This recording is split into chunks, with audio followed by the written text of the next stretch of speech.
Professor Dr. Bahari Belatun, Dean of School of Computer Sciences, USM. Major Dr. Muhammad Rizwan Ibn M. Sharif, Head of Department Strategic Research and Advisory, Strategic Research Division, Cybersecurity Malaysia, will be our keynote speaker for today.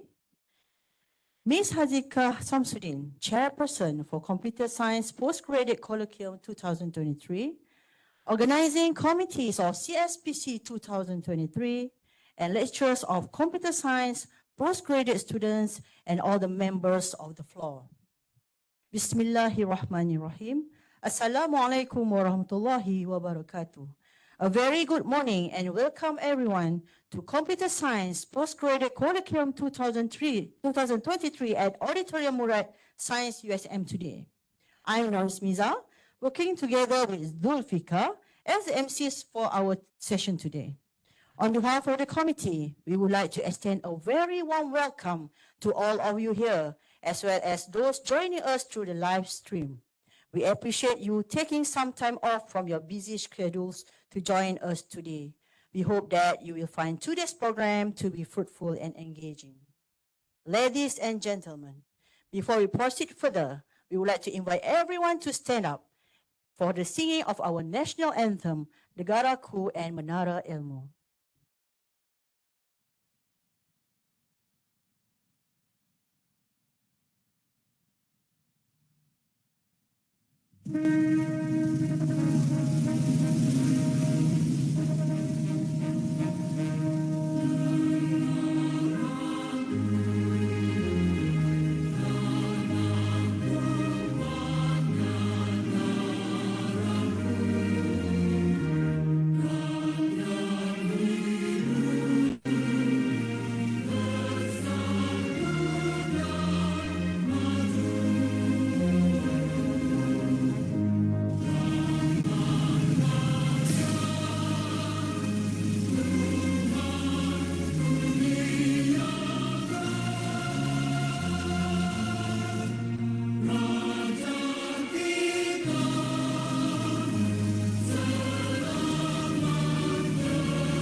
University Sains Malaysia, menara ilmu tercinta, jadi tumpuan antara bangsa untuk segala cita-cita. Berinovasi, berteknologi, berwawasan, berkualiti. Biar usaha kami berseni, abstraklah berseri. University Sains Malaysia, menara ilmu tercinta, jadi tumpuan antara bangsa untuk segala cita-cita.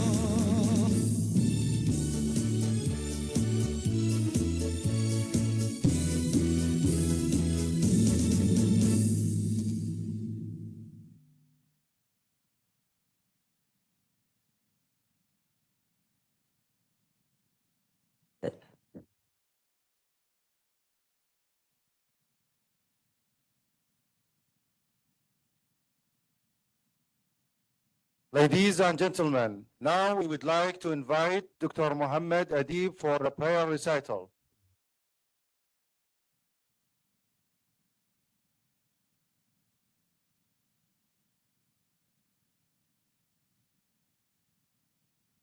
Assalamualaikum warahmatullahi wabarakatuh. Al-Fatihah. Billahi minasyaitonir rajim. Bismillahirrahmanirrahim.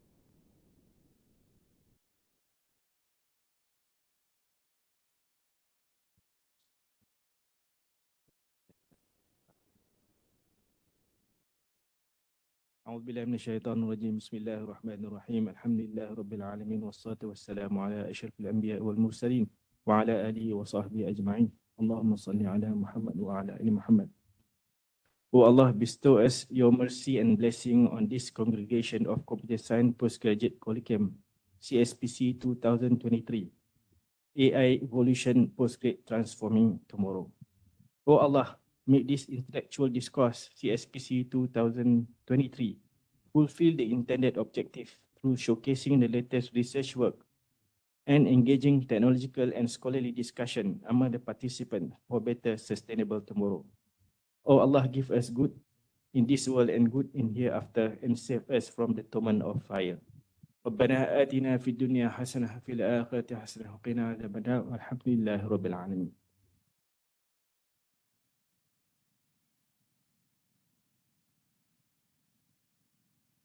Thank you, Dr. Adib. Before we kickstart the program for the day, let me give you a brief introduction to the Computer Science Postgraduate Colloquium. This program started in 2004, and since then, it has been an annual event. It is meant to create an in-house opportunity for the computer science postgraduates to showcase research finding, share ideas, and also make new friends. CSPC 2023 theme for this year is AI Evolution, Postgraduates Transforming Tomorrow. The CSPC 23 carries the theme AI Evolution, Postgraduates Transforming Tomorrow. The term is a combination of AI, artificial intelligence, and evolution. Over the years, AI has evolved into a powerful tool that enables computer machines to think and act like humans. During the CSPC 23, where we all gather and inspire one another, the pace of AI evolution can be accelerated with more innovation within the field of AI that transforms tomorrow. For your information, this year we are fortunate to receive a couple of sponsors from KW Consultancy through Ms. Yu Guat B, Pusat Khidmat Rakyat Parlimen Balik Pulang, and the YB Datuk Muhammad Bahtiar bin Wan Cik, through Encik Abdul Latif bin Muhammad, and from Alpha Dynamic Solution. Thank you for your continuous support. Dolfika, I believe you have received your goodies bag. Can you show it to everyone? Inside the bag, there is a pen drive, a pen. Also, you can find the stickers for postal voting and the numbers for the lucky numbers. Lucky draw, sorry. So make sure of you stay till the end of the session to get your lucky numbers.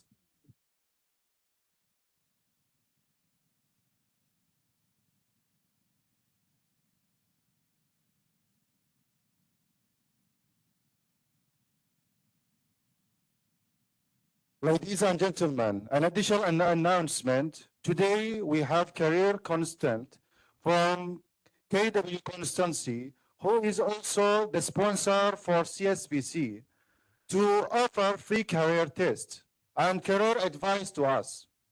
Please visit them at the booth next to the registration counter during the break time and lunch time.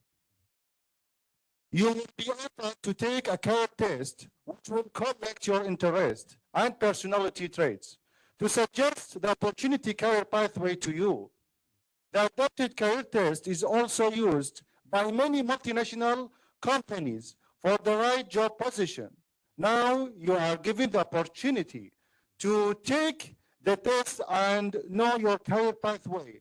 First, it will ease your decision in making the right job application. In addition, the 20 lucky draw winners will get an one-to-one assessment opportunity with the constant. Thank you. Before we start the program, let me share with all of you an housekeeping of the event. First of all, switch your mobile phone to silent mode and do take note that the question and answer will be at the end of each session. Without further ado, We will start our session by welcoming the CSPC Chair for 2023, Ms. Hazika Samsudin, to deliver her welcome speech.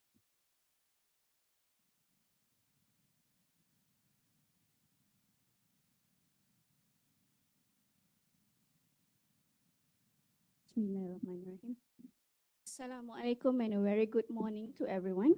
So, ladies and gentlemen, distinguished guests, esteemed professors, fellow postgrads, and all participants, I stand before you today with great pleasure as we embark on this intellectual journey on the Computer Science Postgraduate Colloquium 2023, CSPC 2023, with the theme AI Evolution Postgraduates Transforming Tomorrow.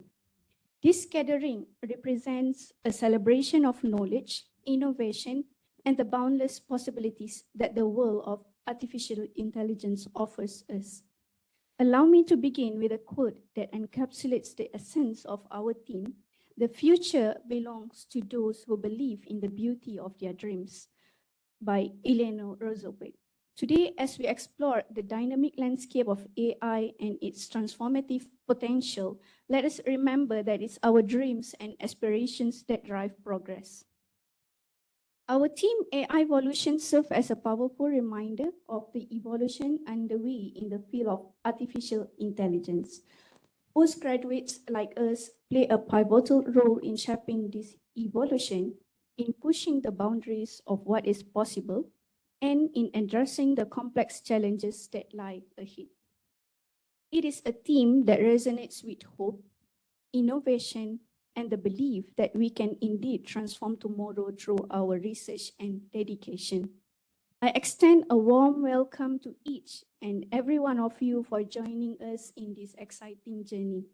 Our colloquium is a platform where we come together to share ideas, exchange knowledge, and inspire one another. Over the course of our sessions, we will delve deep into the multi-phase world of AI, exploring its implications, challenges, and the immense potential it holds for a better future.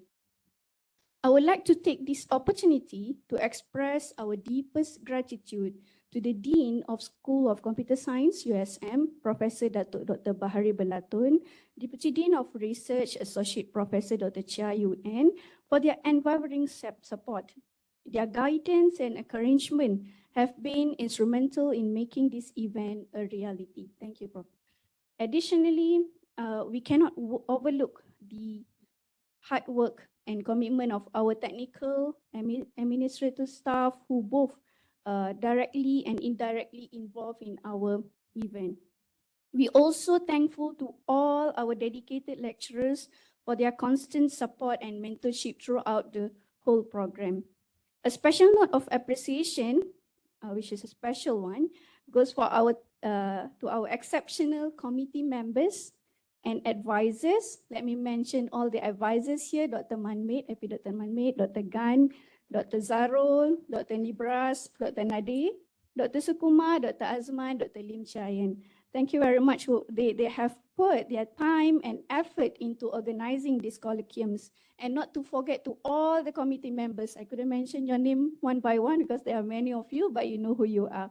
And your dedication is truly commendable, and it is because of your tireless work that we stand here today. In conclusion, let us seize this moment with enthusiasm and eagerness to learn, collaborate, and innovate. Together, we have the potential to revolutionize the future through AI. I wish you all a fruitful and inspiring experience at the CSPC 2023. Thank you very much.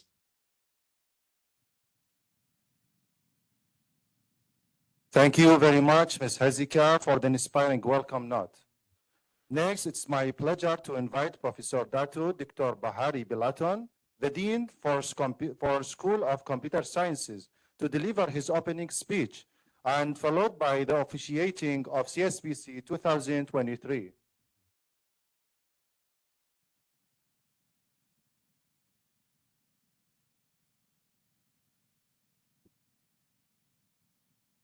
Selamat pagi. Good morning, everyone. Nice to see everyone here today. Thank you, Mr. Zulfikar and Ms. Isizul, our MC for today. So, as always, I'm actually looking forward for this event because for me, this is the opportunity for me personally, and I suppose all the lecturers, to meet and mingle and socialize with students. Yeah. So, yeah, it's something that I look forward, and that's therefore I suppose I explained by Mr. Zulfikar earlier. We have been running this program for close to 20 years, if you realize. Yeah, we started in 2004. Now it's 2023, and hopefully next year we're going to have another one, a grandeur one, where more people come and with more goodies and whatnot to attract people to come around. It is essential. I mean, I will probably have said again, it's essential that we have this kind of event. Yeah? Because this is a time, I repeat it again, it's a platform for us to get together, to learn from each other, to share knowledge, and to socialize and to have fun. Yeah? And I'm very happy actually for this year event, we have an excursions in the third day. Tomorrow, yeah? I don't know how many actually will go, but you should take this opportunity to enjoy yourself. Okay, in my excitement, I sort of sidestep what I plan to say. So first and foremost, selamat pagi dan salam sejahtera. Selamat datang to all, especially to our keynote speaker ones, Major Dr. Get his name right, yeah? Major Dr. Muhammad Rizwan is from CSM, Cybersecurity Malaysia. So with the experience later on, going to share some perhaps strategies, how to handle humans relationship and whatnot, which is very relevant to this workshop. Also to PM Dr. Mahmid, the advisor and also program manager for research ecosystem innovations. That's her title. My ESCO members, supervisors, lecturers who make their time today, and of course, students. Thank you so much again for coming here. Right. There's a few key points that I would like to highlight for today. A year ago, do you remember where do we have our CS? For those who are here, Olive Tree Hotels, right? It's not very far from here. And in that event, I did touch a few major points. I don't know if you recall what were they. Did anyone recall? One of the promise, quote unquote, the promise that I made is that we're going to relook at the practices that we do to manage our postgraduate students. Why do we need to do that? There are many of you. This is only a small portion of you. On paper, on record, we have 676 postgraduate students, inclusive of coursework, mixed mode, and also research. 676, that's a big number, isn't it? So we have to manage it properly. If I can read the breakdown, out of that 676 students, half of it are postgraduate students, research postgraduate students. And the bigger portion of that is PhD students. That's a big number again. So we have a huge number of students and we have to manage properly. If we do not manage it properly, then it's going to get bloated. That's a term. If you imagine there's a pipe, input and output. If that process doesn't go through smoothly and it's stuck somewhere, it's going to create some complications somehow, somewhere and somehow in the pipeline. So I have asked, there's a postgraduate committee chaired by Associate Professor Dr. Chia Yuen. I think he set up a committee, an ad hoc committee to look at the process pipeline, the routes from the route toward your Viva Voce. So as you know, there are a few milestones, right? I hope all, especially those doing research, you know the few milestones. The checkpoints, checkpoint 1, checkpoint 2, checkpoint 3. The first checkpoint is what? Proposal review. Second checkpoint, research review, and after that, you should go out for your Bible per se. So we are relooking at this, and I don't know, I was not around during the opening ceremony yesterday. I don't know whether PM Chair did touch on this. I was not around, but maybe I just highlight a few things for your information. I think this is relevant for you. So first is that we are going to reinstate, and that's the word, to reinstate, or sorry, resume again the physical proposals and research review. This was the suggestions, I think the feedback that we got from students and also staff. So the plan is that when you do your research proposal or research review, it has to be physical. And there are many benefits of doing that. And then that's going to lead to the next issue that I'm going to highlight, yeah? And to do this, we are working on or coming up with a structured timeline.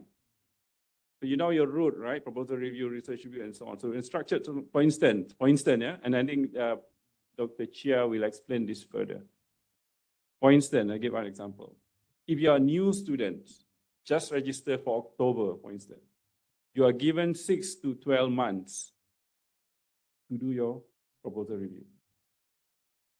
No exceptions. You have to do your proposal. Whether you are ready or not, whatever that you have, by the end of 12 months, you have to present. Remember, I mentioned about the pipeline. We don't do this, going to get bloated, right? You're going to get burst. So in a sense, we are actually enforcing that everyone has to go through this process and make sure at least, because when we do research, research is kind of freedom.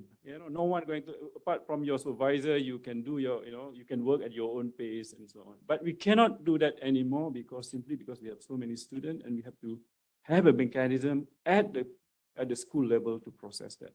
So I repeat again, proposal review is from 6 to 12 months. Research review is, I think it's from 12 to 24 months, meaning to say first year to second year, after you do your proposal review. So that's the first thing. And the school will come up with a mechanism and we remind you. Your name will come up in the list much earlier. I don't know whether Ponchila is here. Maybe 2 or 3 weeks or maybe 4 weeks, maybe a month before that, your name will come up in the list and you have to prepare for this. And this actually goes to both students and also supervisors. So be prepared, mindset, be prepared. From now on, you have to follow that timeline, this structured timeline. And yeah, there are both pros and cons, I understand this. Some people have the philosophy that research should be, you should not structure it. You can do as long as you like. Doing research is never-ending questions or never-ending endeavors. But you have to realize you are here is 3 to 3.5 years, right? Money spent, effort spent, everything spent. So we have to make this process as efficient as possible. So that's one. Second one is that we're going to reinstate the residential requirement.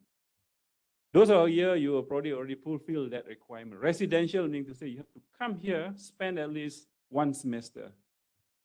You are no longer can complete your PhD remotely without stepping your foot at USM.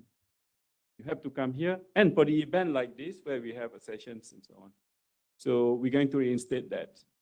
And there is a plan, a mechanism. At least 1 semester. I mean, this is my, maybe I think the detailed Dr. Chia will share with you. And the third one, okay, which I think is very relevant to the theme that we have today and also the forum going to have shortly, is the relationship and the connection between staff and lecturers. So we have seen quite, it's not really alarming at this stage in terms of postgraduate student progress.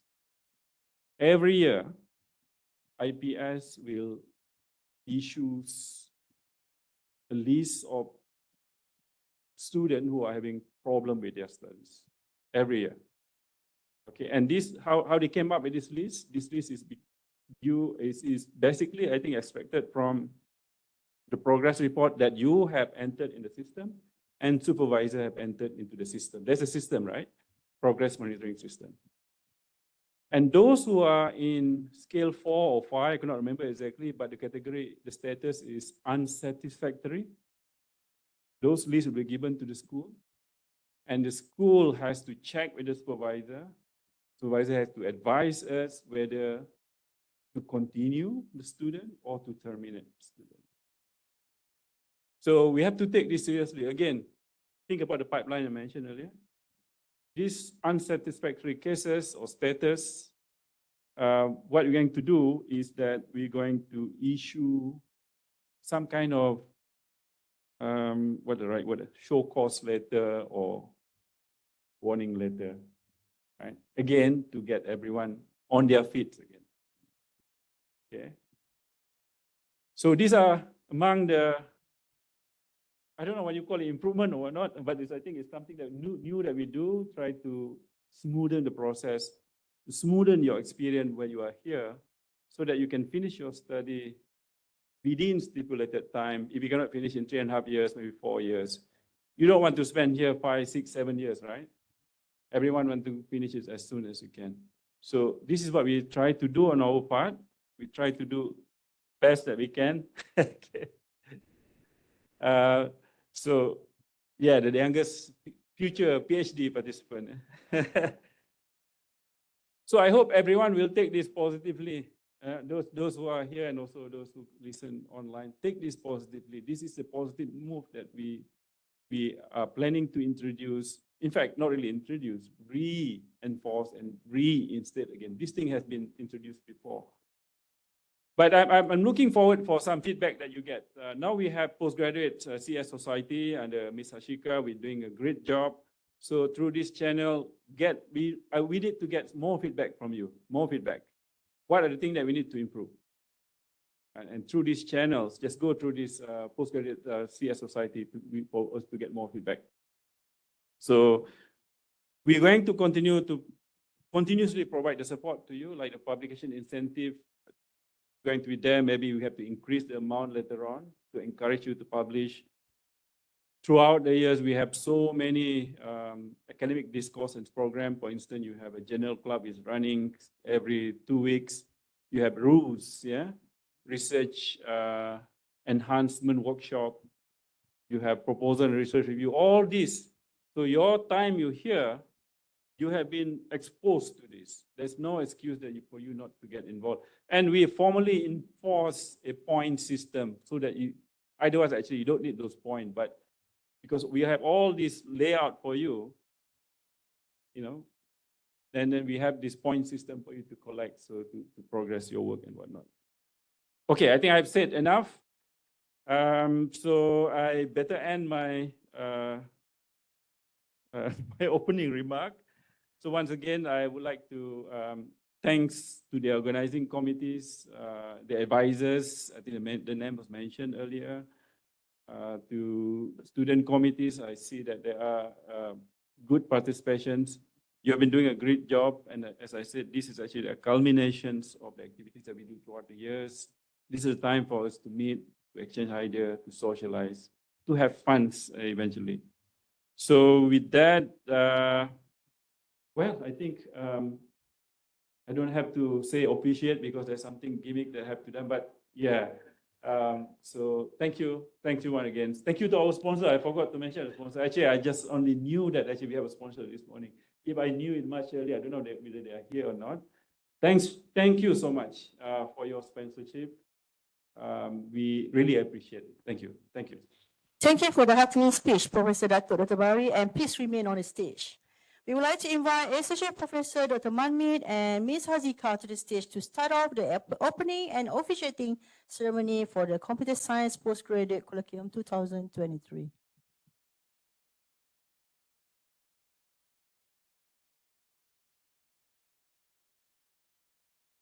With the count.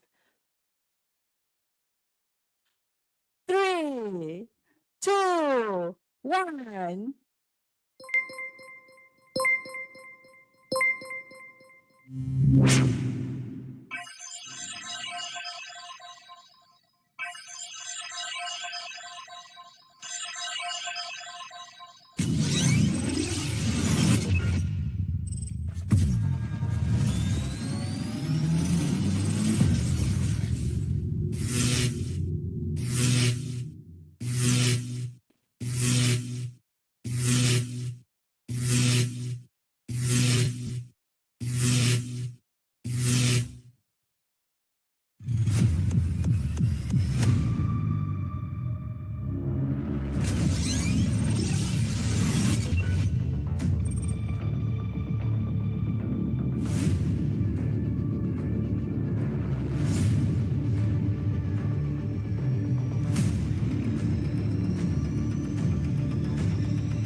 This CSBC 2023 is officially open.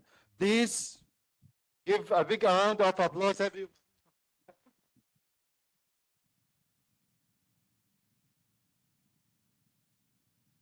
So for today's schedule, you can see it on the screen for the details. It's also available at the program book on CSBC website or through the QR code available on the brochure. Start our program with the first keynote session. Before we start, I would like to give a short introduction to this distinguished speaker. Major Dr. Muhammad Rizwan is a retired Malaysian Armed Forces officer with 28 years of service, notable for his involvement with the United Nations Protection Force, UNPROFOR, in Bosnia-Herzegovina during the Balkan War in 1995 and humanitarian efforts in Aceh, Indonesia after the 2004 tsunami. He later joined the Ministry of Foreign Affairs, where he gave talks to many countries, engaged in MH370 negotiations, and became a crisis management specialist. He is also an accomplished speaker and lecturer. In 2020, he joined Cybersecurity Malaysia as the head of the Strategic Research and Advisory Department. He holds a doctorate in Business Administration from IIUM. Today, we are fortunate to have him with us, the distinguished Major Dr. Muhammad Rizwan bin M. Sharif, who will give us a talk with the title Artificial Intelligence, the Threats and Challenges from the Ethics, Social and Technology Perspectives. With that, we would like to invite Major Dr. Muhammad Rizwan M. Sharif on the stage to present his talk.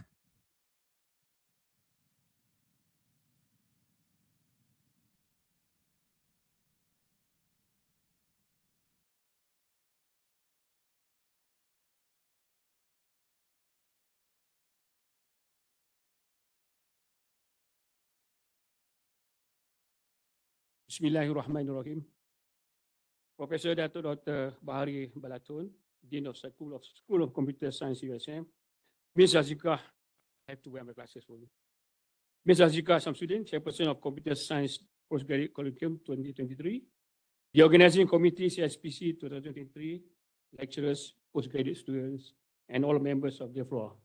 Assalamualaikum warahmatullahi wabarakatuh. A very good morning. Ni hao. Is it ni hao, right? Ni hao, right, whatever. Excellent. Thank you so much. First and foremost, I would like to say I feel very honored and privileged to be invited by USM. Thank you so much, USM, for this colloquium. And I believe this is my first time that when I presented my lectures, is being attended by the Dean himself. Never done before. When I conducted my lectures, at least only the lecturers, the professors were around, but this time I have the honor of the Dean. So I feel very humble and I feel a little bit scared because we have the Dean. At least he will observe me and he will give me marks, whether I'm good or not, whether I'm capable to be invited again in the future or not. All right, thank you. Anyway, what I'm doing here today, I'm not teaching you something new. I'm just sharing with you. I'm sharing with you whatever experiences, whatever knowledge that I have together with you. I don't feel comfortable to be talking here. I don't like to be standing behind the lecture stand. I prefer to be walking around. Thank you.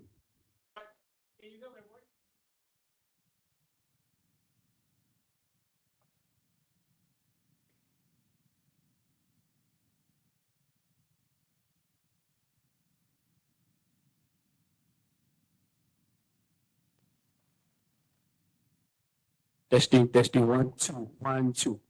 All right, because I have this microphone, my hands are not free. But anyway, it's okay. You guys follow me, right?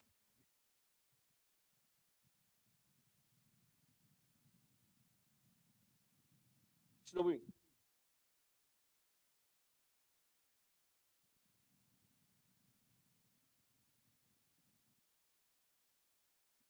Okay, this is the digital landscape. Before I proceed into the AI, I would like to share with you the current situation, not only in Malaysia, but also in the world. So this is the digital landscape. Next.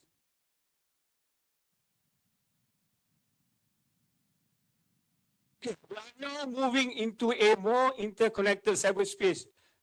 The total population of the world now stands at 8.05 million. The urbanization is about 57.2. The rest are in the country. And then for the individuals using internet, out of 8.05 billion, there are 5.19 billion people on this planet are using the internet. And then from that, we have 4.88 billion people who are the active social media users. So you can see how active, how many people are using this internet, and we are trying to say that we are so interconnected. And in Malaysia itself, it shows here that we have 33.03 million out of our total population now stands about almost 34 million. There is about 96.8% of our total population who are connected on the internet and very active media users. Next. So the convergence of technologies, what does that mean? It means that they add more complexities to cyberspace and digital transformation. You have this IoE, you have the Industry 4.0, 5G, 6G, 7G. We are now embarking on 4G in Malaysia. We are planning to embark on 5G. But if I had the opportunity to travel to Shenzhen, China, early in July, Huawei, they invited us to China. They are using 5G and they are embarking on 6G. Whereas we are now going to 5G.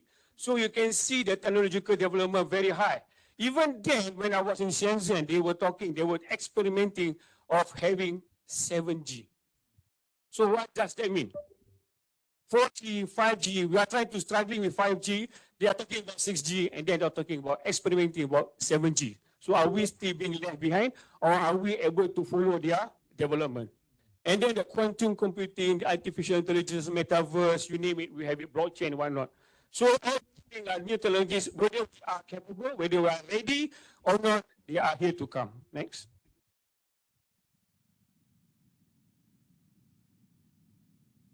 About the complexities that evolve with opportunity. It offers opportunities, but at the same time, it also creates risks. So you can see the data, the things, the processes, and the people involved in the IoE. The current digital landscape is catalyzed Industrial Revolution 4.0 and the digital transformation. I'm talking about Malaysia now. The phase 2, 2023 to 2025, inclusive of digital transformation, will be prioritized.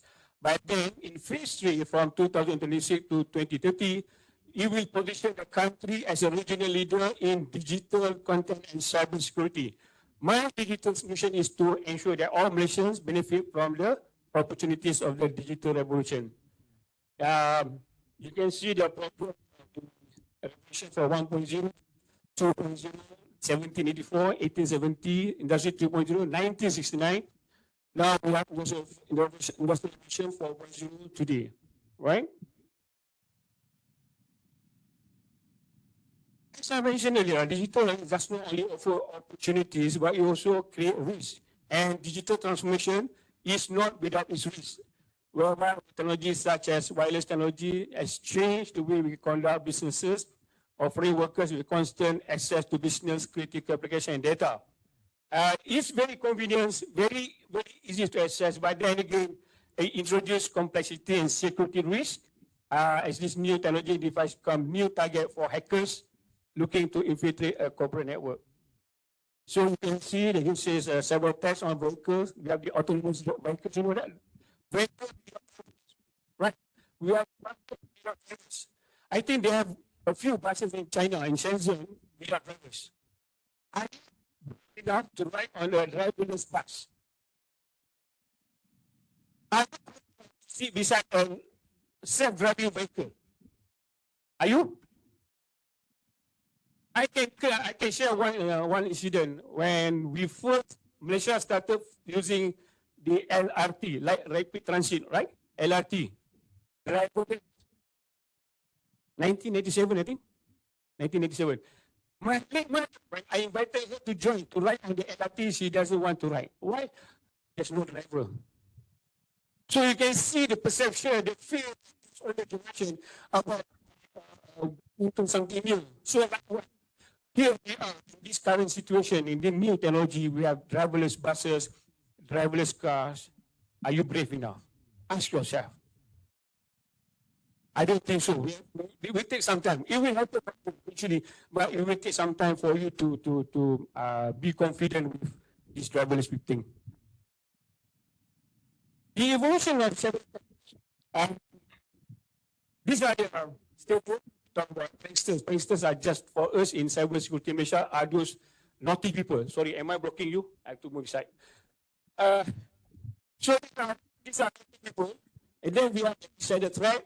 The hacktivists, cyber criminals, nation state cyber attacks. This is where my department is involved, and also the cyber terrorism. So we do have attacks externally, but so far so good. We have maintained to protect, to be defensive, and from being attacked from external factors. But actually, what in the news today we talk about cyber criminals. You have heard about scams, right? Scams, passing scam, love scam. That kind of scam. A lot is happening today. Anybody been affected? Please raise your hand. Okay, there's one. At least one good example. Anybody else? People talk about love scam. Or yeah, see, we have a few. Even I people try to scam me. But I just want to learn about their modus operandi. So, you want me to share? All right. I think the call is our Suruhanjaya Pencegahan Rasuah Malaysia, Malaysian Anti-Corruption. One day he did. He said, "Good morning, Penguasa MCC, you are accused of having some criminal activities, okay? And we want to report you to the police." And I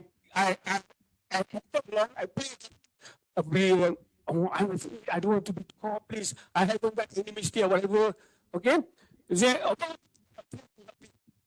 Remember, my name is called my sister. But when he asked me for my IC, I gave him a fictitious IC number. Of course, I give a younger number, so I look younger, right? So a fictitious IC number. But fictitious IC number, that is Tuan Man bin Tuan Ko. Anything we try to help you, you have this money cases in one of the premises in Kota Baru, Kelantan. So we try to I said, please help me. I'm a government servant. I don't want to be caught. I don't want to be in prison. And I've got my family. I have to protect my family, blah, blah, blah. He said, okay, call police station in Kota Baru. He called the police station. It's about we did not even the police station answered the phone. Go to Kota Baru police station. asked him, Sergeant Chong, please help me. I have never done any criminal cases. I'm afraid, blah, blah, blah.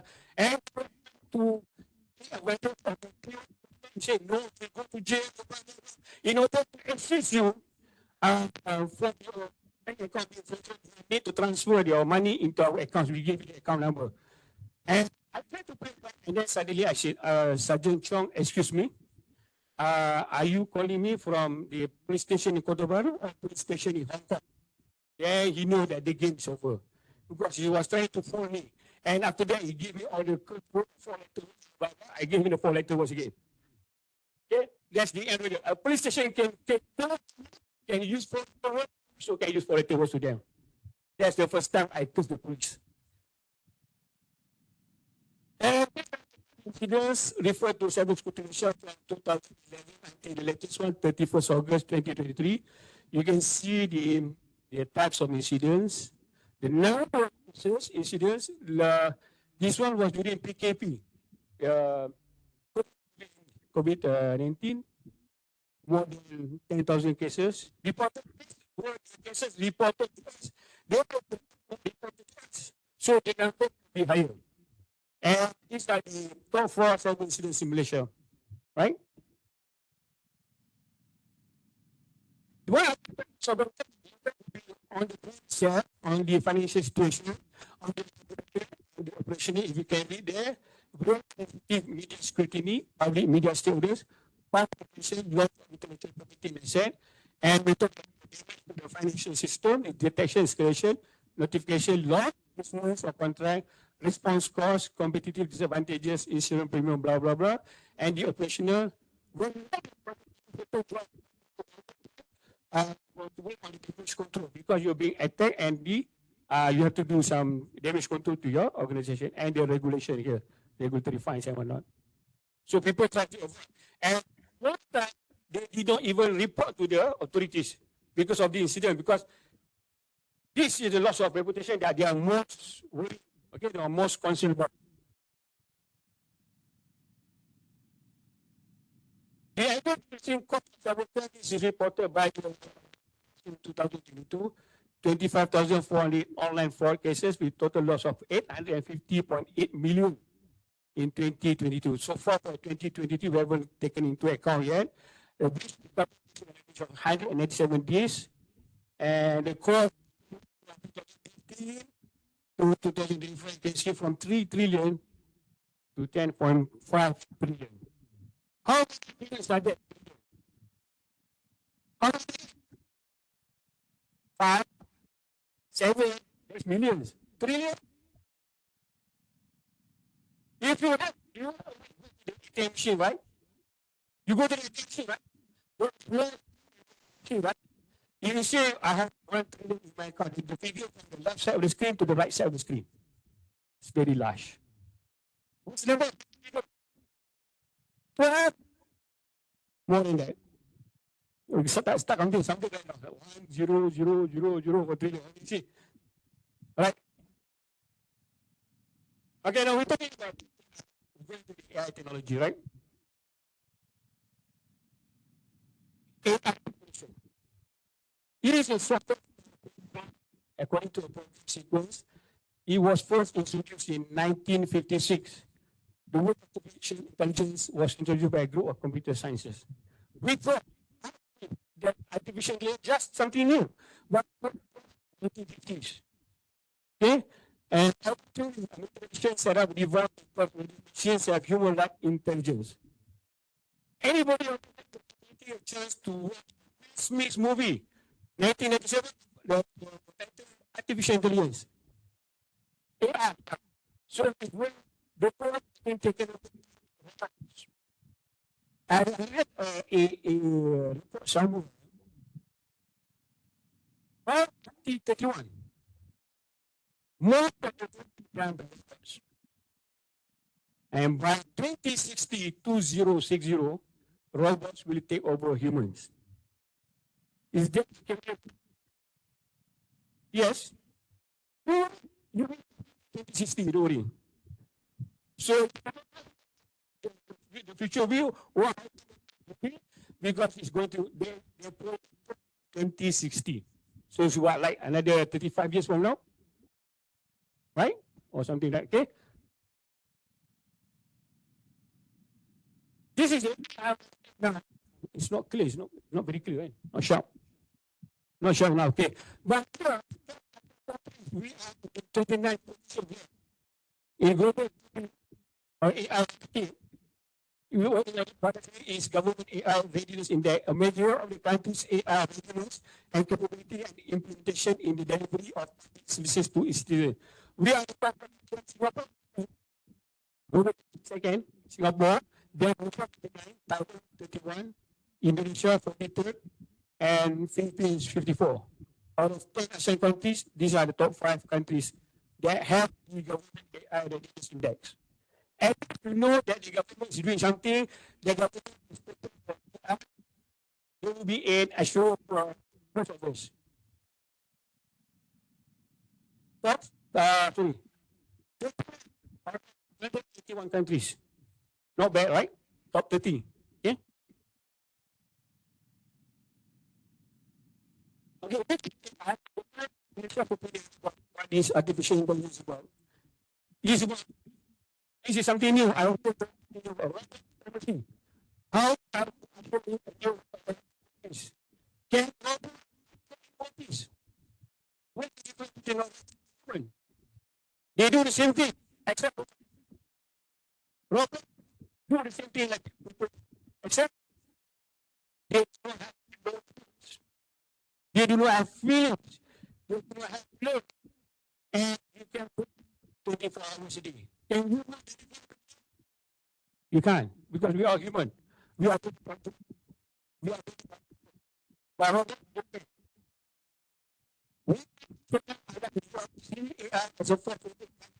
topic was from the social, technological, and ethics for something new, something good, something positive. They can help in their industries. Japan leaning towards software tools than EU official close to their visions. AI maker chart images short Spanish now alama Armen Level and satisfaction and Malaysians tend to believe that AI has more things that global, especially as it is expected to protect change their daily life in comparison to the global markets to reach a small trust in AI. In comparison to the United States and Europe, there are more application of AI.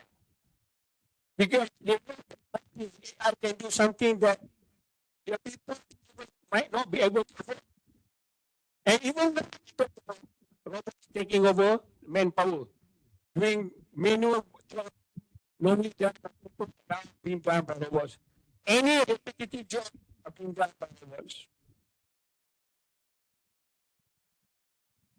And then the AI power perspective is they have WhatsApp, formulate attack strategies, identify targets, and select attack maps. And this is called nowadays. ChatGPT creates mediated malware that evades detection by EDR, okay? Endpoint detection response. EDR, endpoint detection response. When you start to hear about ChatGPT? Wait. I started to learn something about GPT was last November.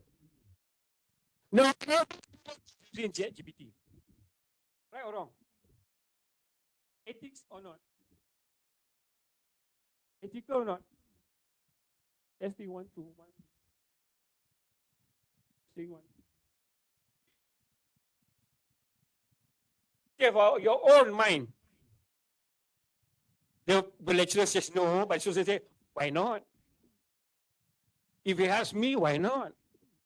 It can enhance my result, why not? But don't be too confident of using ChatGPT because the professors, the lecturers, the dean, they know how to detect ChatGPT. Trust me, I'm also a part-time lecturer. For instance, you are not well conversant in English.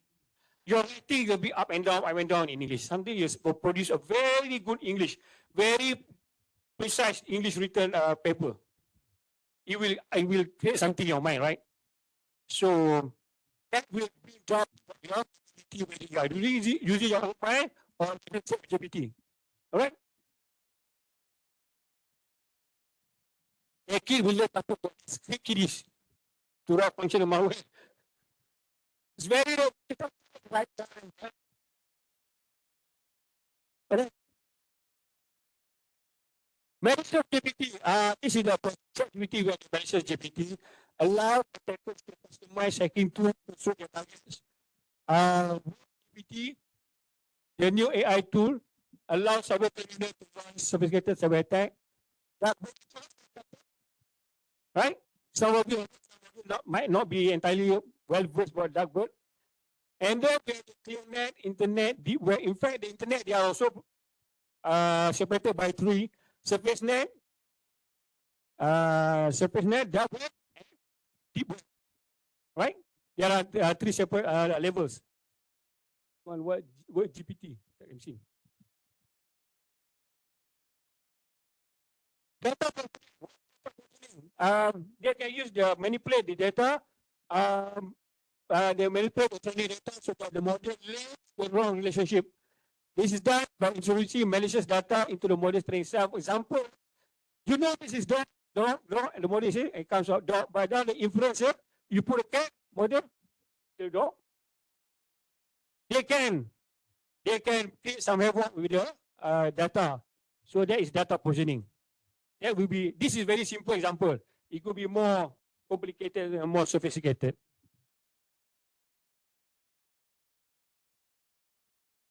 AI, artificial intelligence, is a double-edged sword. It can do something good, something bad, negative, and use for good, something positive. So it's how employ the AI.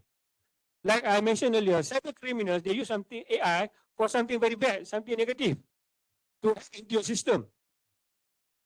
Right? To create malware that will disturb your system and all, but something very positive.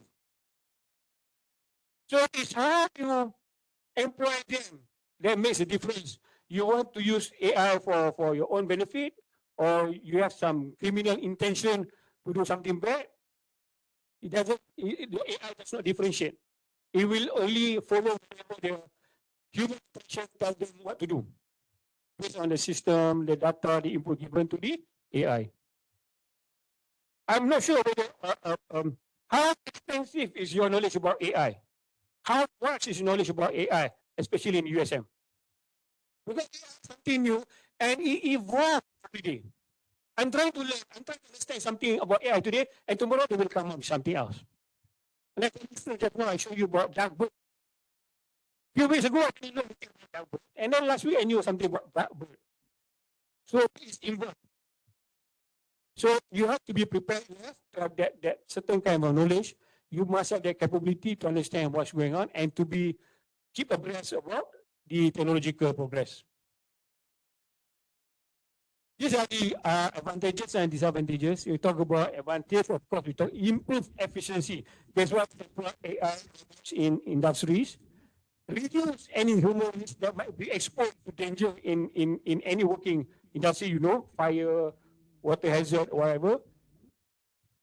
Assist in decision making. So who makes the final decision? Human still, right? That's what I say here. Assist. They do not make the full decision, the final decision. They only assist you in making decision. They are operational 24/7, of course. And automatic repetitive tasks. Since that you do that every day, 24/7, you'll be bored. By the second week, you'll be bored. But if AI, they can do this thing months, years, and whatnot. Okay? But then the disadvantages are there are lack of or no creativity. Like I mentioned earlier, only humans have that creativity. We have emotions. But if I can recall the movie by Will Smith, AI, it seems that the robots have emotions. Because what? They want to revenge against their human masters. So how do you know how to revenge? They are only pre-programmed by the people themselves. But somehow they have this emotion. They know who are their friends, they know who are their enemies, and they want to take revenge on their enemies. is byword, is costly and expensive, and privacy issue. What does he mean by privacy issue? What does he mean? Disadvantages. They might be in your presence. They might be everywhere. Are you comfortable saying you are the only human? There are 3 robots around you. Are you comfortable? One day, for example, you have 3 robots working under you, and they do repetitive tasks, blah, blah, blah. You just monitor them, and suddenly one day the robot, hi, good morning. How do you feel? They're talking to you, right? And you cannot do anything because you might be, you know that they might be observing you, they might be looking at you, and that kind of thing. You know that they have, now we have the installed cameras, installed cameras. Very tiny. I've seen one, we observed at cybersecurity, which are very, just the size of a fingernail. Very tiny camera used to detect malfunction something in the machines. So CCTV and being controlled by the masters. So in their you feel secure. You feel like somebody looking at you, somebody observing you. You want to boogie your nose, cannot. You want to blow your ears, cannot. So what do you do? And suddenly one day you become a robot yourself. Because you cannot move around, you become a robot.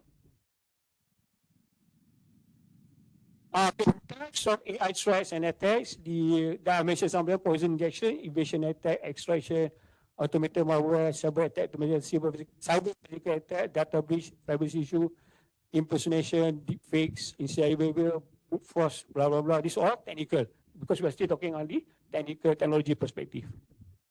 Zero day attack, right? Zero day attack, phishing.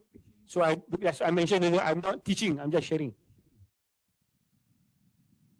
Use of AI in enforcement agencies. Now we are slowly moving from using AI in our enforcement agencies. Real-time analysis and combination of data, CCTV footage, blah, blah, blah, social media activity, automated warrant issuance and threat assessment, and beyond the initial response. Okay, we're talking about enforcement agency. I want to share one story about digital forensic. Like I mentioned earlier, during the introduction to me, I worked with the Ministry of Foreign Affairs for 10 years. In 2015, you remember about the MH370 disappearance? So I was part of the team, negotiating team, that was involved with the negotiation from the demands from the next of kin from the passengers from China. On another story is that, remember that at that time, they accused the pilot MH370 of committing suicide, of flying the aircraft into the Indian Ocean.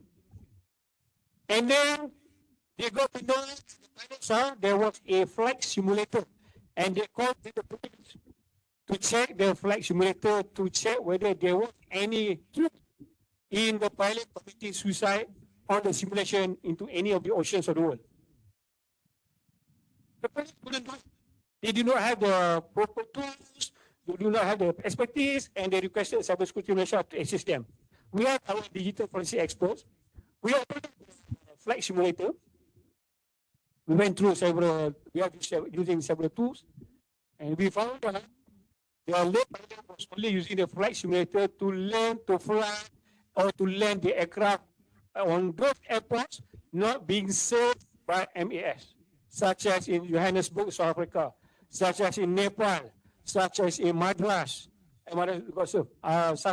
Fiji, which was not served by MAS. So what happened? With the assistance from Cybersecurity Malaysia, we did the digital forensic on the flight simulator. We cleared the captain's name. And what happened to that? When we confirmed with the authorities, the media, with the people, the government, the pilot did not commit suicide. A week later, the whole family came to Cybersecurity Malaysia, led by the wife, to thank Cybersecurity Malaysia for clearing the husband's name. What do you think? People accuse your spouse of doing something stupid like that, committing suicide, and then we assisted in clearing the husband's name. Don't you feel glad? Don't you feel relieved that somebody cleared the husband's name? That to us is more than recognition. That is more than we feel grateful that we can help somebody. So this is not part of the using AI,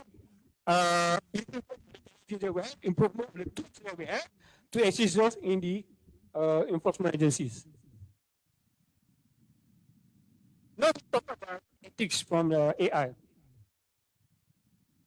Ethical issues such as unemployment, inequality or injustice, bias, stereotypes, privacy and personal information, safety, singularity, and then I put a question mark. Robots, do they?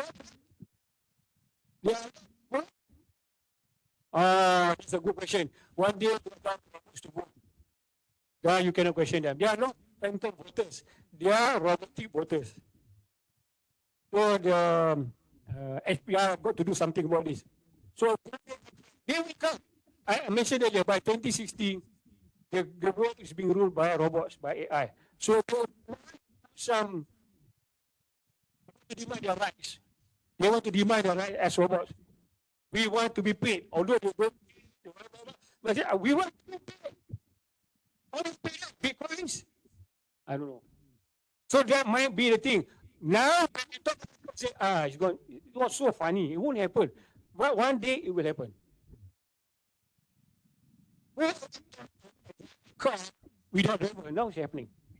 What about smart cities? You know what smart cities?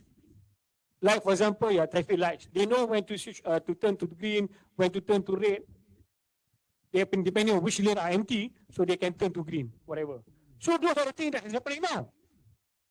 And last time we who you have a smart traffic light, smart control system in the cities. And then you talk about inequality and justice because they will take over our jobs, our profession. And I can bet you one day they will be just repeating the subject. You don't need a lecturer. You just fit the robot will teach you. In fact, I received a video. There was a school in India, robotic teacher. Just stand there, the gadget. But she gave us information. You know what the current robot, the AI robot, the female robot? I cannot recall the name. So yeah, well, so that's only the initial development.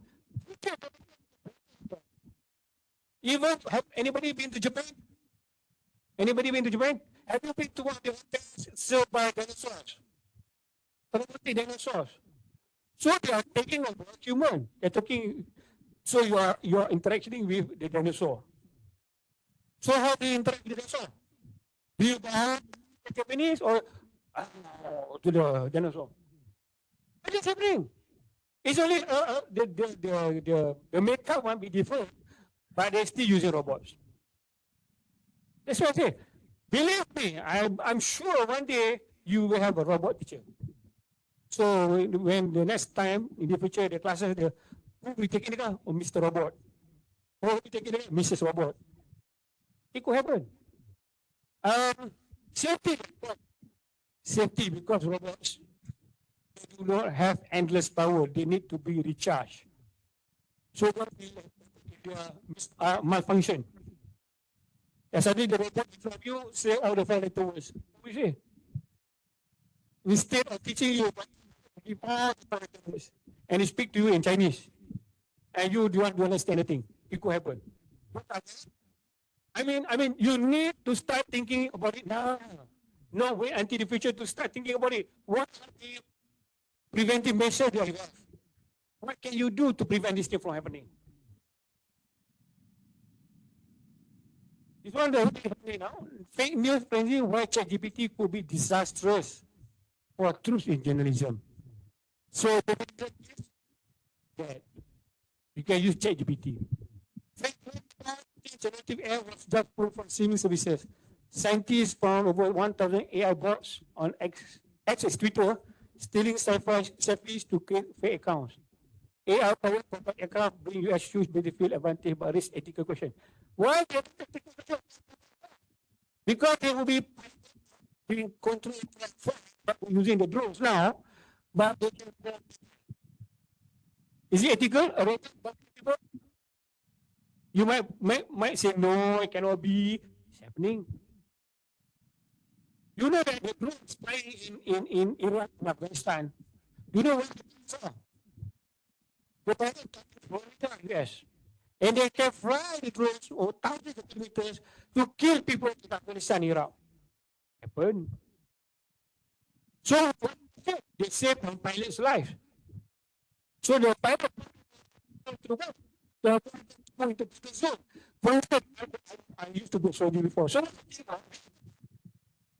this morning I went to the base, get into the base, from and they drove to Afghanistan or Iraq, do some basic, and then come back. By 4 o'clock, I can go back to my home. I can go back to my family. I don't feel any remorse. I don't feel guilty. But your drone has already killed thousands of people. Say the pilot's right, but raise ethical questions. That's what I'm trying to elaborate on this, right? China using social media to sway US voters, Microsoft said, phantom voters by using AI. Going meta article on artificial intelligence, by artificial intelligence. Article on that it already happened. Now I'm making you keep quiet, right? Sometimes they but don't worry, 2060 is still long way. 2060, still long time away. Again, another ethical issues. China's China's AI teachers could revolutionize education worldwide. Robotics. Police robot to patrol New York subway now. Even now, the people are to go to subways. They're using police robot. Save their lives. You have to battle in the Middle East. Tom Hanks says AI version of him used in dental plan and without his consent. I can deny that. I didn't do it. It was done by AI. I didn't do it. Now, when you go to the judge, oh, judge, I did not. Your Honor, I did not do it. AI. That's a very plausible excuse. You believe the AI. Well, Your Honor, I wasn't there. There was somebody using my face. If I can recall some of you here, go to the senior lawyer. Apa dia cakap? Dia senior lawyer said, nampak macam saya, tapi bukan saya.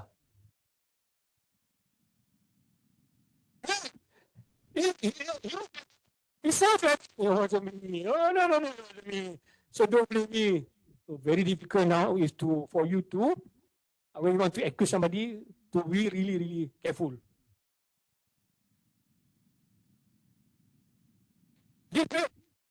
Some of it don't. Of course. Right. So this can be used on social platform, especially in love scams. So, like I mentioned with Dr. Zarul. Oh, by the way, Dr. Zarul is my personal friend, close friend. And Dr. Umi is my very close friend. Same class, same school, same kampung. Give a clap to Dr. Umi. Sorry, not to mention your name earlier. No, I don't know what to talk about. Okay. Even I mentioned about the women. You know about this love scam. You know love scam. From our observation, love scam is the most patient scam. Why? It takes months. For mostly the victim will be women, right? It takes months for women to trust the person using the face that Tom Cruise here to fall in love. Right? That's new online. Why can't you fall in love physically? In the or what you stay. So when you want to say that you want in love scam incidences, you don't blame women. Why? No, I'm not trying to degrade the women, no. But from our study, we found that these women, when they are lonely because they are not be married, when they reach 35 or 40, they are not married, they want to tell everything on their social media. I'm lonely, nobody to talk to me. I've been single for many years. Blah. You know, social media. And then this guy, hi, my name is Andy. I'm Tom Cruise. So you are lonely. I can be your partner.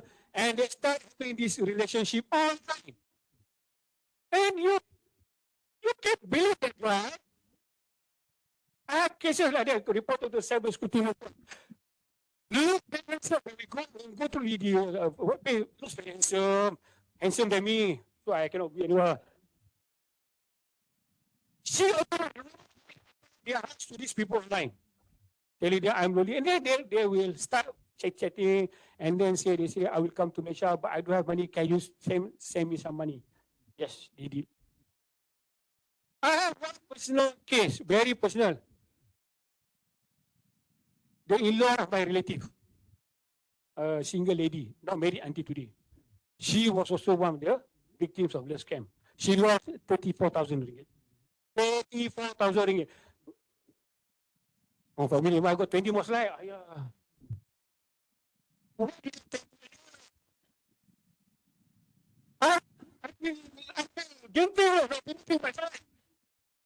How many slides have? How many slides have? How many slides have? They give me 5 minutes. Can I finish?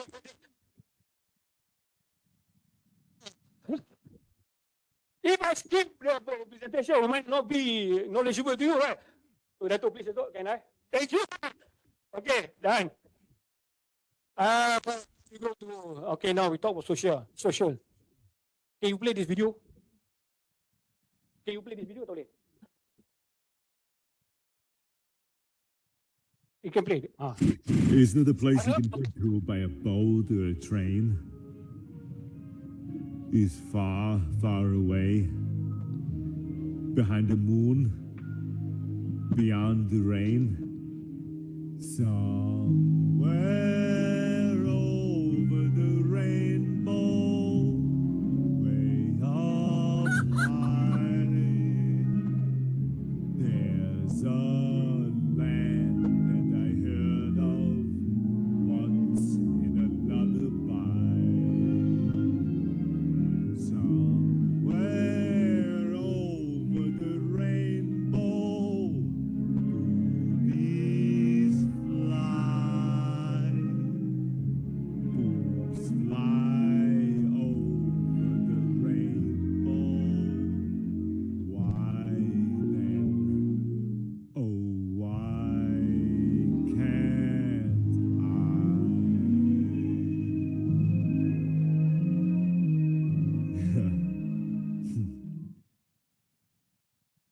What will he say? He looks like me. He sounds like me, but it's not me. Alright?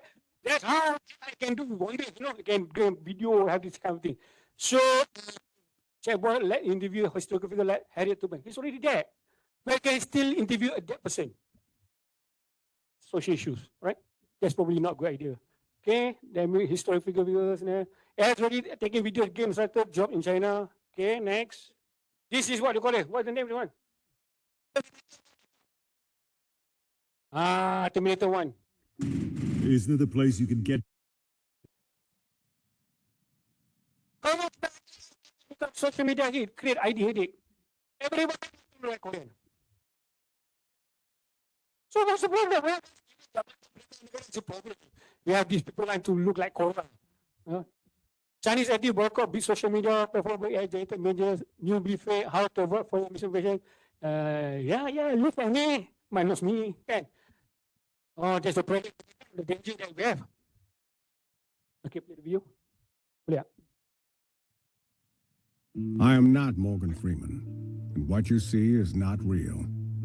Well, at least in contemporary terms, it is not. What if I were to tell you that I am not even a human being? Would you believe me? What is your perception of reality? Is it the ability to capture, process, and make sense of the information our senses receive? If you can see, hear, taste, or smell something, does that make it real? Or is it simply the ability to feel. I would like to welcome you to the era of synthetic reality. Now, what do you see?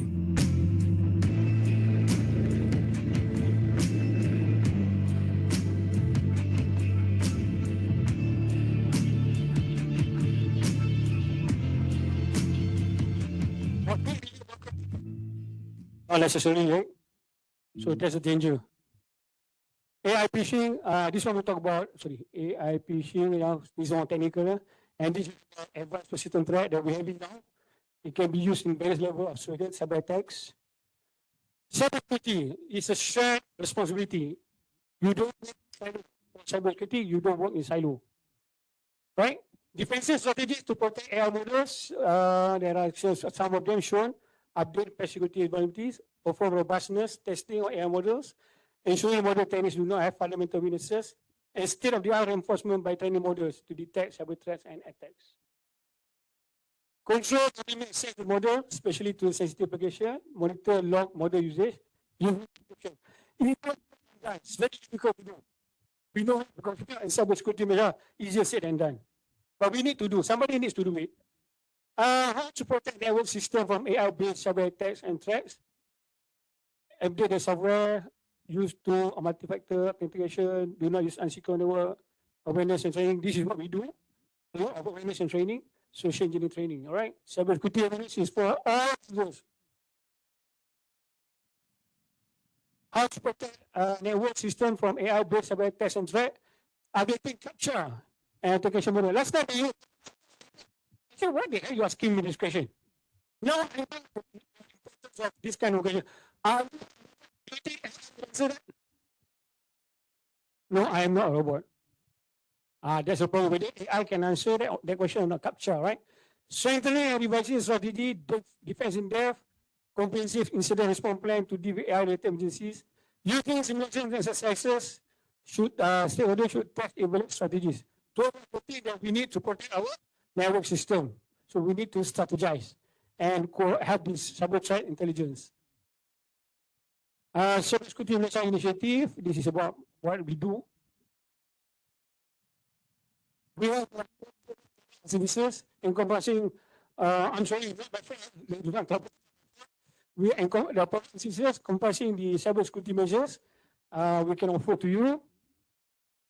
Cybersecurity capacity building framework, we assist, we build cybersecurity measures, strategies and professionals, cyber guru and cyber safe. The objective cannot be seen, but basically it's about the better of the nation. And our cybersecurity Malaysia engagement here in the whole national cybersecurity ecosystem, enforcement, the Ministry Naksa, Ministry, Community, MDEC, MCMC, R&D, all we have it. We are all involved. This is what we have. We have the Cyber Council working with our ministry, Kementerian Komunikasi and Digital, RMK12, National Fund IR Revolution, MDEC, National Digital Economy Blueprint, and our Cyber Security Strategy MCSS. We have now until 2025. After 2025, we replan and re-strategize. This is partnership. That's what I said. Cybersecurity, you don't work in silo. You have to have domestic and international cooperation. And moving towards becoming more, not only cybersecurity, but more proactive to be cyber resilient. Okay, we need to have that detection, predictive, responsive, and prevention to become proactive. Don't wait to happen. We need to be prepared for that. And in conclusion, anyway, artificial intelligence project will undoubtedly revolutionize our lives, of course, and it has already seeped into our daily lives unconsciously, especially through smart devices like our smartphone. Will continue to evolve over time, adapting to the rise of this increasing complex use, and important to ensure that the use of AI is done responsibly and ethically. Big question mark again. Under supervision so that it does not become a serious threat in our future. Don't let the robots take over the people. Alright, with that, my presentation today, Thank you so much for your attention. Thank you, Dr. And now I will take to the Q&A, question and answers.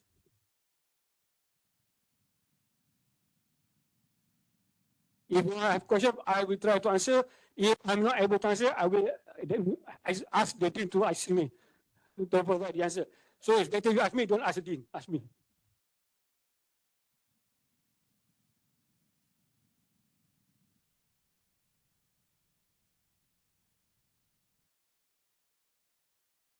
Oh, sorry. I just forgot. I did not finish the story. Oh my God, I'm sorry.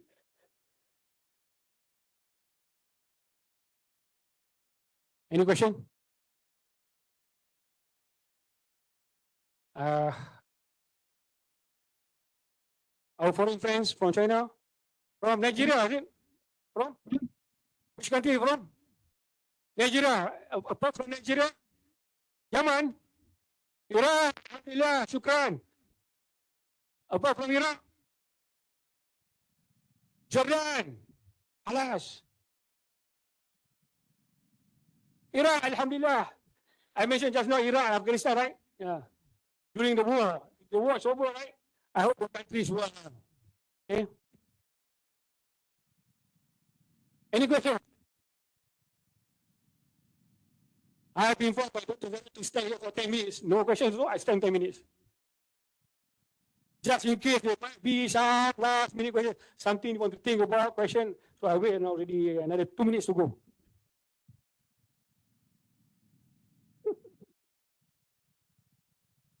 Yes.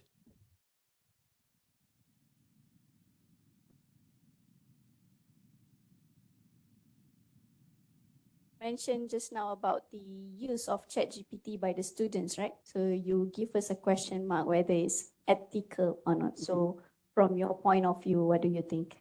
Thank you so much for that very tough question. I don't think if that's not sure, right? You ChatGPT is like you copying somebody or whatever it is, artificially you're copying somebody. It didn't come from you. It does not come from you. You have to have your own ideas, your how to generate the papers or not. It must come from you, not from ChatGPT.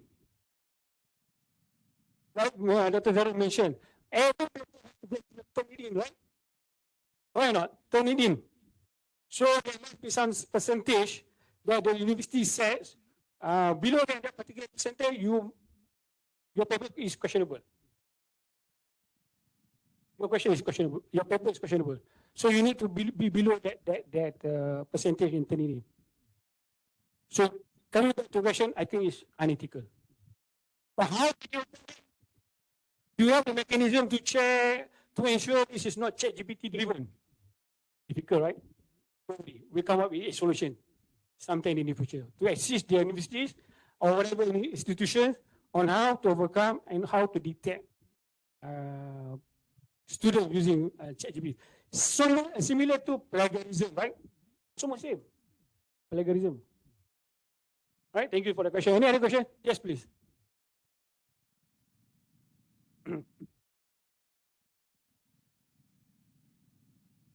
Yeah, just a quick one. I mean, we always hear there's always cyber attacks on government agencies, websites, and all these things. Simple things like web page defacing and all that. How come these things still happens? I mean, such a common things which are common defenses against it. What's your view from a cybersecurity or from your agency point of view? Thank you so much for that question. This is something that we face every day.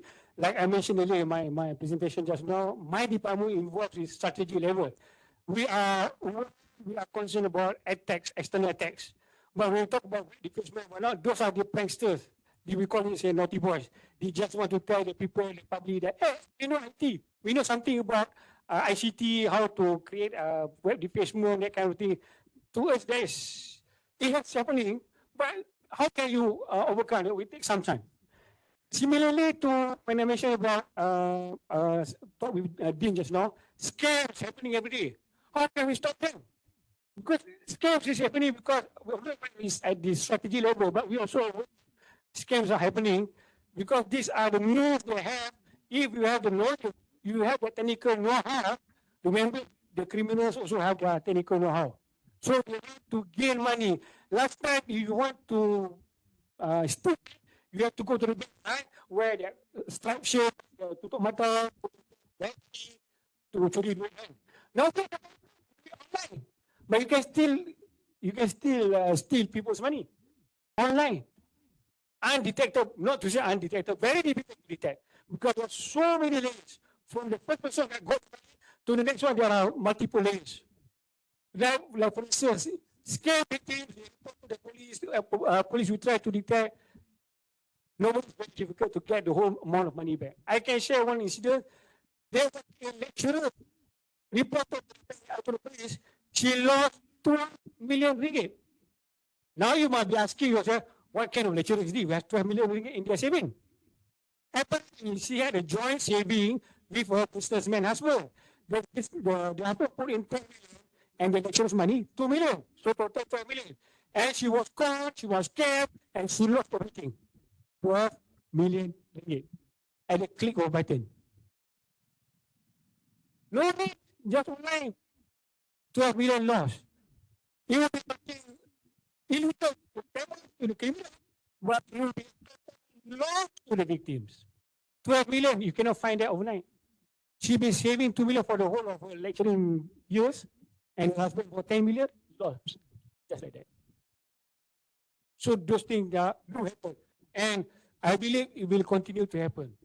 Even as we speak, yesterday I received another call. Ini adalah pesanan daripada pejabat kurier JNT. Switch off. Ini adalah pesanan, you have a parcel. I never order any parcel, switch it off. Okay, if you don't want to get involved, switch it off. Or stop the call. Right, thank you. Any question? Yes, please. After this, you.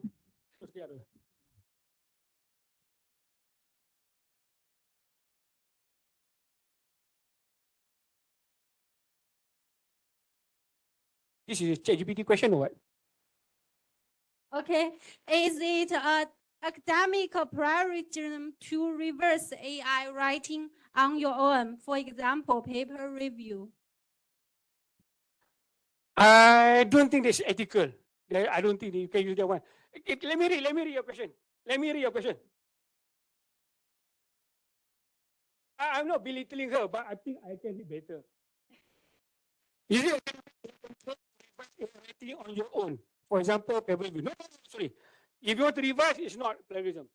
Review, rewrite, whatever you find on the AI or ChatGPT, you produce in your own words. That should be okay. Right? I cannot translate in China. But I say it's okay. Do not think that okay? You use your own words to replace the one, right? Thank you. Yeah, itu. Okay, Assalamualaikum. So. Sure, Malaysia compared to countries like Singapore. If it happened that Malaysia is higher than Singapore, is that because of our law is not strengthened? For example, if the scammer caught in Malaysia, so there is no law to to tackle them, except we can deport them back to their own country. Is that true? I heard from the TV. Thank you so much. It's very true. It's very true. We are in the process of reviewing our undang-undang keselamatan cyber. We are still in the process. Even CSM is also involved, NACSA is involved, MDEX is involved, NCMC is involved.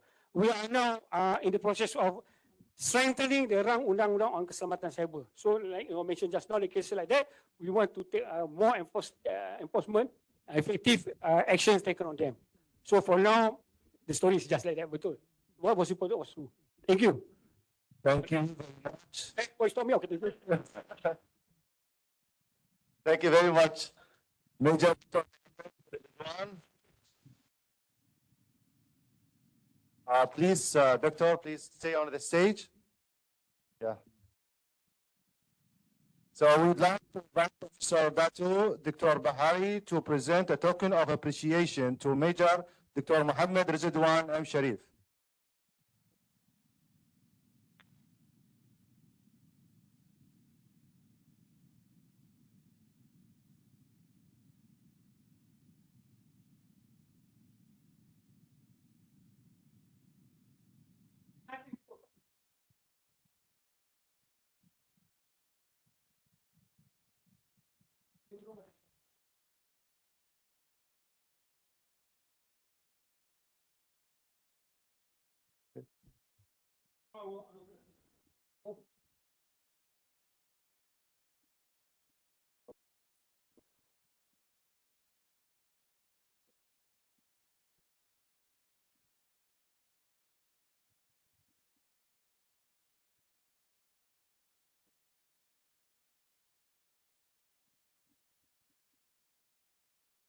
Thank you again, Professor Dr. Bahari and Major Dr. Mohammed Rizwan M. Sharif.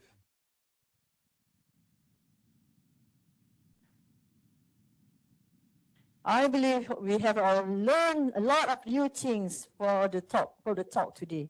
Don't we, Zulvika? We have learned a lot of things today. Yes, as we know, now the threats and challenges from the ethics, social and technology perspectives, while we are on the evolution of artificial intelligence. So what's next is? Okay, all right, Zulvika. Ladies and gentlemen, it's time for the moment we have been waiting for, the lucky draw. So, be the lucky winner. Wait. For that, we would love to invite Dr. Zaro Fitri, special session by session the day 2 advisor to the stage to pick 3 lucky numbers. Then the chosen numbers are required to come on the stage to collect your prizes. So the third lucky number is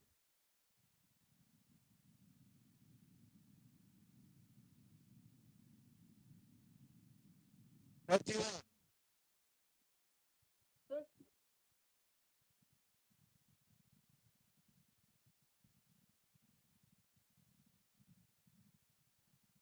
The third lucky number is 2.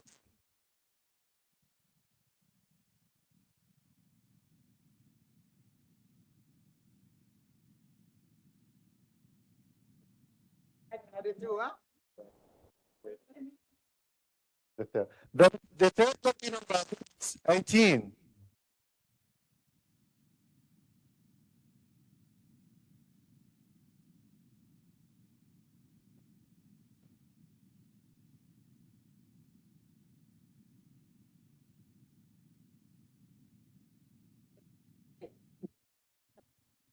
The fourth lucky number is 95.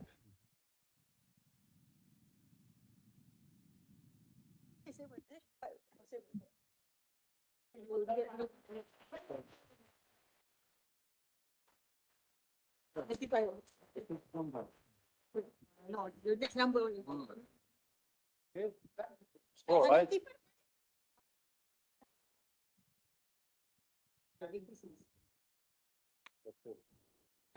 The fifth lucky number is 26.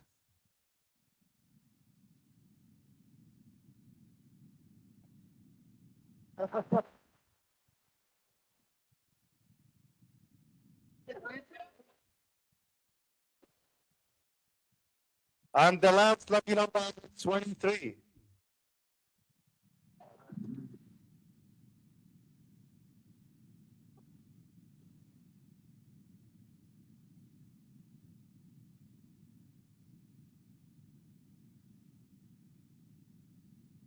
Thank you, Dr. And congratulations to the entire lucky winners. For congratulations after this. Well, do not forget the poster competition. For the poster competition, you will have to vote for the most popular poster using the sticker you have gotten during the registration session. Please stick the sticker onto the or you like to vote. The coffee break.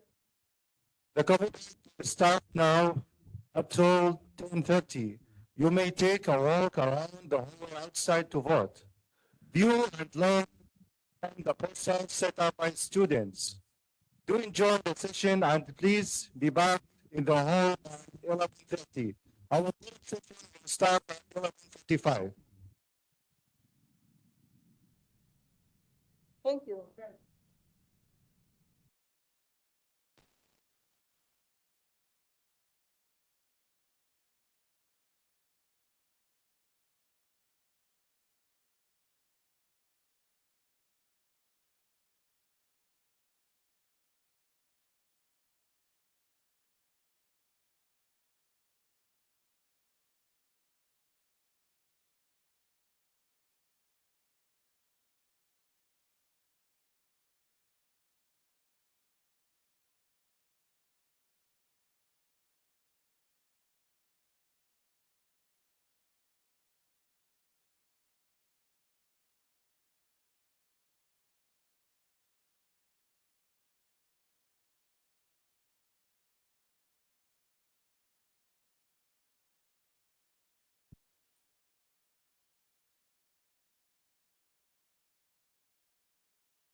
Siapa yang nak tolong angkat beg?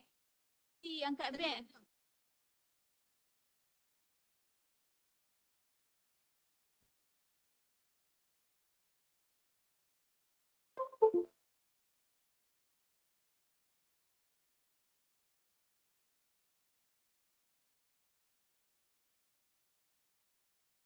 Test, test, test. Test. Test. Test, test, test. Test, test. Oh, tak bunyi. Hah? Test. Test, test, test, test. Test, test. Test, test, test, test. Cobaan satu.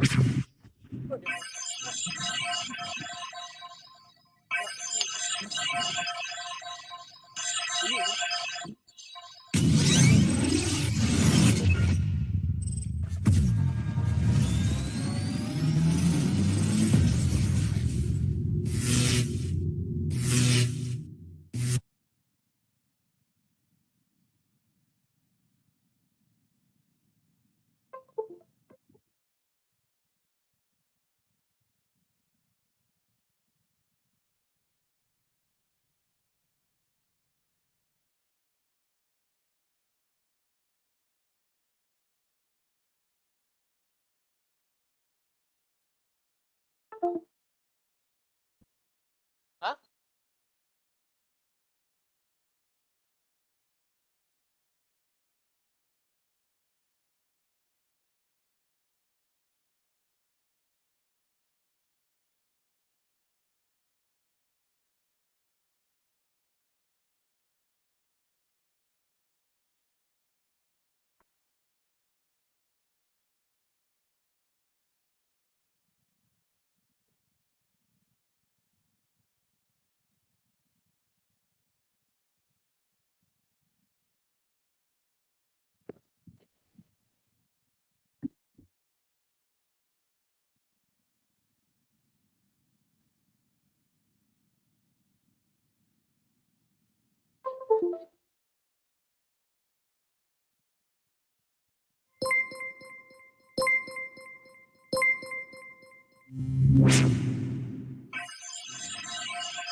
Testing, mic 1, 2, 3, test, 1, 2, 3, test.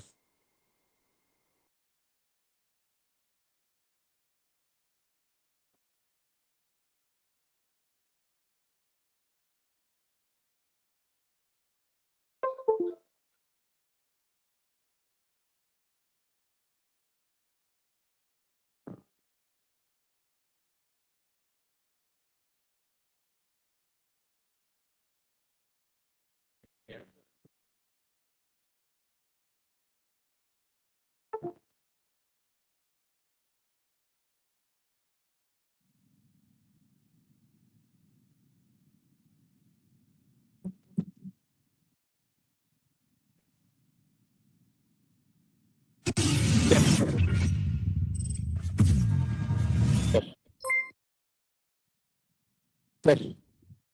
We cannot do anything because we get that kind of projector, we cannot do anything. Test, test, test. Test.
tak ada free.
again, everyone, as we are about to begin our next session shortly. Please be seated, and also gentle reminder for you to switch your mobile phone to silent mode. Thank you.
Excuse.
Hello, everyone. We are passing candy to but please make sure that you bring home, not throw it anywhere else.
Hello, everyone. I hope everyone enjoyed the poster sessions as well as the morning coffee.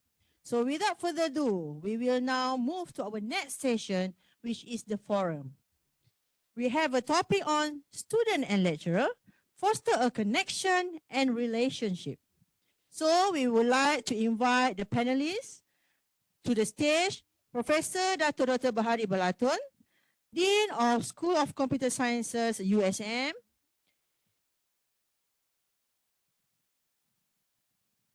Professor Technologist Dr. Azham Hussein, School of Computing, UUM, Associate Professor Dr. Umi Kasum Yusof, School of Computer Sciences, USM, and our last panel, Associate Professor Engineer Technologist Dr. Siti Noorani Sulaiman, Faculty of Electrical Engineering at UiTM Penang Bridge.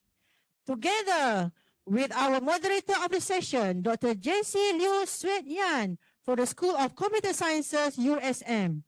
Let us welcome the panelists and moderator to the stage for the forum session. Please give them a round of applause and enjoy the session. All right, thank you, MC. Good morning, everyone. So today we're here to talk more about, listen to different perspectives about how to foster, a good relationship or good connection between the student and supervisor. And this is a particularly relevant topic for all of you in a research program because your supervisor plays a very important role in advising you throughout your research journey. Yeah.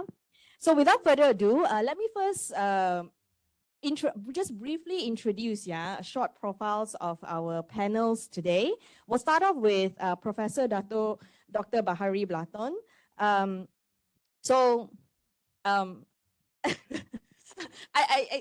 Who is, I kind of like, right. But usually I address him as Dr. Bahari. Yeah, so I'm just gonna stay with this Dr. Bahari, simple. Yeah.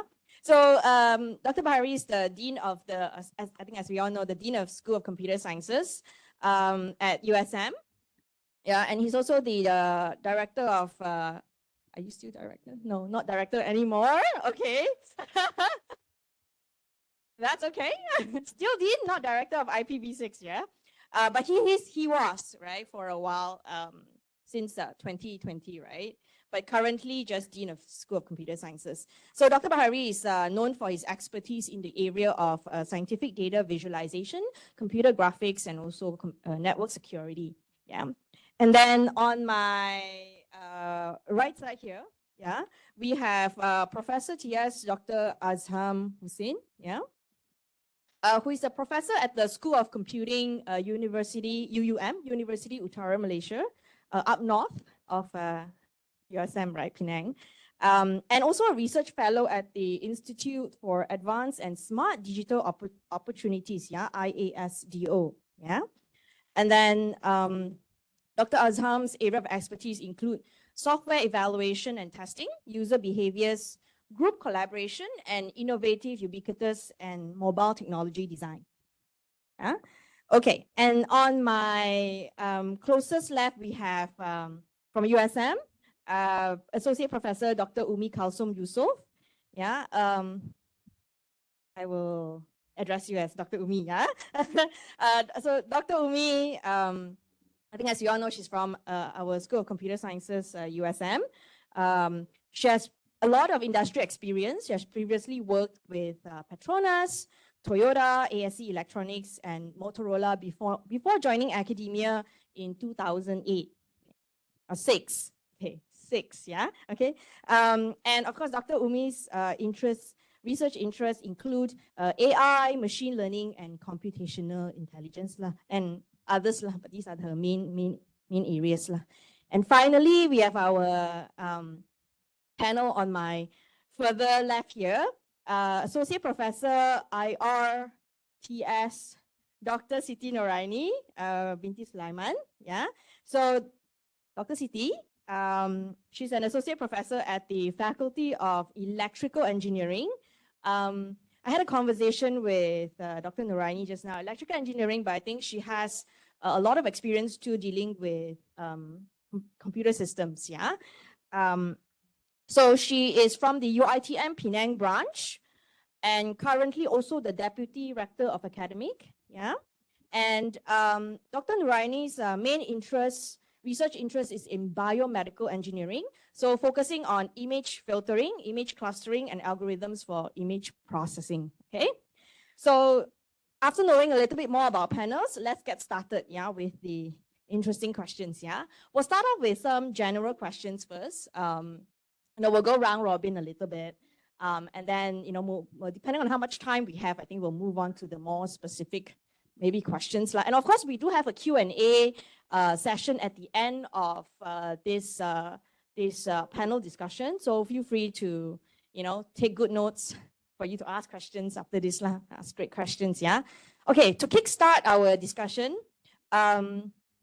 maybe we can talk a little bit more, and we have our panel share, their opinion about when we talk about, the supervisor and student relationship, right? Like, how would you describe a healthy relationship between the supervisor and the student, right? And we can also think about it like on the flip side, right? How would you describe an unhealthy relationship between the supervisor and the student? Maybe we can have Dr. Azham first share his experience, maybe based on your supervision style as well, and your experience dealing with students. How do you describe a healthy and unhealthy supervisor-student relationship? Bismillahirrahmanirrahim. Assalamualaikum warahmatullahi wabarakatuh. Thank you, Dr. Jesse, as a moderator. First of all, I would like to thanks to Datuk Bahari and USM also for inviting me. I'm very grateful. This is my second time in USM. I can see there is so many postgraduate students, research students. So previously, I'm a dean in computer science, but I'm so jealous with Datuk Bahari because he have so many postgraduate students. We in northern UUM, University Utara Malaysia, sometimes we got only 10 to 20 postgraduate students, PhD students. So I hope if some of you would like to go to UUM, we are happy to have you.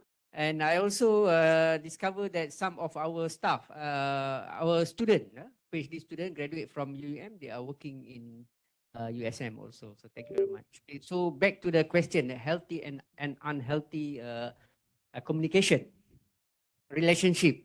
Okay, I think supervisor and the student is a very, straightforward communication and the relationship between the student and the supervisor, right? So the healthy about the relationship, of course, good communication. Okay, good communication is the key for you to handle, okay, between supervisor and student, because nowadays, you know, we have so many channels that we can communicate, include through WhatsApp. We still can communicate. Even now we have an online session. Some of the students, they're not coming here. Okay, but for the science and technology, probably they have to come here for the testing, for labs and so on. Okay, but in the UEM, most of our students, they are management students, so they are not coming to the university. They communicate through online and so on. But I think for the computer science student, we have to should come to university, to have the good environment among colleague, student, and also supervisor. Okay, so make sure you have a good communication. Always contact your supervisor, but don't do so many time contact. Then the supervisor will, What would you recommend is like the best kind of like frequency? Yes. Yeah. You have to discuss and check who is your supervisor. If your supervisor the dean, then every day you communicate with your supervisor. Then your supervisor, Datuk Bahari, will block your number. Right? Okay, normally, okay, for the first year student, I recommend you have once a week. Okay, once a week is about 1 hour. And then for the second year, third year, probably you are focused on your data analysis, data collection, data analysis. And the third year, probably you do the writing, maybe once a month or 2 times in a month. I think that makes sense for you to meet with your supervisor to discuss your progress. Okay, so that's all for me. Thank you, Dr. Azam. Yeah. Maybe we move over to Dr. Umi. Would you like to share? So we've heard from Dr. Azam that good communication is key to a healthy kind of like supervisor-student relationship. What about you, Dr. Umi? Okay, morning everyone. Assalamualaikum warahmatullah. And I'm glad to be here today, right? We see also many of you as well as all my students that reside in Penang is also here. So I'm glad, alhamdulillah. So okay, if I want to describe a simple analogy for the healthy relationship is something like this. If the students, my students coming, I see that the serempak or maybe that a sudden encounter with my student, the student doesn't go away. So it's not like that, right? So it means that is healthy relationship. So it means that they're not avoiding you, right? So they are happy to see you.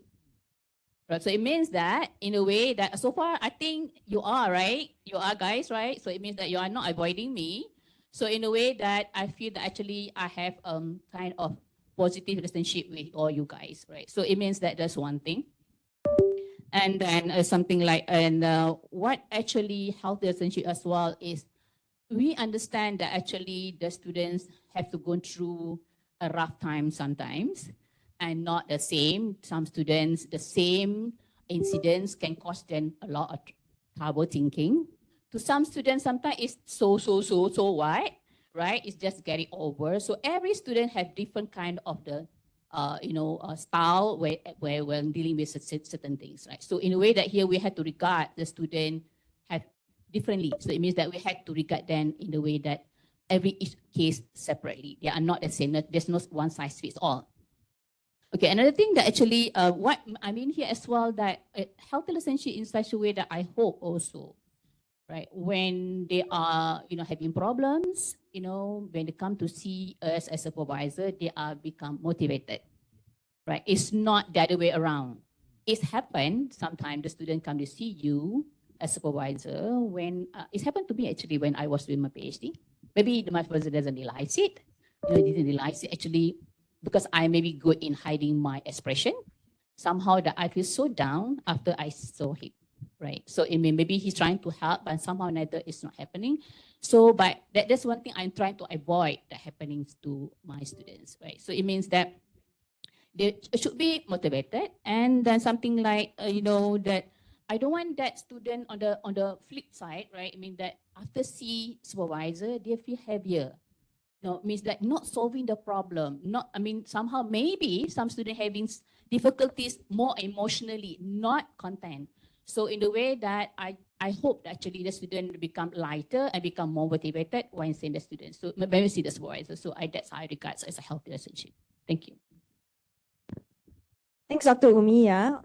So this is more maintaining sort of like healthy means, making sure that the student doesn't run away when they see the supervisor, and also making sure that the student and the supervisor has also this healthy kind of like emotional, social relationship as well, right? What about Dr. Nuraini? We can hear things from a different perspective because she comes from UiTM Penang, right? Yeah. Okay. Assalamualaikum warahmatullahi wabarakatuh, and a very good morning, everybody. And firstly, I would like to express my gratitude to USM and Computer Science faculty for inviting me to become one of the panelists for this forum session today. It is the discussion today is a crucial topic, a relevant topic for all of us. Okay, so answering the question by the moderator just now, I think the healthy relationship between the supervisors and also the student is, firstly, it is based on we should build a mutual trust, okay, towards the student and also the supervisor. Okay, the student should trust the supervisor's expertise, okay, the guidance and the support, and vice versa. The student also must, the supervisor also must respect and give the autonomy to the student. All right. And one more thing is how we can build the healthy relationship is based on what Prof. Azhar mentioned. It is of course the communication. Okay, and to fill up the communication, we should put on what is the goal oriented. Okay, inside the communication, we should highlight what is our goal in this study. Okay, and both parties should share the common goal. Okay, at the very beginning of the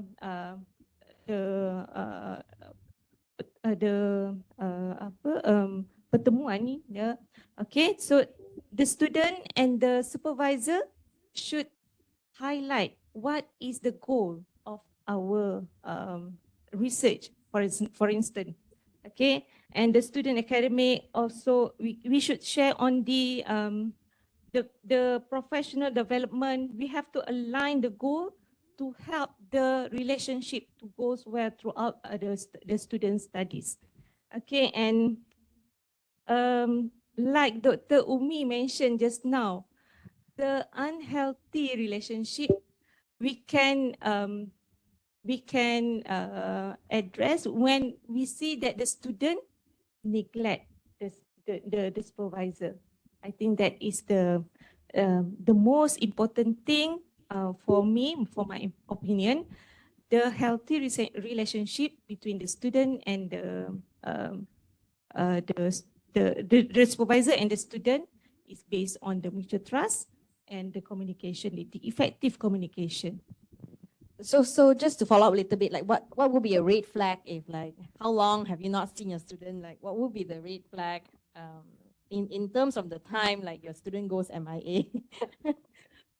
Okay, in our faculty, in my group, research group, I should have once a month, I have the official, the group meeting. But once a week, I would like to hear at least in a WhatsApp group, what is your progress? Okay, that is the my style of supervising the student.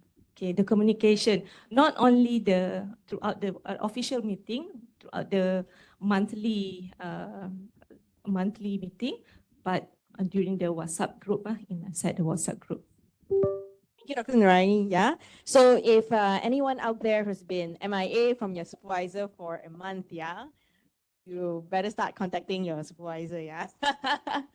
And of course, we would like to hear also from Dr. Bahari, who already has about 28 years of experience, yeah, in academia. So you can share, like, based on your experience, what would be like you define as kind of like the healthy or unhealthy relationship between supervisor and student? Thanks, Jessie.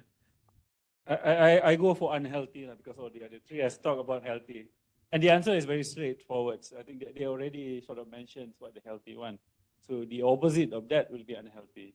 So for example, no trust, no communications, don't care, no respect. So those are all the unhealthy,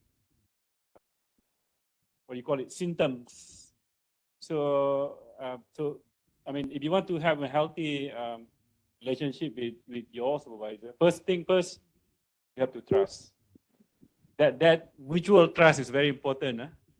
The mutual trust is very important, and it has to be built up. So you don't do, back bickering behind your supervisor. Supervisor tell you this, and then you come back and then you tell your peers, perhaps complain here and there. So that is already kind of a breach of your trust with your supervisors.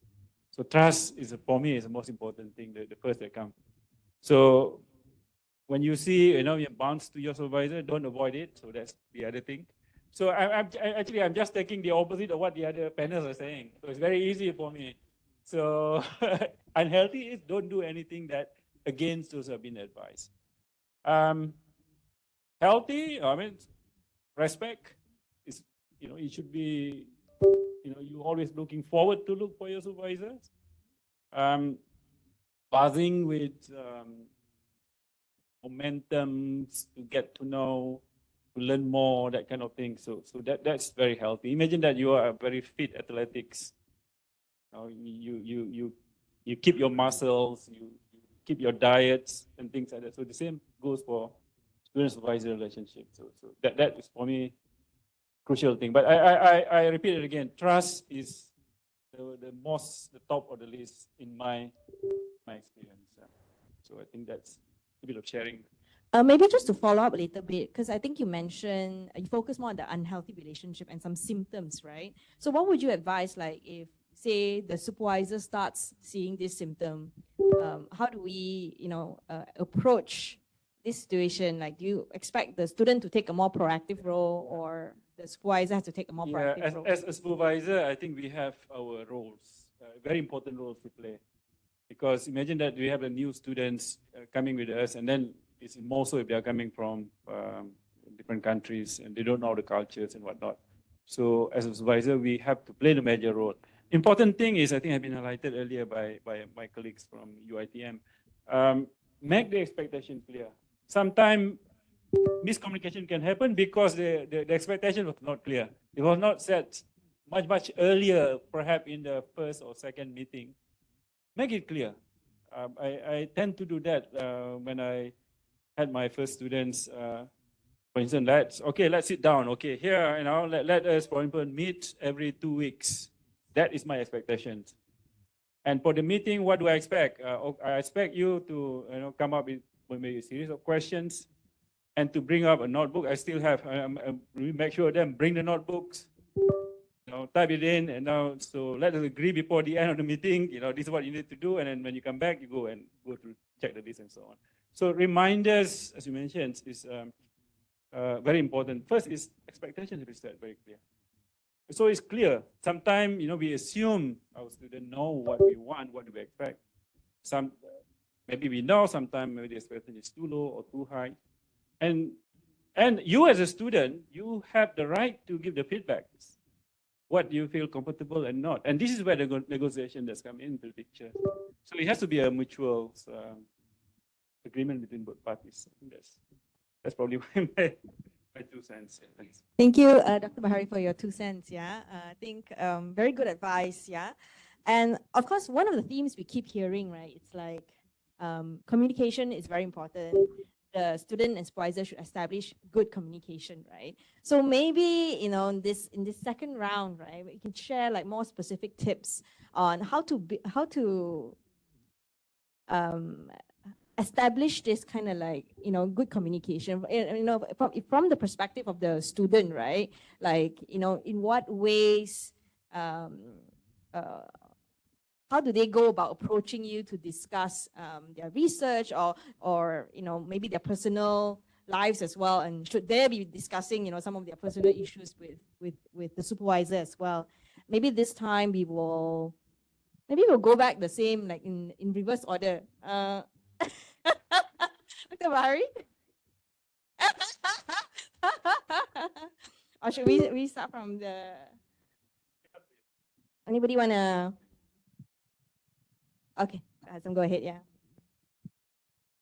Tips on good communication. Okay, thank you, Dr. Jessie. Okay, communication, of course, is important. And so how to establish, what is the method to go for a good communication between the supervisor and student? Okay, for me, my experience, normally I will have a schedule. Okay, schedule for, so all my students, they agree. Okay, previously I have quite many students. So what I did is I have once a week for all students. Okay, I will book a meeting room. Okay, so then I ask them in UM we don't have a class on Tuesday. So every Tuesday the postgraduate, the PhD student will come to the that room. Okay, that I booked already, that room. So we discuss in that room, and very good, communication, very good discussion, because all my students, they do quite similar research. Okay, the domain is quite similar. Okay, which is me myself, I'm focusing on the disabled people, for instance. Okay, so all the students, some of them during develop the testing for disabled system. Okay, so that they can discuss among them. Okay, and this is not compulsory actually. Okay, this is not compulsory because the students, some of them in third year already. Okay, and then some of them are very new, but I encourage them to come to the meeting, so that we can discuss for the first year. Normally we will discuss on the you know, the problem statement, for instance, so that the senior will help also. Okay, and then for the second year student, normally they need the input in terms of data analysis, for instance. Okay, then the senior will help, and will observe also. So similar to the third year. Okay, the third year normally they are writing an article, for instance. Okay, so that I'm helping them writing an article, and then the first year and second year student also, they get the experience on how to write a good article journal, for instance. So that is one only. There is so many way good communication, but I'm sharing that one first. Thank you. Okay, cool. Thank you, Dr. Azam. So maybe we'll hear from our other panelists as well. What would be some tips you could share with students, like, you know, on how to establish that communication with the supervisor? Okay, let me continue, right? So I'm trying to share, I'm sharing with you my style, but not necessarily that's the only style. That's the only style, because other people also have their own style, which is also effective, right? And to our CS, you know, school CS here, right? Many of actually a lecturer here now having many students as well, right? I can say approaching about 10, you know, each of the supervisors. It's quite a lot, you know, and then it's quite even like myself now, I have a 12 with a fair distribution of Malaysians plus, I mean, Chinese and also Midwestern, right? So it means that it is actually quite tough for us actually as a lecturer to kind of giving attention in very, you know, individually. So in a way, we must, trying to adopt what kind of effective ways to handle, to be communicate with students effectively at the same time, not jeopardizing that actually we also have a lot of other tasks to do, academic and also research and others. So extra, something like that, right? So in a way, what I just, in the way to share with you usually, if I have a new students, right, I will start like, making informal communication first. Because for me, you have to build a friendship, let them feel comfortable, right? So usually, right, most of our formal communication, formal gathering actually happening on via WebEx. It's something like, because we have something like bi-weekly and something fortnightly, research seminar via WebEx. The reason why I'm doing via WebEx, one thing is easier to make sure that everybody, including the overseas, also will join, right? Because we have that. But somehow, when I want to have to meet the new students, right? So I will invite other students that reside in the lab as well, right? So I will invite together and maybe some lunch. A lunch, something like that. Just something like communicate coming from where and so on. Just having a very informal communication. So basically, that to come with that one first, right? And after that, somehow that I will also introduce my expectation, right? Usually my style, because I learned something like, because we are having many students and a lot of things to handle as well. So what usually I do, I have a template of PowerPoint presentation, which is going to use it for the whole their studies, right? I ask them to put it in the template PowerPoint first, whatever the ideas. The reason why, because I don't want to read details. I just want to know the overall understanding of their research. So I would tell them what to expect, and then somehow that they will join the research seminar every 2 weeks or whatever. So, and then I will, when there's a need to go for proposal and also research review and whatever become very detailed, then I will become like more focused individually. So usually something like that is informal, and then also formal expectation through the research seminar. And by then when it comes to the time they have to go for proposal or research review, that I become more personal in the way that one-to-one. Before that, we are more on the collectives together, something like that, but one-to-one, and they pay attention for any, I will go details after that. But it means there's a series on that, because it's kind of giving me comfortable feeling. I can have some kind of overview, but at the same time, I also can manage my students that way, as well as manage other tasks as well. That's how actually I'm communicating with my students. Thank you. Okay, thanks, Dr. Umi. Yeah, maybe we hear from Dr. Nuraini. Some tips, yeah. Thank you, Dr. JC, once again. Okay, some tips for having a effective communication. Okay, first, like Datuk said just now, we have to set a clear expectation from at the very beginning of our meeting. And then the tips for the student, okay, do not hesitate to ask the question during the meeting. Okay, the supervisor is there for you to help, and it is a responsibility for the supervisor to give constructive comments or constructive feedback for you. Okay, and then one more thing, for the student, the tips for the student is you should respect the deadline given by the supervisor.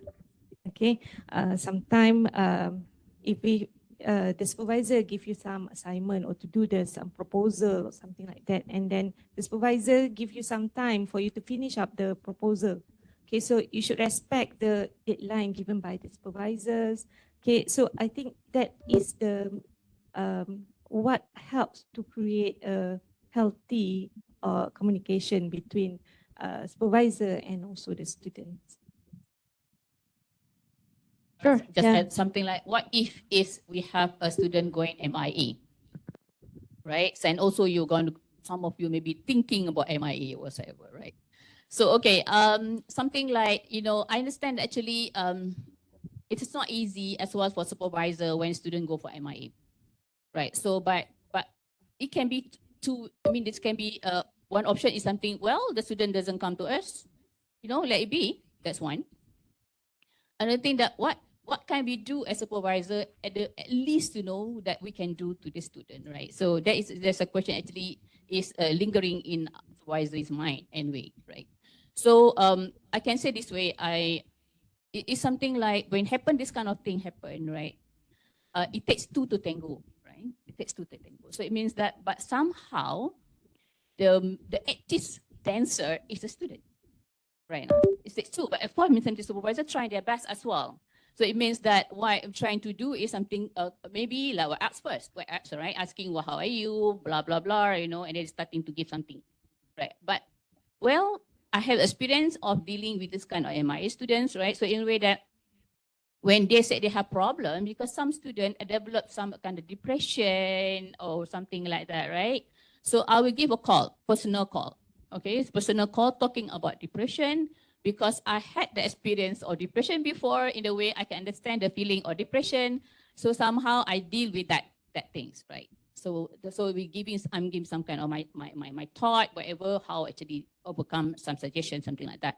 But somehow, if let's say, you know, things getting repeating, and then nothing much progress, okay? But somehow I said that, let's say I said that the active player or the active dancer is the student itself. So somehow neither we also have a lot of other things waiting behind us, or so something that we had to be balanced, right?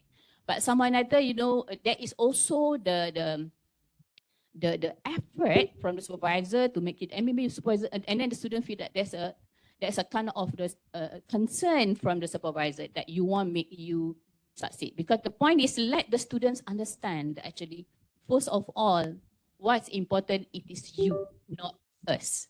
Right? Means something like what going to happen, actually the best is what is be good to the students, not to the supervisor. Supervisor in the way we get the credit from you if you have a publication, you have graduating, of course. But I want the students to understand actually we are going to help you to achieve your dream. That's the most important one. Whatever comes later, there is a credit to us that comes after that. Right? So in the way that student understand actually the foremost, actually we want you to succeed. So if we contact you, we're asking your problem whatsoever is meant to make sure that you can overcome your problems. That's the main thing. Hopefully student can see this and trying to trying to progress and then do something with that. But somehow another, you know, it's happened to me, you know, that student somehow MIA, and then I give a last one, I mean something, few messages to her.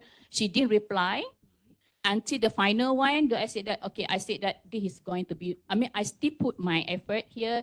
This is going to be my final text to you unless you respond to me.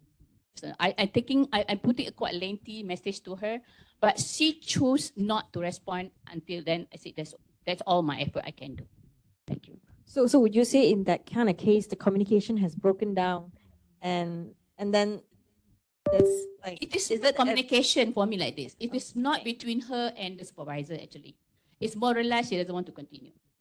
Right? So but I mean something doesn't continue, decided she's working, and then at first she said she want to continue while doing that as well, together working, because she's Malaysian working, and that's why I'm doing it. But somehow I already warned her that actually you are working, you are kind of tempah, you know, I mean, you are kind of taking a path that you won't complete. I'm telling her that already. That is kind of the ways actually not to complete your thesis. But she said, oh, of course I will do blah, blah, blah, you know, I already done my proposal, something like, shouldn't I actually, I let go. Yeah, that is the word when you are not yet going to the working environment. Right, so but happened that, but somehow neither she doesn't want to continue. Then it's not communication issue. I think it's more or less that, but we communicate, okay. But somehow there's a choice. There's a choice actually. She take. Okay, thanks, Dr. Umi, for sharing your experience on this. Yeah, so maybe we turn over to Dr. Bahari. Following up, because I think most of our panels have talked about sort of like based on their supervision style, right? Most of the discussion with the student revolves around more the research, the content part, right? But maybe you can chip in a little bit more in terms of like, because I know Dr. Umi mentioned like with some students maybe it's okay to talk about, you know, some of the personal issues, basically based on the problems that they are facing, right? With regard to the research, right? What do you think, like, as a supervisor, should the student be open, to talking to you about, their personal problem they are facing that, that's stopping them from making progress in their research? Do we go there? Do we not go there? Oh, before I answer that, just say to add on to the points that the other three panel mentioned, still on topic of effective communication. Now, most of our students here are international, and one of the issue is language issue, right? Language barrier, okay? And that is actually the main tool we communicate, right? If we are not, how do I say, well-versed or fluent in certain language, that is the potential point where communication can break down. So my tips is still about effective communication before I go to personal. If you have a language problem, what you should do first, you have to first is that when there's communication, you have to listen it carefully. Listen word every word by word that your supervisor is saying. If you don't understand, politely ask it again. What are the things that have been discussed? And try to clarify. That is, and the listening part is very, very important. This is for the student as well as for the supervisor. And I'm facing that problem. I think most of us have been facing that problem because of the language barrier, the intonation, and things like that. You have to be patient to every single student. They came from different background, and so you have to listen carefully, and then, oh, okay, no, I got it. So passion is very, very important, and listening is very, very important on both parties, yes, supervisor and also student. Second, you know that you are not good in English, for instance, okay? Prepare the text beforehand, maybe in the form of PowerPoint slides and things like that. What are the things that you need to discuss and bring it to the discussion and show it, Because when, as I said earlier, because of our pronunciation, the way that we say the words not clear and things like that. But then when it is presented in text form on the screen, things make clearer. So prepare text in bullet point, perhaps large, presented to your supervisor, so the communication can become very effective from there on. Otherwise, I have one or two occasions where we are arguing on certain things. Actually, again, back to the understanding of the main issue and so on. So that's about language. Language is everyone is facing. Please take care of that. I have totally a different argument with my student. My students say that, I don't know what to share here, but let me share here. He said that language is not important, English is not important, important is the technical work that he has to present. I argue with him many, and the story is that he would show me a video of Albert Einstein. Say, look at this guy is not good in English. This is a true story. Look, he's not good in English, but look at his work and things like that. Said, no, that is ridiculous. And he showed one or two theses that only, a few pages. These are, of course, famous people, mathematics full of equations and things like that. And then he demand that the examiner and whatnot must be from his area because they will understand the work that he's done. So imagine that. Again, the expectations, but of course it's totally a different thing, but going back to the point, English is very important. So please, please, please learn English because this is the way, because when you do research, it's not only doing for the sake of research, we are teaching you, we are training you to be a researcher. So when you finish your PhD, you can be put anywhere in the world. You can communicate, you can write, you can talk. It's not only technical, yeah. That's very important. For those of you who has still that mindset that research is technical only, that is wrong perception. You don't have to stay with us, go out somewhere else. I'm sorry, I have to say that because that is what we are teaching. That's what research is about. Okay, personal issue. The question is that how far can we go to talk about the Right. Yes. I mean, should the students really, go to the supervisor to talk about, personal issues that are stopping them from like making progress in the research, and how far should the supervisor be like advising the student in terms of this more, like for example, if the student mentioned that they are suffering from mental health issues, then like what should the supervisor do, right? Like, should we talk about it? Should we not talk about it, right? I think the supervisor has to know, because again, because there are two parties involved here. If I do not know what my student is facing in his personal life, I might make lots of assumptions and I might add some pressure to my students. So as a supervisor, I need to know, to a certain level, of course, what are the issues that he or she is facing personally, and then I might be able to offer some help. Either I could offer some, chit chat and talk, or I could get engaged people who are expert in the area. So to me, it is crucial and important to let your supervisor know what are the issues, personal issues, to the level of which you can go. I believe it's okay to go, to whatever levels. Personally, I might be wrong here, because as a supervisor, again, our role here is to get this student connected to those who are expertise in the area, to get help, to get assistance. So I'm very open to that. Yeah. So that's my point of view. Okay, go ahead. Yeah. Right. Okay. I know sometimes. I mean, there's going to be a various of opinions regarding that, right? So, but anyway, like my background, because I also have some background of counseling a little bit, and also I like psychology, something like that. So I really feel this is important, because sometimes not knowing the student's problem may hamper the progress. So that's why something like, as a supervisor, you can judge how far to go, right? So how far you try, after that then you say, I should stop, right? But somehow or another that I will willing, and this is for research only, not for class.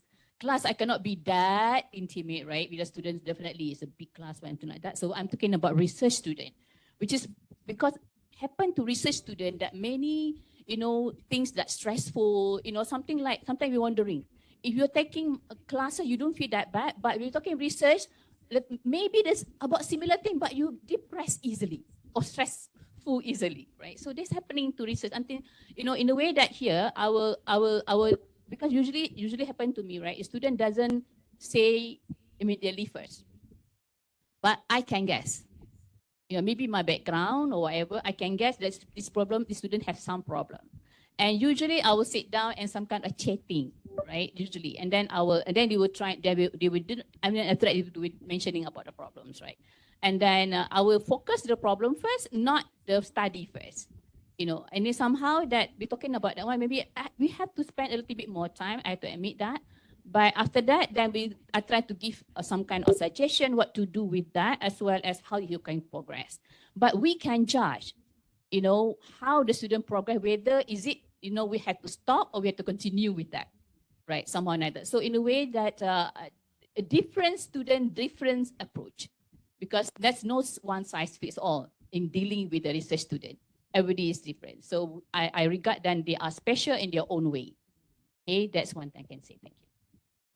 Thank you, Dr. Umi. So I think the general consensus is I think this is something maybe the student, should explore and see where the boundaries with the supervisor. I think every supervisor is different, right? Maybe some supervisors are not very comfortable in talking about personal issues, but some supervisors are okay. And maybe okay to a sense, like, to make sure that you get help so that you can continue to make progress in your research, right? Because I think I think most of us want to see our students being successful at the end of the day, right? To finish the program, right? So I think we want to try to help as much as possible to, like, if something is stopping you from, progressing in your research. But what I really like was, I think Dr. Bahari brought up a very good point about, because like at CS, right, we do have quite a diverse group of research students, right? So maybe I throw an open question here a little bit, right? So when it comes to communication, I think Dr. Bahari said language is very important. And, communication in terms of not just writing, but like presenting, right? Being able to present and communicate or tell people what your research is about is important as well. How do you see, since you were touching the issue of like international or foreign students a little bit, like how do you see differences in terms of like cultural differences in terms of the interaction with the students? Like, what are your expectations in terms of this communication and interaction with the students? Yeah, I just throw an open question so anybody can feel free to contribute. Yeah, your opinion. Right, thank you, Dr. Jessie. In terms of different culture, yeah, I'm facing the same issue. Okay, students come all over the world from Arabic. Okay, the style different. Okay, the best is I think I just want to share my experience. Okay, Arabic people from Saudi, from Jordan, they still arguing about the mazhab also in the room. Oh man! And then when it come to most of the student, I can see here also from Middle East, right? Okay, Middle East. Actually, they are good student. Okay, but some of the lack of the Middle East is about English.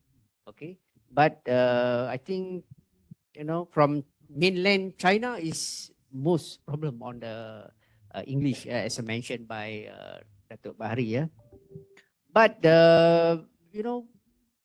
when the student come, okay, with different culture, different style, different, what I can do as a supervisor. Okay, I told them that you come here, you have to follow the culture in Malaysia. Okay, because we know Middle East, they will drive car, they will horn many times. I told them, okay, you can drive here, but please don't horn many times. Okay, then of helping student also. Okay, we also have we are quite lucky because we are in northern. Okay, there is no many cars. Okay, so that's no on. But when they come to the problem is we are far away from the Alostar or Changlun. It's quite far away. So all the students, they need a car. Okay, so they come, they have to buy. But some students, they don't have, they self-sponsor or the sponsorship, scholarship is not very big, very small. So that kind of problem that they come to supervisor, then they share to the supervisor. So what can I do? Takkan I nak bagi my BM. So, students are very lucky. I feel. Okay, but to share with you, okay, we as a supervisor, we are really grateful to have a PhD student. Happy to have you. Because you are helping us to do the research, okay? Because we, in our mind, we have so many things we want to do, especially in the research. When you come, we throw out the idea, then you take up the idea, you do the research, okay? So benefit both. Okay? That is something that I like about PhD students. They come, they help us. That's why we always listen to the PhD student, okay? And the best of my PhD student, one of my PhD student, he loved writing. Okay, so that is the advantage.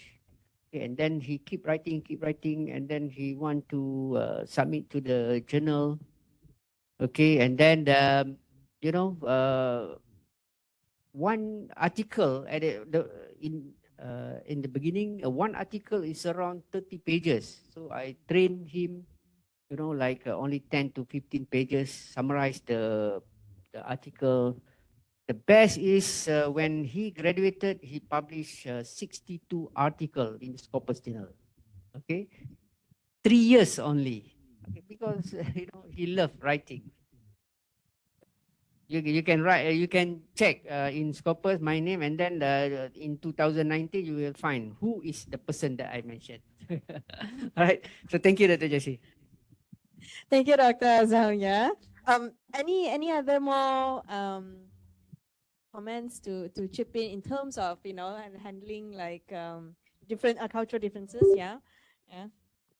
I mean, Dr. Azam's really lucky. He has a student who don't we wish, yeah, we have students like this too.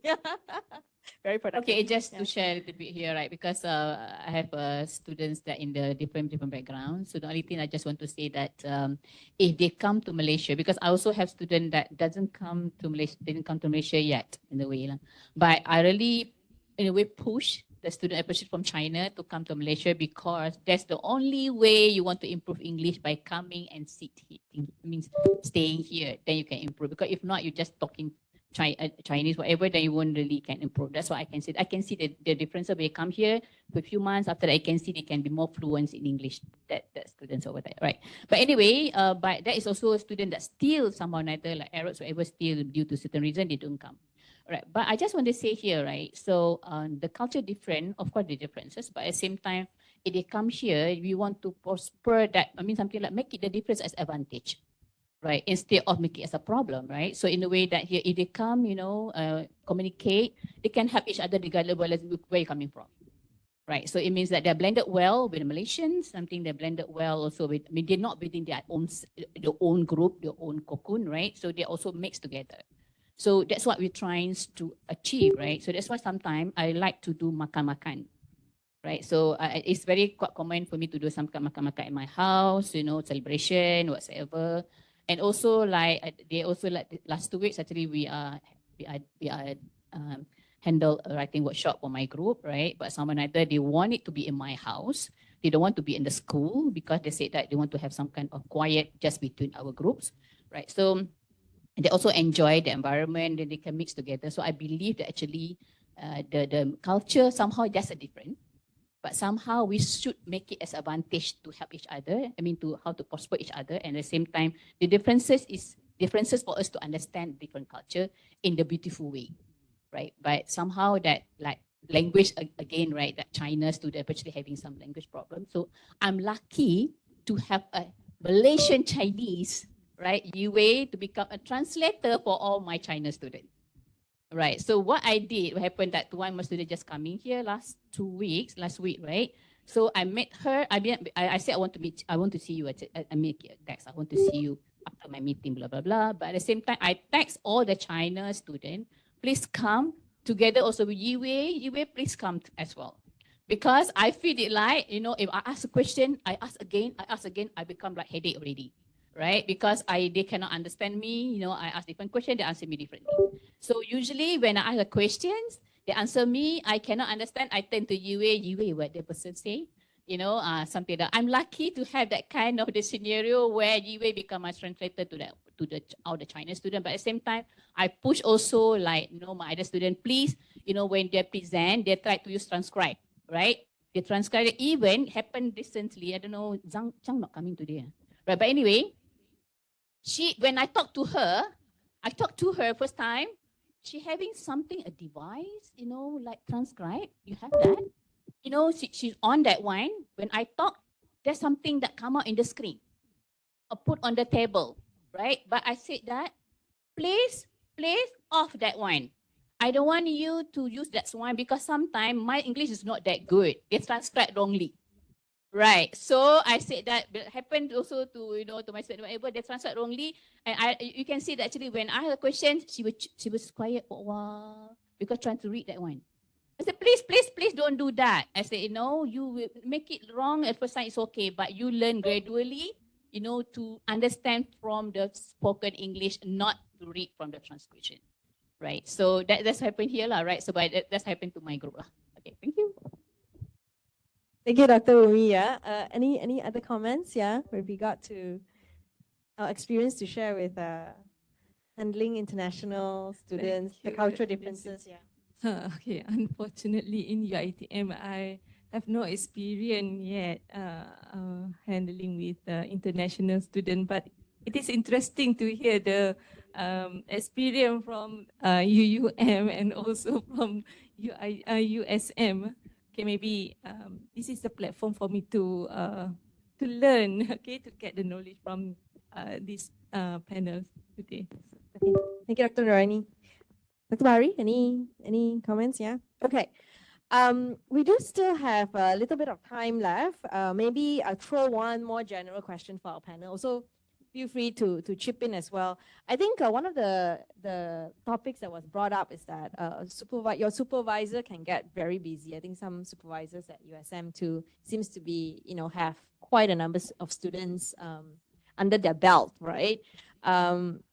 Maybe I think this is a good sort of place to help create more awareness, sometimes how busy our schedule is, and also maybe share about some of the strategies that and of course this is just creating awareness in how supervisors kind of like balance our academic work versus like advising student. So then this is to help also students understand more about what we supervisors are dealing with on an everyday basis. And then, in what way, you should be more efficient when you are communicating with us so that, we are very productive in that amount of time that we spend discussing your research. So I'll throw this out, maybe last question to all of our panels before we move on to Q&A from the students. Feel free. Oh, yeah. Dr. Bahari? See how busy our dean is, yeah. I'm not good at this. I don't have that many students as compared to some big here. We have 5. 2 kind of missing in actions overseas. So the other 2 are very regular. This one I look at very closely. Every 2 weeks I have a meeting with them. Sometimes just came, just chit chat, go, no problem. Because they are struggling in English and things like that. But I have seen quite tremendous improvement through that meeting, even just to meet them. As I said, but I think by being shared by the panels here, I used to have a large, not really large, my large about 5 or 6 students. A group discussion is a must, definitely a must. And then, of course, in that group discussion, you have some kind of schedules, who's going to present next, and so on. People are learning from the others and things like that. So that is probably how you balance things. You can have one session together and so on. The other thing is that perhaps because we also do some teachings and so on, somehow this is a very ideal case. The courses that we taught sort of resemble with the work that student done. So in that sense, like killing 2 birds with one stone. But yeah. So apart from that, I do not have much to share because I do not have that many students under my belt. Yeah. So the others have more experience. I can add. All right. Okay. First of all, I would like to thank my PhD students, to help me in many of my, balancing my workload. That's one thing I would like to say. Because my approach is like this. Actually, when I was listening to Prof. Latif, from Latif lecture, this afternoon is going to be him, right? Okay. He mentioned that my PhD students must supervise master students. The master students must supervise the final year project students. That's what he said. So taking this kind of the approach, right? And also because I was coming from industry, I was a manager for more than 10 years, something like that. So I like to manage this way, right? So it means that, and it also gives exposure to my students as well, right? So it means that other they become TA, they also like some of my students, the one that depending on the area, depending on their ability as well, and also readiness. Okay, they're willing or not, right? So it means that this PhD student, actually, they are mentoring my mixed mode students and also my final year project students. That's why sometimes, during the presentation, sometimes you can see that actually few of my students actually coming in and join if they are allowed to. The reason why, because I want to train them. Because knowing my background, myself from industry, I also want to train my students. That expose them, then when they are teaching and maybe in the future, then they have some kind of the advantage of being, be involved with this kind of things somehow or another, right? So it means that that's one way to balance my, my workload, right? So because we also not having a PhD student research, we also have mixed mode, we also data science, you know, so many, right? And then because we are, computer science is so popular nowadays. Okay, so it means that's why if you don't do this way, depending on how much the time that so lecturer can spend, because so many things we expect to do, right? So by having this as well, that balance, and also for me, you know, I'm giving some kind of exposure to the students in a way in the future they might appreciate this kind of the effort. Thank you.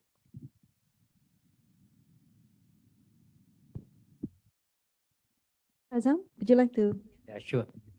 Hey, Was it like in UUM? Yeah. itulah. Last year, I'm the dean. Okay, and 5 of my students graduated last year. Because final year student, okay. I mean they are in the stage of writing. Okay, so and the lucky is as a dean, no teaching. So no need to teach. Okay, so all right. So you know, teaching will be very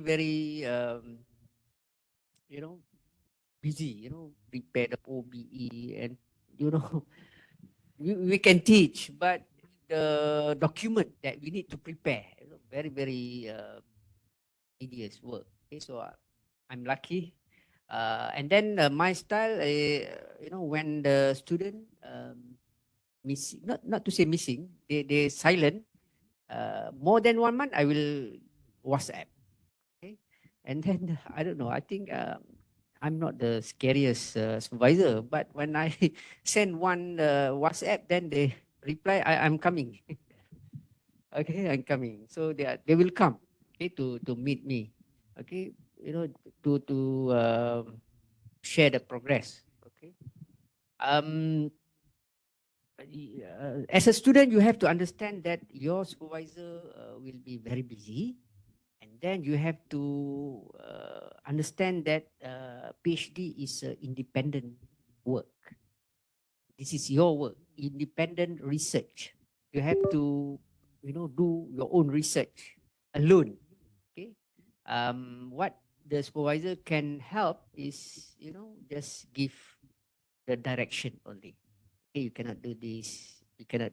You know, you have to follow this. You know, you cannot ask the supervisor what method should I use. This is no. This is your work. You have to decide which method, for example. Okay. So I always remind the student that, you know, PhD is the independent work, and PhD need like 80%, 80% thinking process.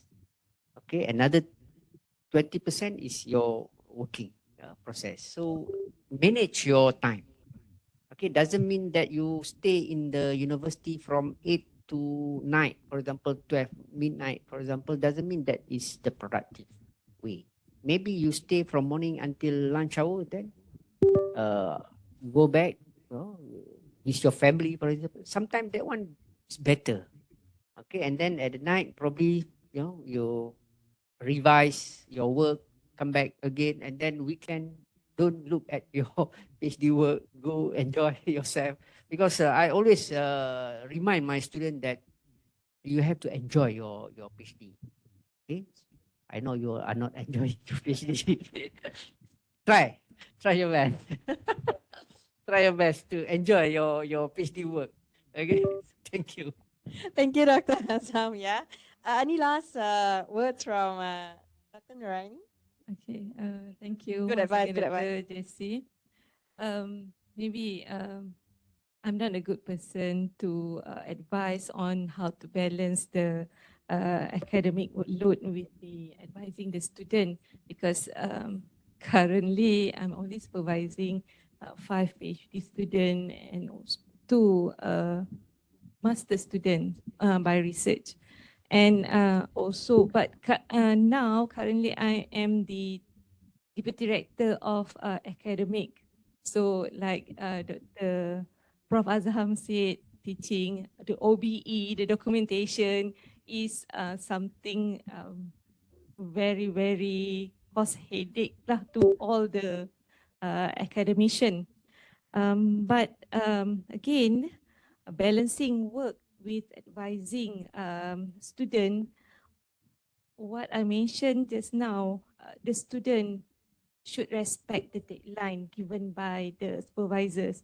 Okay, that's why I mentioned earlier, respect the deadline is the most important thing lah. Because your supervisor could be very busy. So they have maybe they have allocated some time for you to sometime those allocated time is for to supervise you. So please respect the given time. And then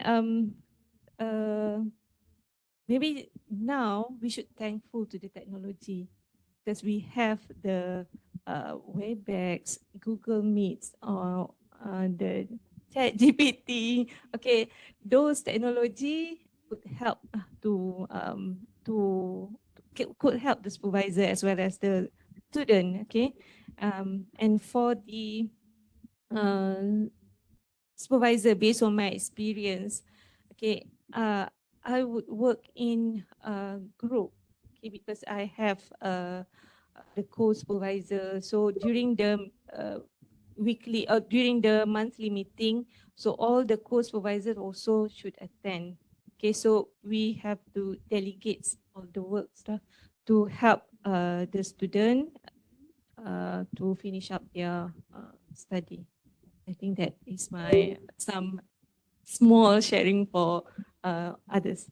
Okay. Thank you, Dr. Nuraini, and thank you all the panels for sharing very useful tips today with our students, particularly on this student supervisor. How do we maintain the student, foster a good relationship between the student and supervisor? Some key takeaways, I'm just going to summarize very quickly. I think open communication is very important. Be it, writing, presentation, and also speaking skills as well, language skills that came up as well. So open communications with your supervisor is very important. So make sure from day one, set expectations and get into the, make sure you know what are the communication style, right, that you're comfortable with when communicating with your supervisor. Yeah. And then we also have, I think you guys got a bit of insights into how busy academics can be, how busy your supervisors can be. So, when, given the time to you, for you to kind of communicate your progress with your supervisor, right? You want to make sure you fully utilize that time. Try not to be late, try to be fully prepared. If language is a barrier, you can try drawing, you can try, different ways in how you can, express your ideas, right? It doesn't have to be, if you can't express it properly in words, there are other ways. Yeah, just make sure, we want to try as much as possible to have that communication be effective. Yeah. And last but not least, don't go MIA. If you go MIA also, make sure you communicate with your supervisor. Because at the end of the day, I think all of us really want to see our students succeed. So also, part of it, like Dr. Umi say, right, it takes two to tango, right? So if you go MIA, even though if you reach out, you don't answer to us, right? Then basically, the dance cannot move on, right? Tango cannot, right? Yeah. So with that, please give a big hand of applause, yeah, to all of our panels, yeah. And we will open, we still have, I think, how many minutes, yeah? 10 minutes, 5 minutes? 5 minutes, okay, for Q&A from the audience. So if you have any questions, I know you guys have been taking very good notes just now, If you have any questions for our panels regarding this student-supervisor relationship, this is your moment, yeah, to ask.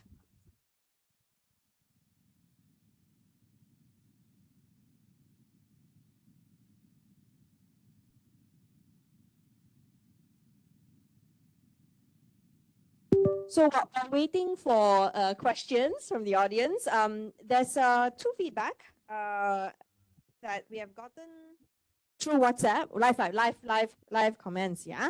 So I'm just gonna read them, yeah, to our panels, yeah. So the first one, Dr. Azam, I'm very proud for being one of your students in UM. Oh, so even your students in UM is following, yeah. Okay, nice. Okay.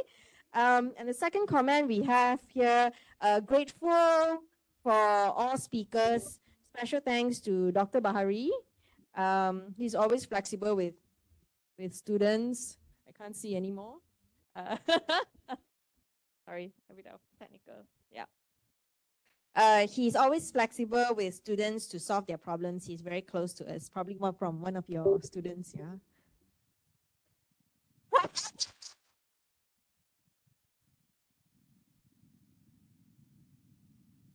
We have some live comments. Any questions from the floor? No? I know we are between you and lunch, right? So, all right. If no questions, okay, we have.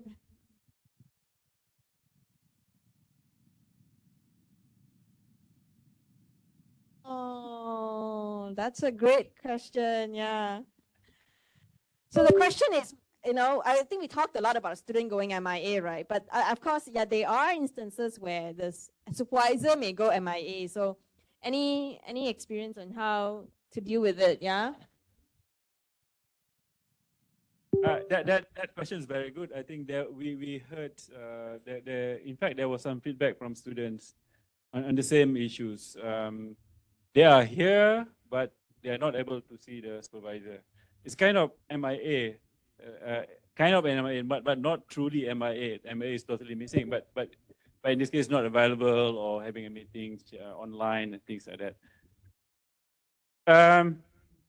Question is, what about if the supervisor is missing in actions? First and foremost, I mean, as I'm talking from the point of view of head of department, I need to be aware of that first, and there's a mechanism through which that kind of feedback need to be passed to the management, because then I will know what who are missing, what the issues and so on. That's my perspective from as admins or HOD, because we can take appropriate action either to find out what's going on or if the supervisor is sick or for some whatever reason, emergency or whatnot, then we can find some mechanism to handle that. Now, as a supervisor, if you are MIA, I think that's very irresponsible on our part. Because when you accept a student, you sort of already signed a contract, Again, I said earlier about expectations. Students are here, they are paying a fees to study. And if we are not doing our duty, then that is not good at all. And we are not honest, we are not amanah in that sense. I don't know what English is. If you are a truthful supervisor, you should play your role to the fullest, And being responsible in the sense that even if you're going to missing in action, you make proper planning and whatnot, so that both parties are aware of this. So perhaps that is my feedback again on that issue from both HOD and OS. Can I add some more? Okay. In terms of supervisor MIA, okay. So we have a committee in UM, for example. Okay. This committee, will monitor all the students. Okay. So far we don't have a supervisor missing in action, but supervisor run away from the student. Because the supervisor, the lecturer is there because they need to teach. So they have to available in the campus. But the student unable to meet the supervisor because the supervisor, what I can say is not happy with the student. So to avoid the student. So we have to take this very serious when the student complain.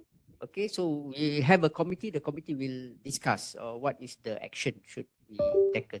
Okay, like we change the supervisor, for example, and then we call both to discuss to solve the problem because like Dato say that student pay fees, the time is very very important for them. Okay? They want to complete as soon as possible and go back, right? So we have to help the both student and supervisor.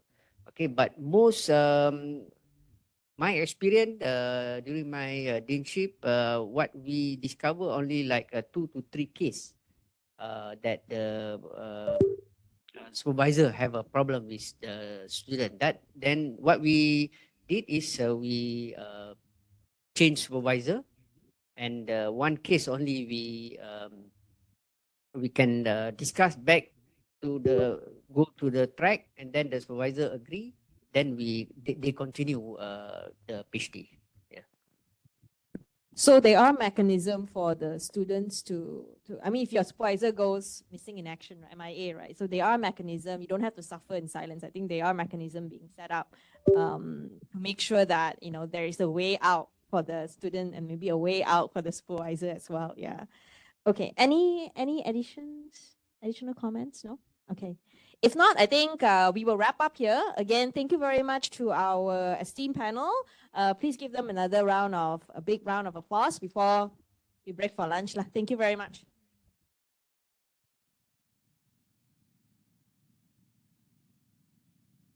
Thank you very much for the enjoyable session to all our panelists, and please remain on the stage. Now we would like to call upon Associate Professor Dr. Gan Keng Hoon, Co-Advisor of CSPC 2003, onto the stage to present certificates to our forum panelists. All the panelists, please do remain on the stage for a quick photo session after you have taken your certificates. We would like to call upon moderator Dr. Jessie Liu Suet Yan.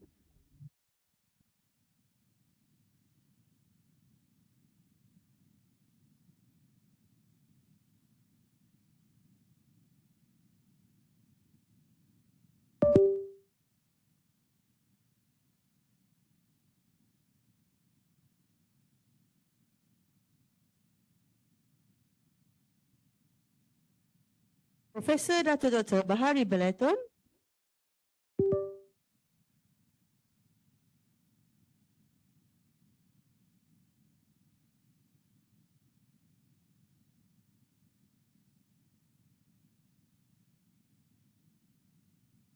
Professor Technologist Dr. Azham Hussein.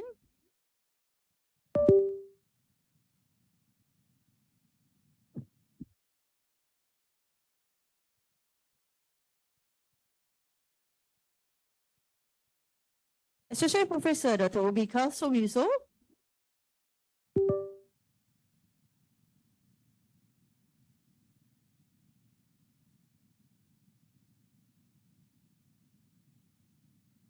And Associate Professor Engineer Technologist Dr. Siti Norani Sulaiman.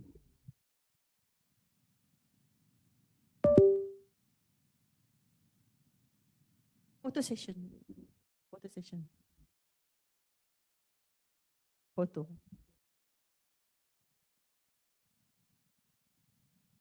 Standing or?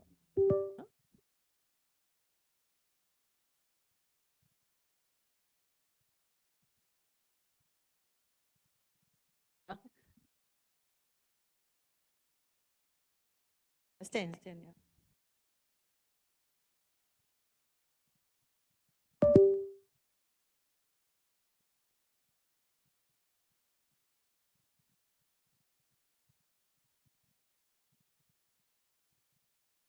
Thank you very much to the forum panels and the moderator for joining us for the session today. You may have your seat.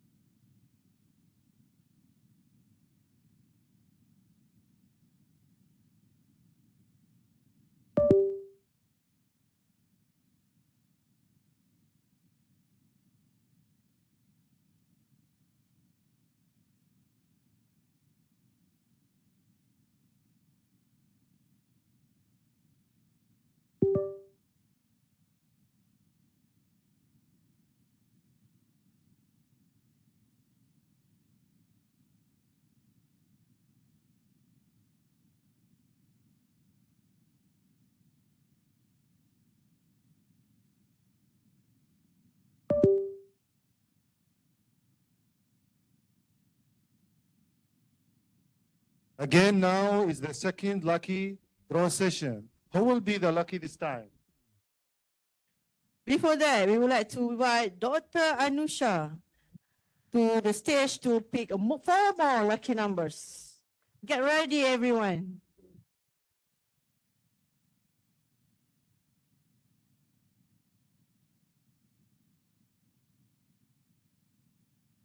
These lucky draws are from our sponsor, KW Consultancy.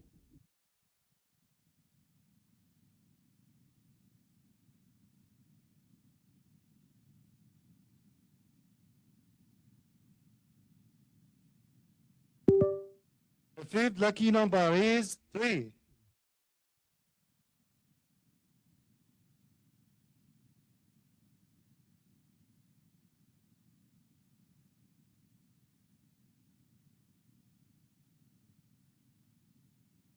The sixth lucky number is 94.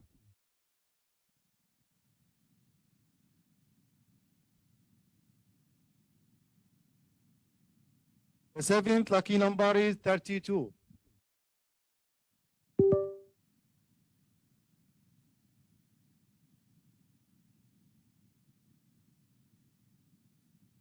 And the last lucky number is 80.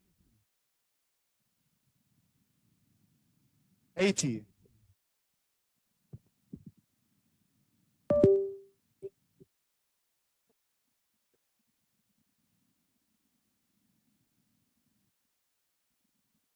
Okay, this is the last lucky number. The last lucky number is 34.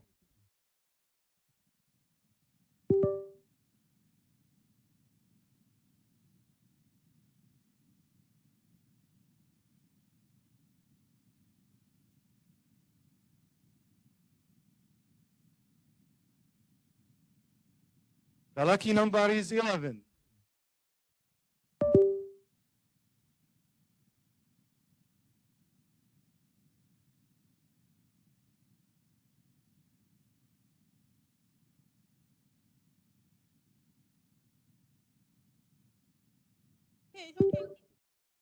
It's okay, you can come, just go. Yeah.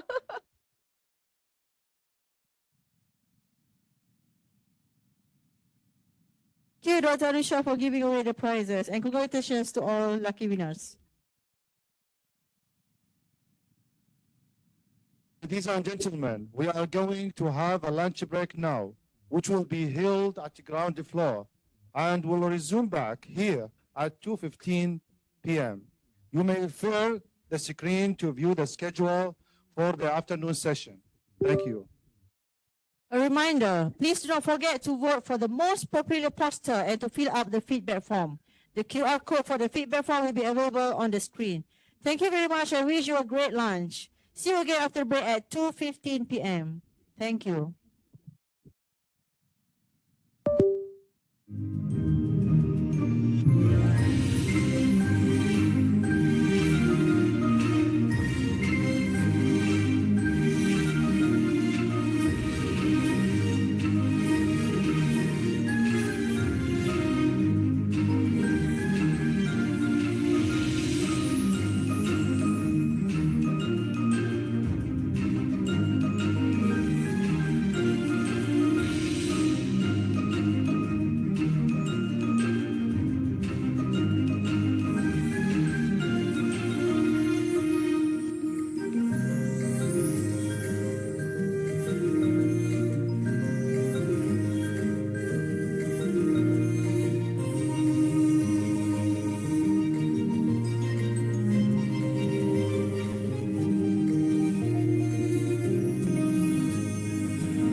this robot that can make applications or AI tool wonders like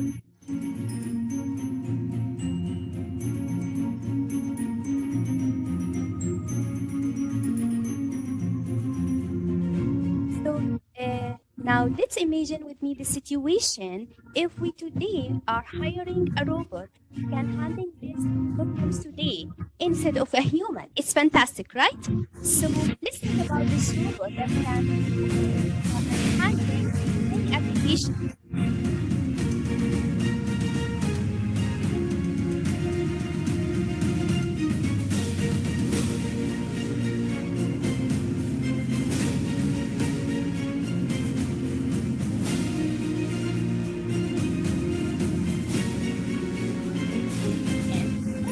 Are hiring today a friendly robot instead of a human that is running our collectors today. So it's fantastic, right?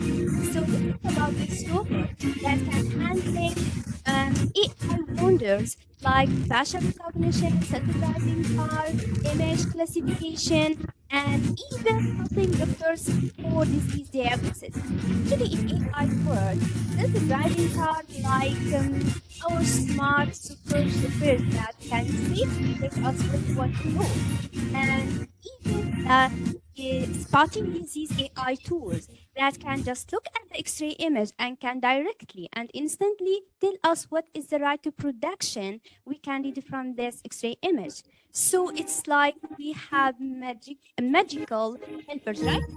So there are some travel features out there, which is called adversarial attacks. Actually, adversarial attacks in which the attacker tries to create and inject small perceptible perturbation inside this image to create what is called adversarial examples to the deep learning model to make wrong prediction. So let's imagine this self-driving car can getting accidentally punctured at a traffic light and cause a crash. And let's so say that with AI tools thinking of this cute panda as a gibbon, it's like a funny magic trick, right? But it's not so funny when it's come to your health. So why or how we can trust AI tools, doctors and prediction?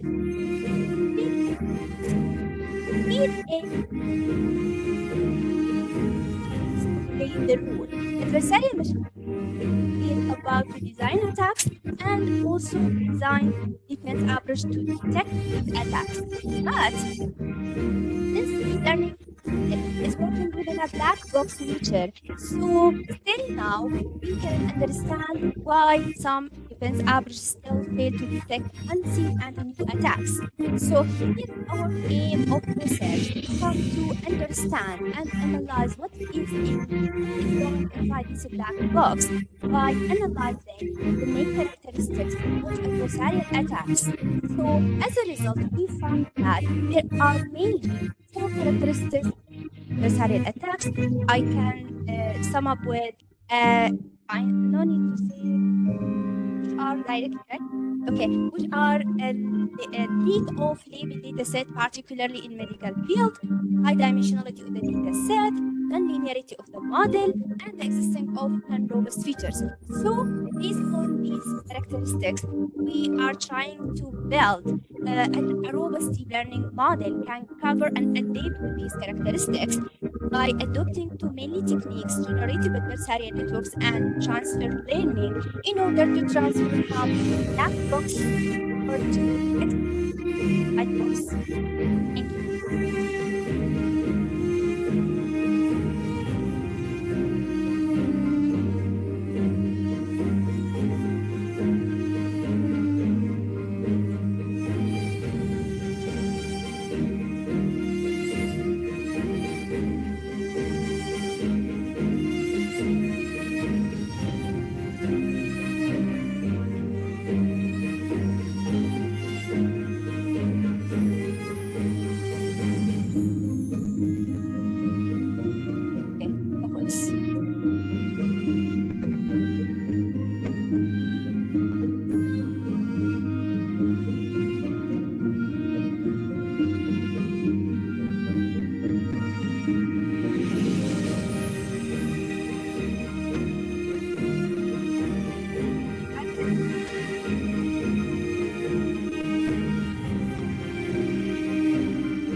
ya.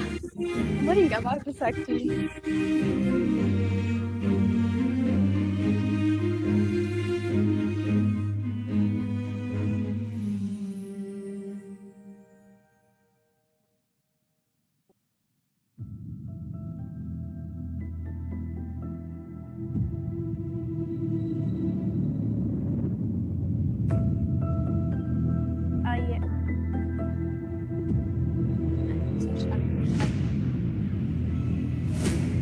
Yeah.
1 minute.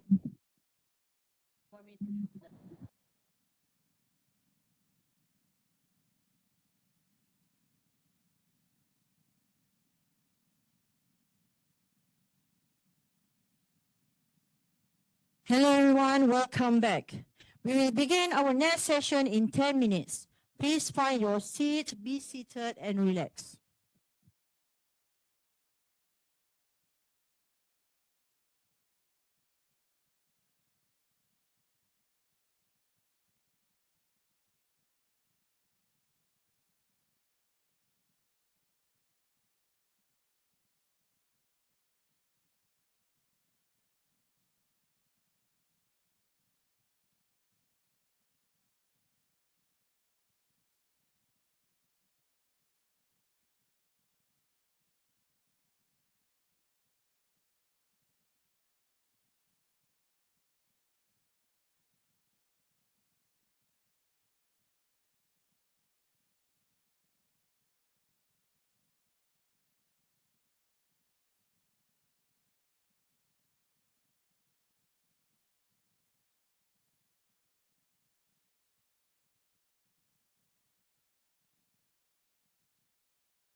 ya Hadi.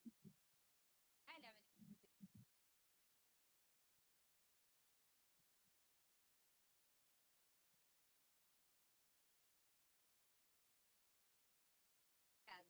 They know their, they know their, Albin.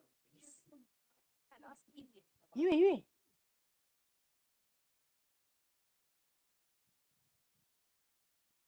They know that. Kami, Maybe they still ask. I think,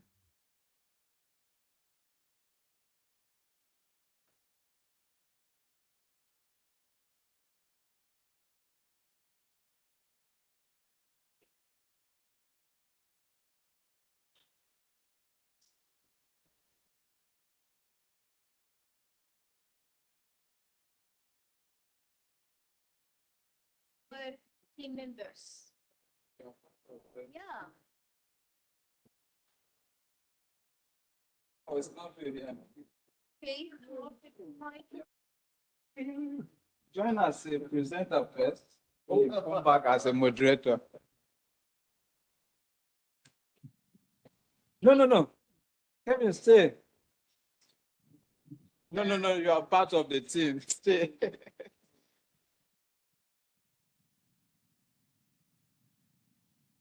Hold on. Kevin don't want to be inside. Young fan, look up.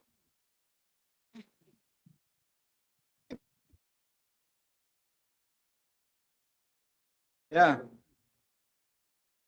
Come back, stay here. Thank you.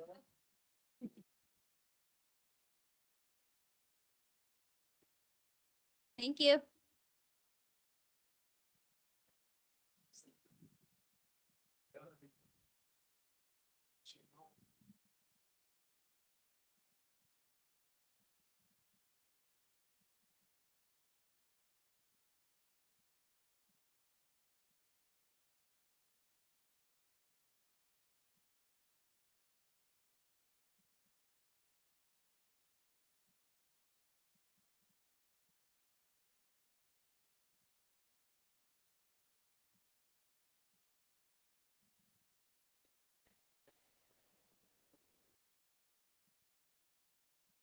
Betul nada.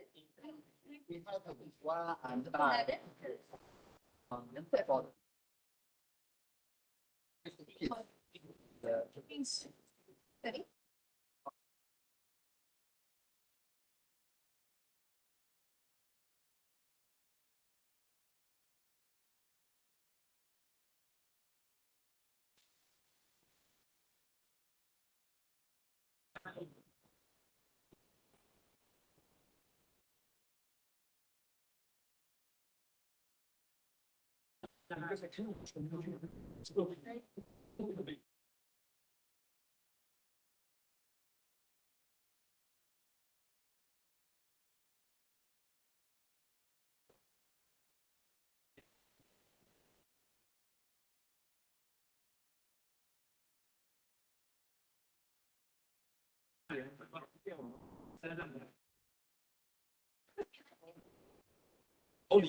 You are the next president. Or the new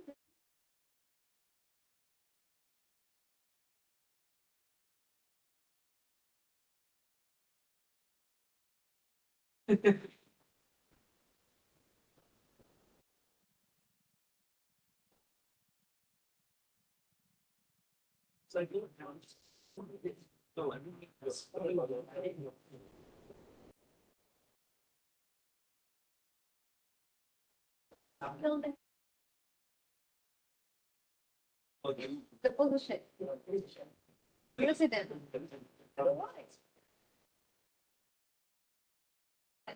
I'm sorry. President.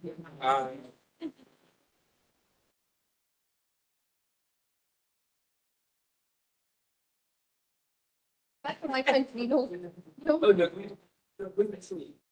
No more society. I already got experience. Got experience, so it's enough for me.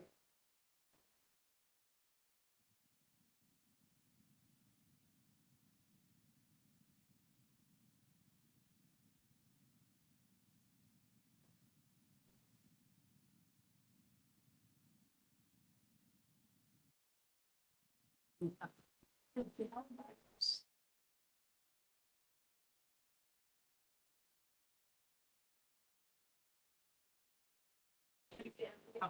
think the two of us will talk about it. I know what the way it goes. A lot of people, I know a lot of people are. Just now I realized that 31 of the judges. Yeah, that's why it's not my still.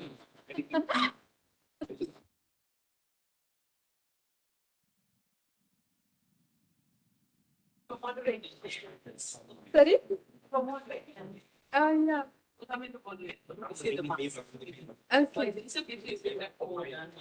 Yeah. Yeah, I know, but I need to be fair with the others. Oh, okay. I have put this, you will see how it works. If everybody give you 8, Sally, she give you 9, then we will. She give you 8, she give you 7, and.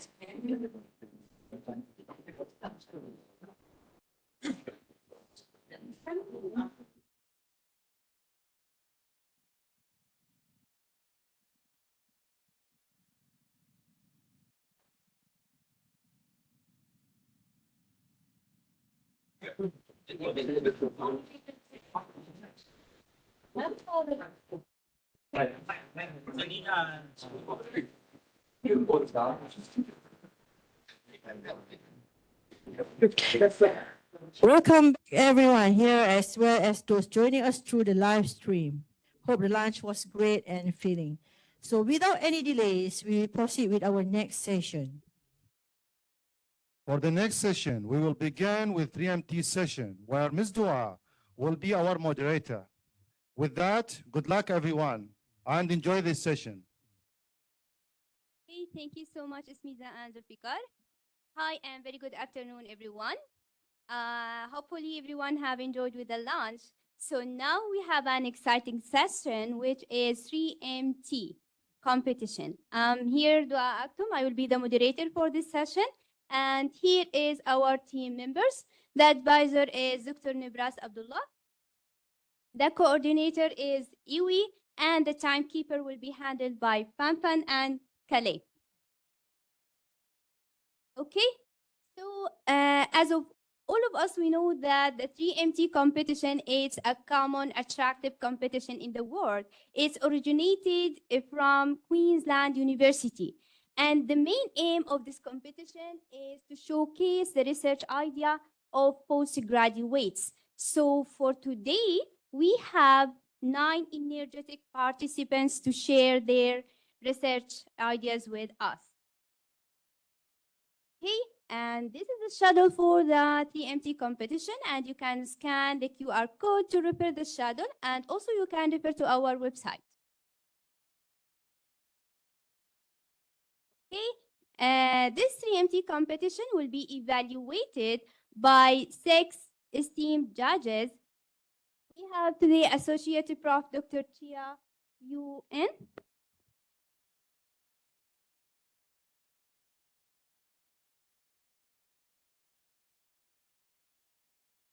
Okay, Associate Prof. Dr. Chia UN, Dr. Chu Senyan, Associate Prof. Muhammad Azam Osman, Associate Prof. Dr.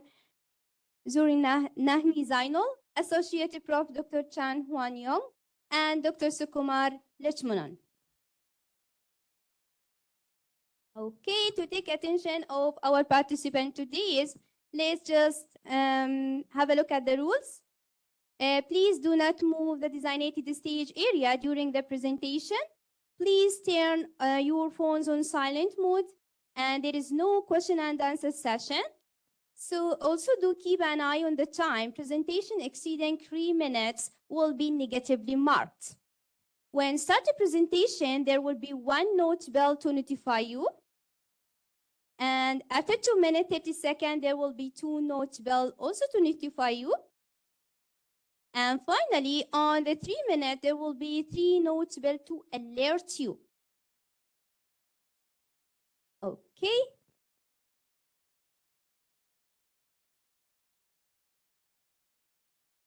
Judging criteria, you can scan the QR code and you can have a look at the judging criteria. Also, you can refer to our website.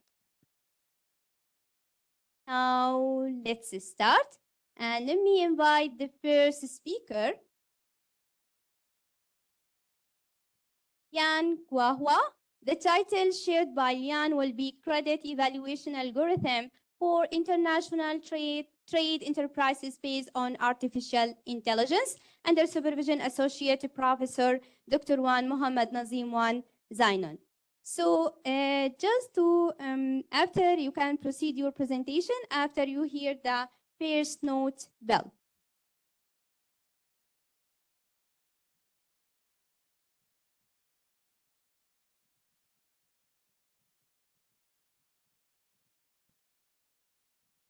Hello, every judge, committee, and participant and mates. I'm Lian Guohua. My supervisor is Dr. Nazami. My topic is credit management based on the AI technology. I think it is a very big topic. And everyone know for the international trade related a lot of different factors, such as manufacturer, buyer, bank, and domestic logistics customers, and international logistics. Even the relationship between the two countries and the status of the international politics are a lot of things.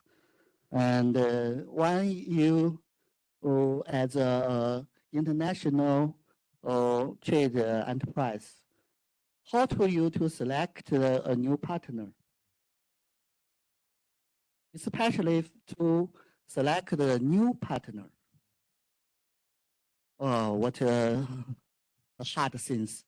Just as everyone to select the new foreign brand online.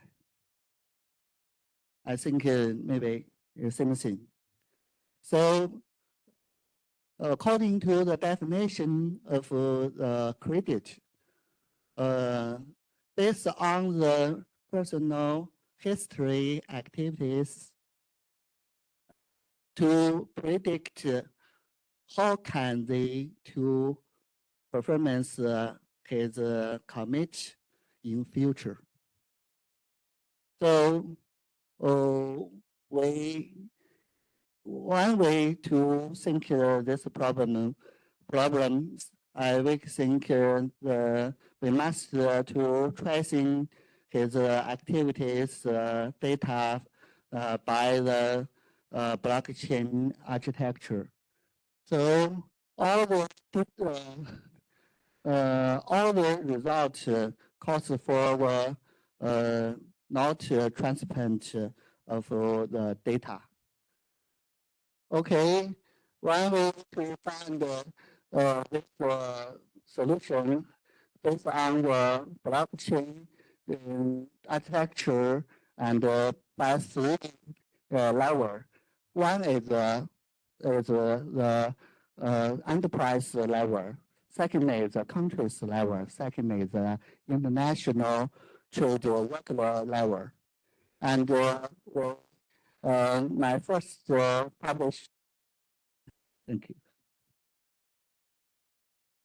Thank you.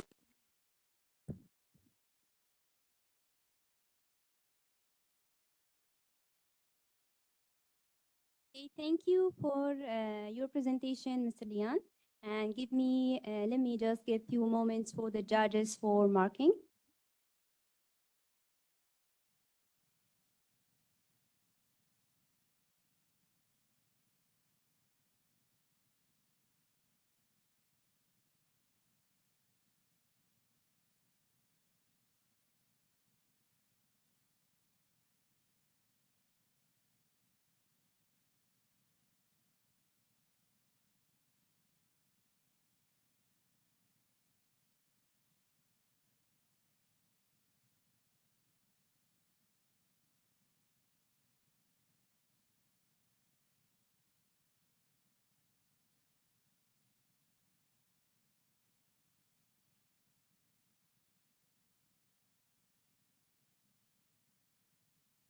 Okay, our judges is okay now? Can proceed? The second speaker, Dai Xiang Keng.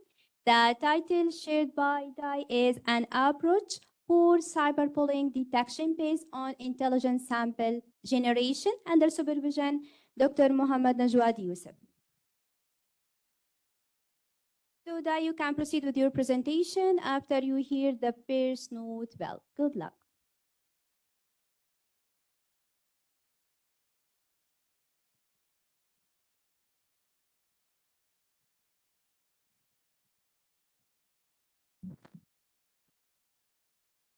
Hello, everyone. Thanks for you give me the floor. This is Dai Xiangqing.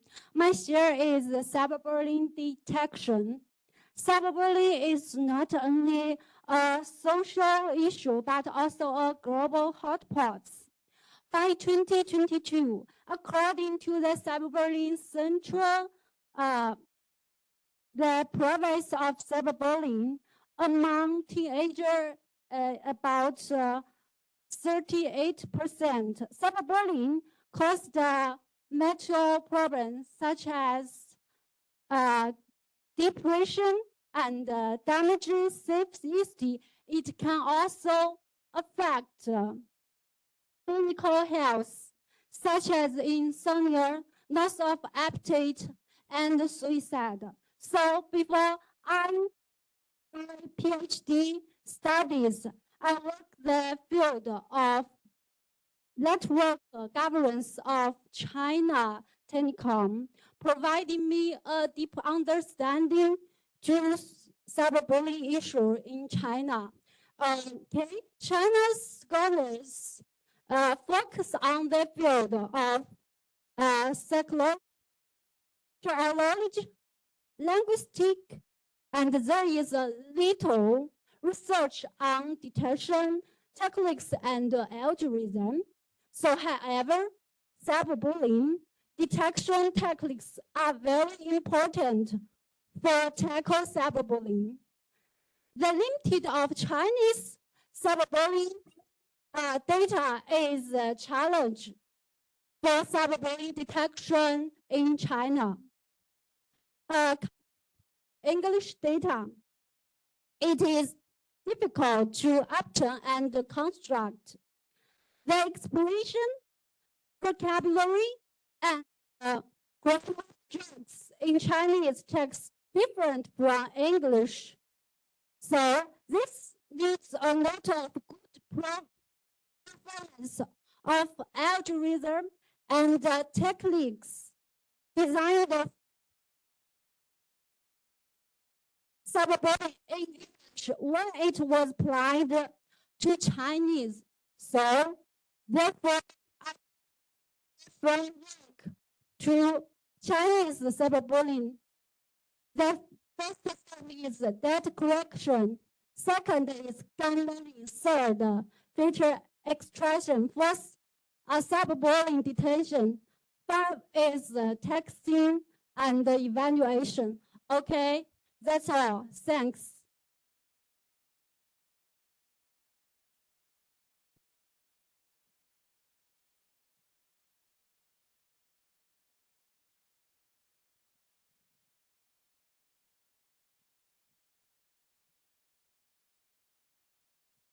Okay, thank you for your presentation. Also, let me give few moments for the judges for marking.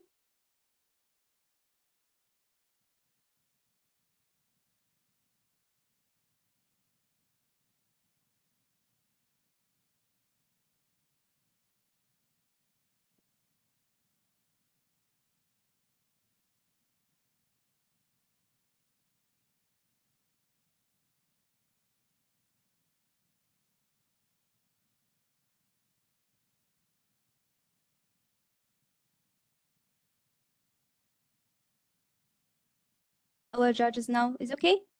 Can proceed? Okay, thank you. Let me invite there's a speaker, Mr. Lee Meng Kwan. The share title is SASUNet, Self-Attention and Self-Updating Prototypical Network for Few-Shot Learning under supervision Professor Dr. Putra Sumari. Okay, you can proceed with your presentation after you hear the pairs note bell. Good luck.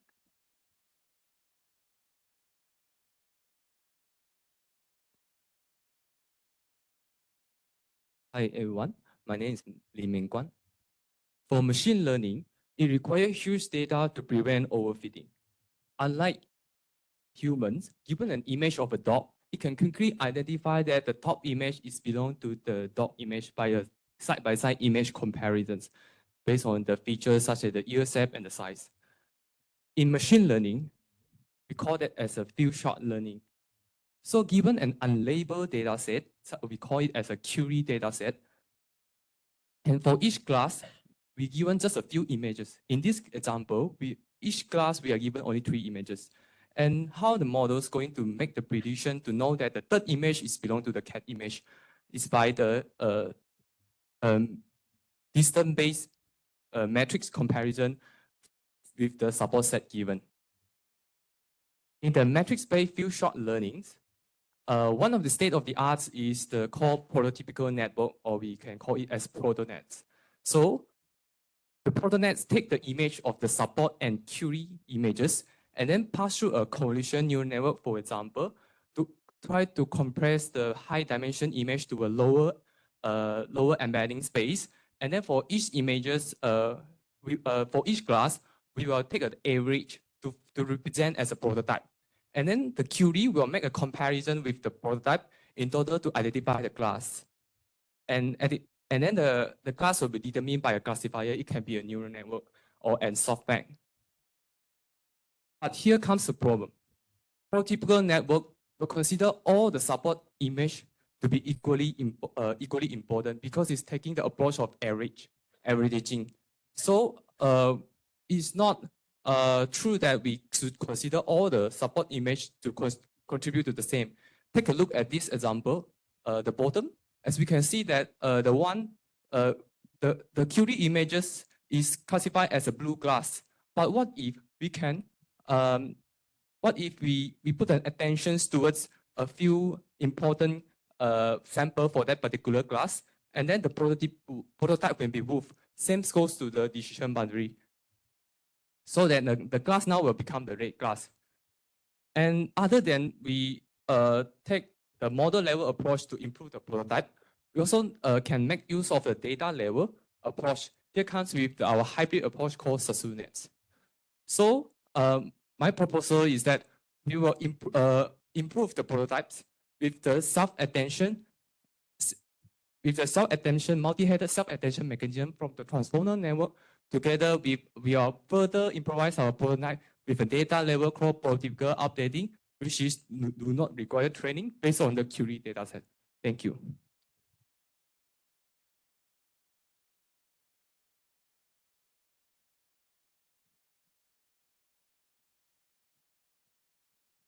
So much. 2 moments for marking by our judges.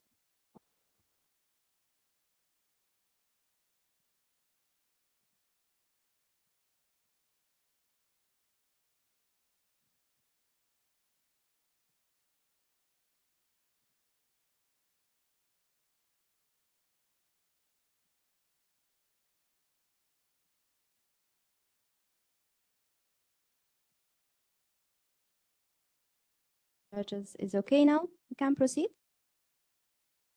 Done? Okay. Okay, the fourth speaker, Mr. Javed Ahmed. The title shared by Mr. Javed is Hybridization of Modified TSO Algorithm with Dynamic Bezier Curve to Enhance Path Planning for Mobile Robots. Under supervision, Dr. Muhammad Nader Abdul Wahab. You can proceed with your presentation after you hear the pairs note bell. Good luck.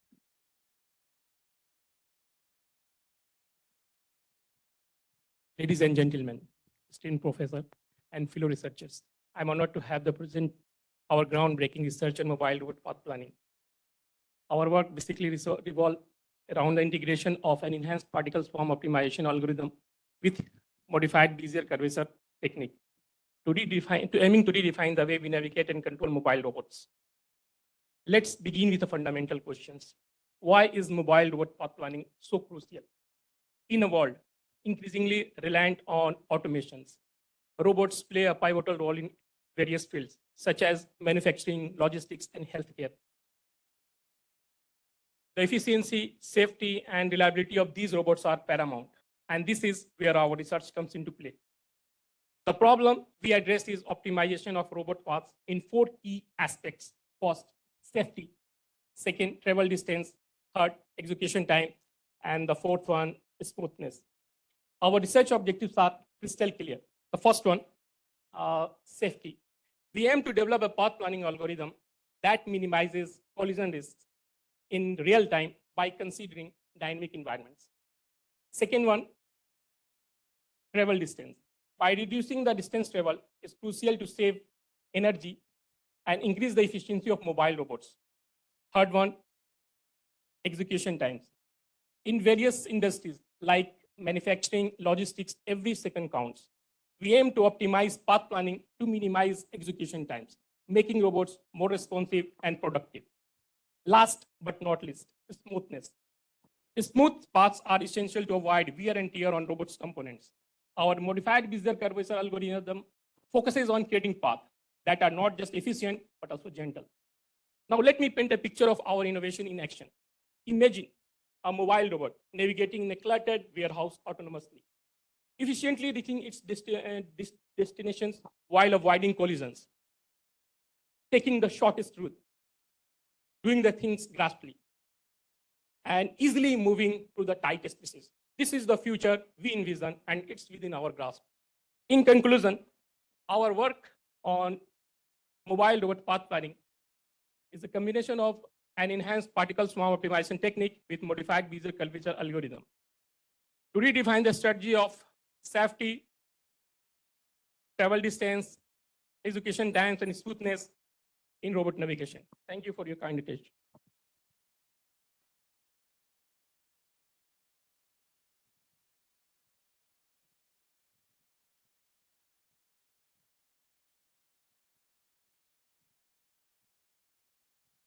Okay, thank you, Mr. Javed.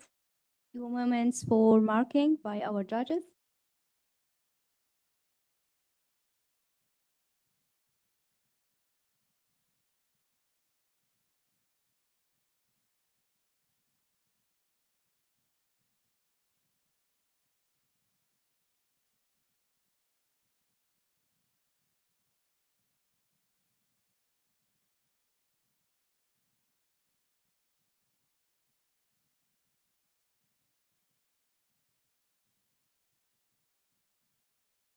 Okay, our judges can proceed. Is okay? Okay, let me invite the speaker number 5, Son Pek Cheng. The title shared by Son is Sentiment Analysis on a News Headline Using Deep Learning Model with Attention for Stock Trend Prediction under Supervision, Associate Professor Dr. Tan Tim Peng. You can proceed with your presentation, Son, after you hear the first note bell. All the best.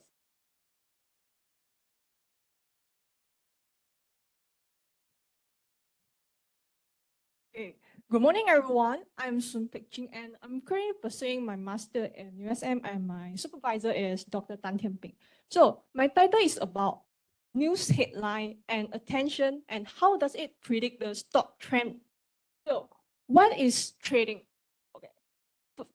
For trading, a lot of people will think about, okay, we buy it very low and we sell it high and we gain the profit in the middle. So another way is that safely using the dividend stock. That means that in every year or half in a year, the company will give those investors some dividends as a profit. So this is a very safe way. So any strategy for us to buy the stocks? Yes, for sure, there will be a lot of strategy, but I will just share with you 2 methods. The first method, value investment. Value investment is very risky way to invest because you need to buy the stock which is underestimated. That means no one knows, and it is very hard to give you back those profit. So after a range of time, then you will gain the profit. So it's very risky. For another one way is predict the stock trend, and this is what I'm going to talk about today. So factors of stock fluctuation that affects the stocks. there will be two parts, which is stock price for sure. Stock price affects those stock trend. Another way is news. News are those daily news that we have. So I will talk about stock price first. Stock price is divided into two parts. The first part is earning and profitability. So if you don't earn, you don't get the profit, for sure you won't invest, right? So another way is through the technical analysis. For those SMA, it shows you how does the stock grows, decrease, or increase, so you can predict through this. Another way is news. News is very common that every day we will read the news, right? The first part of the news is quarterly report. What is quarterly report? Quarterly report is like quarter. That means 3 months a time. That those company will just review their revenue, their loss, their profit after 3 months. So they will provide us a report, and those journalists will just review to us. Another thing is financial analyst report. This is done by those CIMB, IHB, and those financial companies. So they will review this. And another thing is events. Events like they have any promotions, any increase of stock, or any dividends increase. So you will get through this. So without wasting time, I will proceed to my algorithm. So there will have a news headline and company name. News headline as we will get the factors and going through the news sentiment analysis model, and we'll predict the stock trend. Thank you.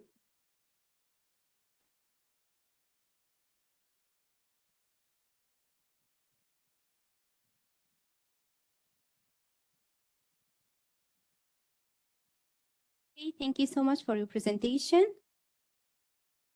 We'll proceed for the next after the marking is done by the judge.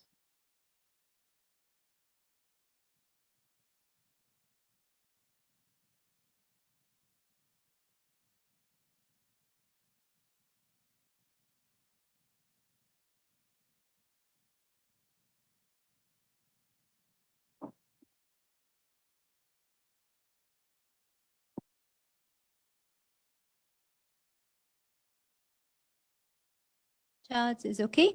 Can proceed? Okay.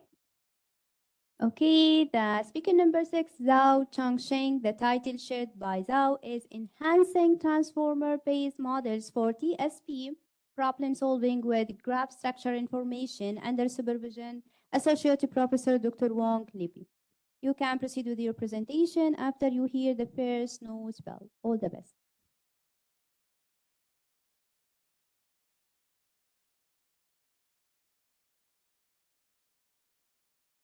Imagine we have a group of cities.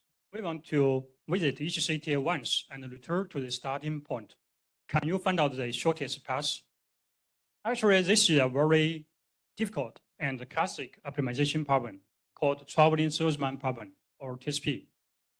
This problem is very common in real-world engineering and everyday life. Think about parcel delivery.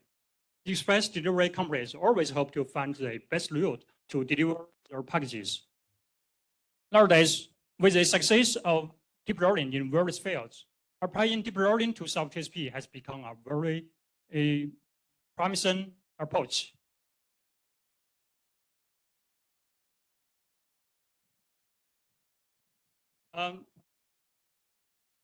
Nowadays, at present, a very popular encoding structure of TSP is a well-known transformer encoder. However, one potential limitation of this approach is that they only take city coordinates as input, skipping the information of graph structure. As a matter of fact, just like the figure shows, TSP problems has typical graph features such as loads, edges, and distances. So we are wondering, should the central cities, like City 6, need special attention? Should the cities on the outskirts should pay more attention? Based on these questions, we studied how to use graph structure information to enhance our feature encoding and path prediction. What we have done is quite simple and direct. We introduced 2 level encodings into our network. The first one is centrality encoding. The second one is spatial encoding. Centrality encoding is used to represent the importance of our load within our graph. We developed a mechanism to calculate the centrality for each load in our graph. And then for spatial encoding, we developed our mechanism based on the Euclidean distance matrix and use it as our bias in the self-attention module. As a result, our model is able to capture the semantic correlations, the importance of the load, and the positional information of the load. Our model has been tested on TSP problems with 50 and 100 loads. From the experimental result, we can say our module achieved the lowest, the red curve achieved the lowest tolerance. At the same time, the speed of the convergence of our model is also quite good. The results showed that our design works well. To sum it up, how to use a graph, to sum it up, our design is useful and effective for route optimization. Thank you.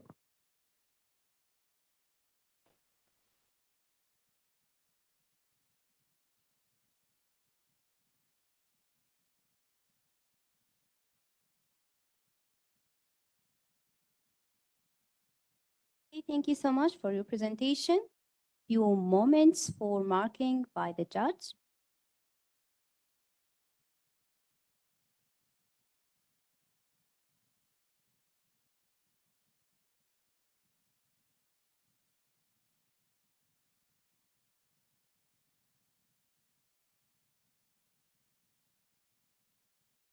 That's okay. Can proceed. Dr. Chan, it's you. Okay. So the speaker number 7 is Awal Shehu Ali. The title shared by Awal is Machine Learning Model for Fine-Grained Components Identification for Privacy Policy Compliance under Malaysian Personal Data Protection Act 2010. Under supervision, Dr. Zarul Fitri Zaba. All the best. You can proceed with your presentation after you hear the first notes bell.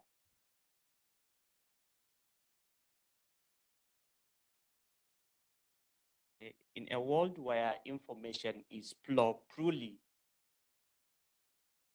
privacy policy comes into existence.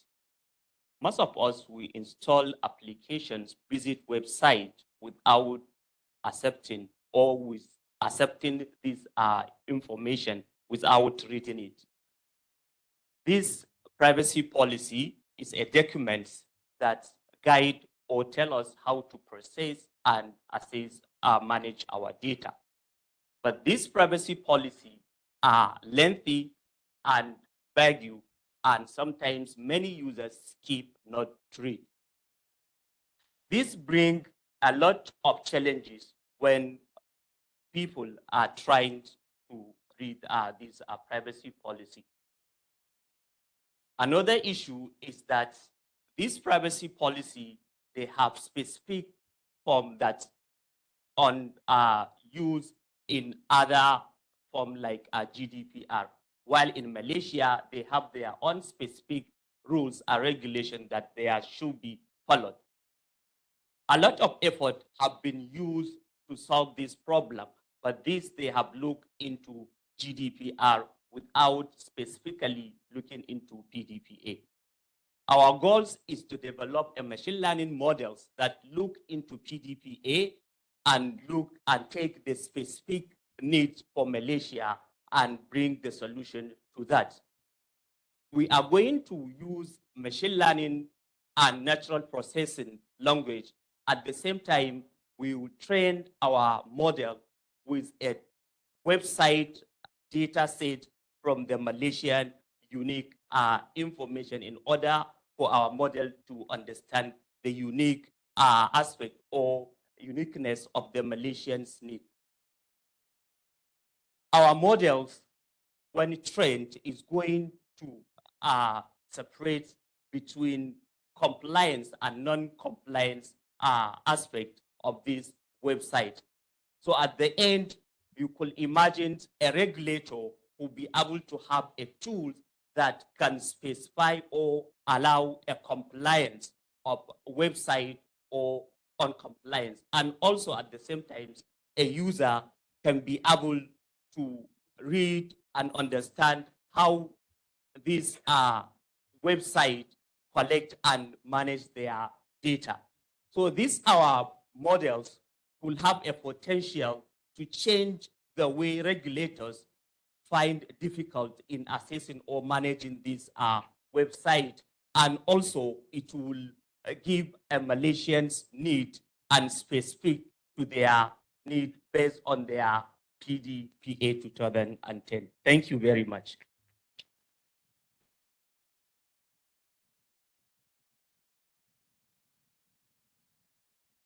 To interject, for the owner, for the car numbers PJJ5026, your car is blocking the road, and then please move your car to another area.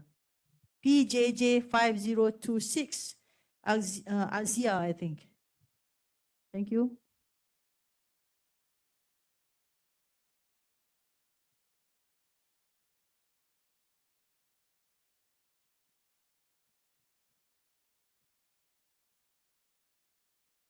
Okay, thank you, Mr. Awal, for the presentation.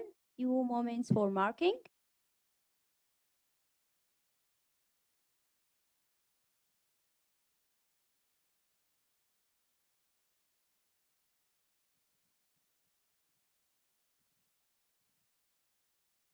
Judges, okay, can proceed. Okay, let me invite the speaker number 8, Liu Qian. The title shared by Liu is Improve Learning Efficiency of Deep Monte Carlo for Complex and Perfect Information Card Games under supervision, Associate Professor Dr. Tan Tem Ping. All the best. You can proceed with your presentation after you hear the pairs note bell.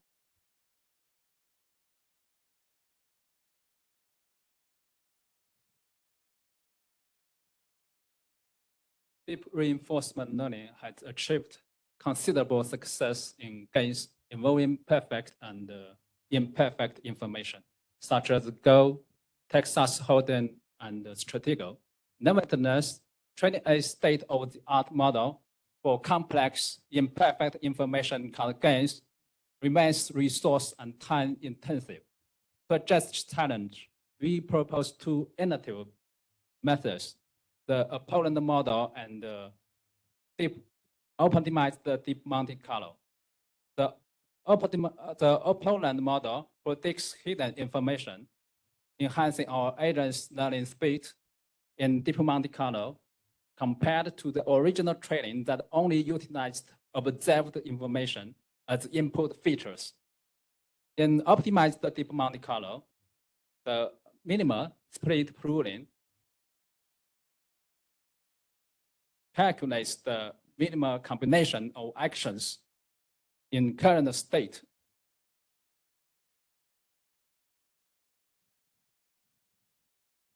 And optimized deep Monte Carlo uses minimal split pruning to filter the suboptimal actions in each state.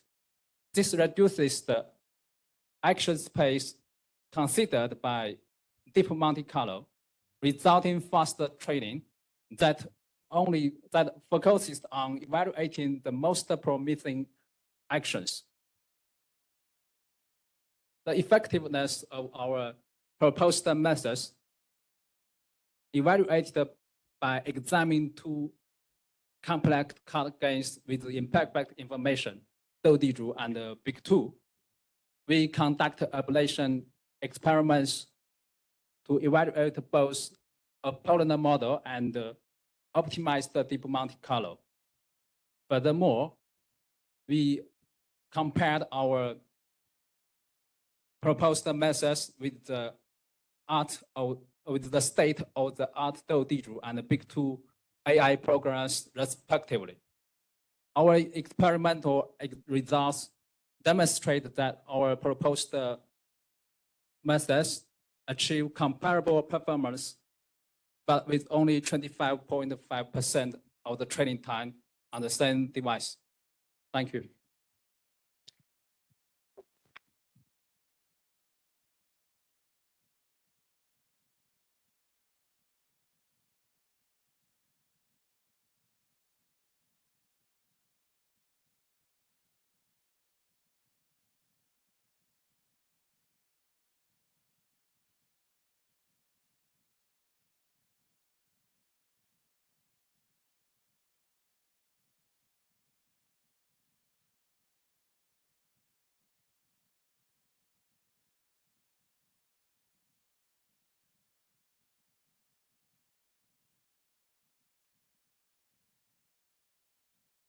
Okay, the judge is okay. We can proceed. Okay, Dr. Sukumar. Okay. Okay. So finally, let's invite myself, Ms. Dua Aktam, to share my presentation under the title A Robust Adversarial Machine Learning Framework for Trustworthy Deep Learning-Based Medical Model under supervision Associate Professor Dr. Manmet. So I will proceed with my presentation after I hear the first notes bell. Okay, imagine with me this situation. What if we are today hiring a robot for running this CSPC? It's fantastic, right? So now let's think about this robot that can handle AI wonders like self-driving car, facial recognition, image classification, even helping doctors for spot disease. So actually, today's our AI world, especially in some applications like self-driving car, it's look like a super smart chauffeurs for us that can take us safely where we want to go. And even some critical insecurity medical field like in COVID-19 prediction, AI tool can scan and read the X-ray image and get what is the right prediction instantly. But there is a twist here. There are some of let's say attacks, which is called adversarial examples, in which the attacker try to create and inject teeny imperceptible perturbation to create what is called adversarial example. And this is one type of attack is targeting image classification field. And by injecting these samples to fool the deep learning model, this will affect on our human life because we are using some AI tools in medical applications. So from here, adversarial machine learning techniques is come to play a role. Actually, this field is concerned about designing attacks, and beside of that, proposing some defense approach against these attacks. But till now, there is no any defense approach can we trust because deep learning model is working in a black box nature. So we don't understand what is going inside this black box. So here, our idea is came to open this black box and try to understand and analyze the main characteristics of these adversarial attacks in order to design the robust model that can trust this model and integrate in our medical life. So as a result, we found there are 4 main characteristics of these attacks, which are high dimensionality, non-linearity of the model, the existing of non-robust features, and the leak of labeled datasets, especially in medical field. So by integrating 2 main techniques, which are transfer learning and generative adversarial networks together to build robust model that can integrate in the medical field and trust the deep learning model. Thank you.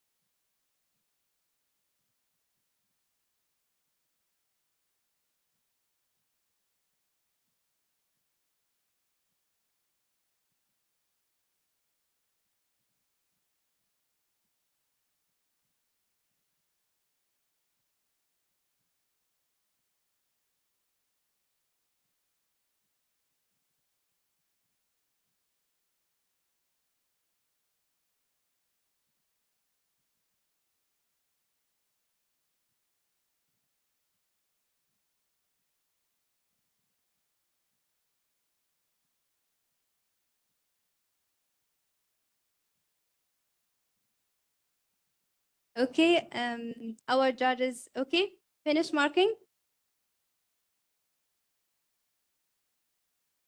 Okay, by my presentation, I came to the end of this session. Thank you so much for the participants, all the best. And thank you so much for the judges.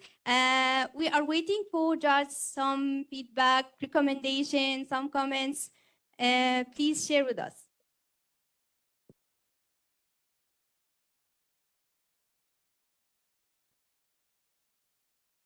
Okay, thanks to all presenter. Based on presentation, I found that most of you had done a good job, try the best. However, my advice is that, okay, when you would like to do a presentation in a short period of time, so some of you maybe you need to do rehearsal before doing the real presentation. Timing, knowing what to say is the most important thing. And please use the right strategy so that you're not miss the important point that you would like to deliver to the audience. Okay, that is my advice. Okay, thank you. Good afternoon, everyone. I just give a very overall feedback. This is only 3 minutes, so you have to divide your time wisely because 3 minutes you cannot talk all about your thesis. So, example, you in the 1.5 seconds, you want to you want to talk about motivation. Why you want to do this thesis? To raise the curiosity of the audience, to engage them. And then the half second talk about the problem. Now 1 second talk about the motivation, half second talk about the problem. 1 minute, sorry, half a minute. And then the other 1.5 minutes, you focus on your content, your solution.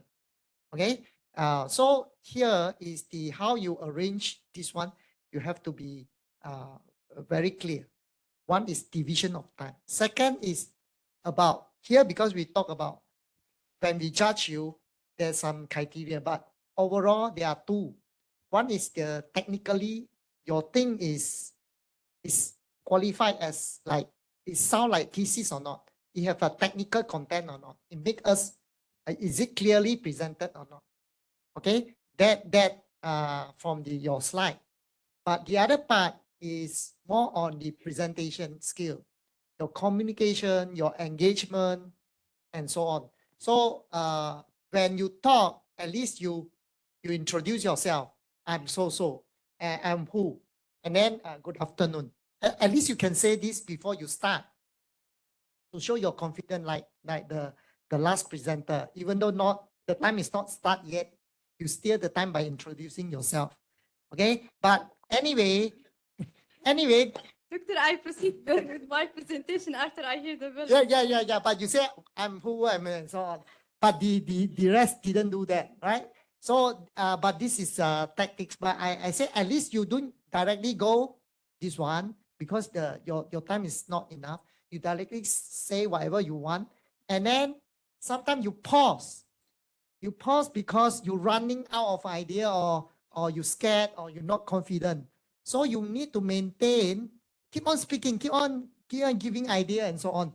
The moment you pause, then we say you are not confident. We say you not keep eye contact with us. Some of the presenter watch the wall, see the wall there. Nobody.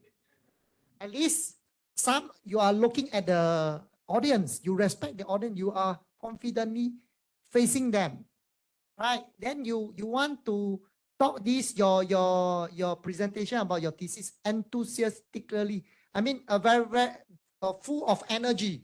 You not this is my research. I think okay, and you are not interesting, motivated to talk, and we also fall asleep. Okay, that's my quick comment. Thank you.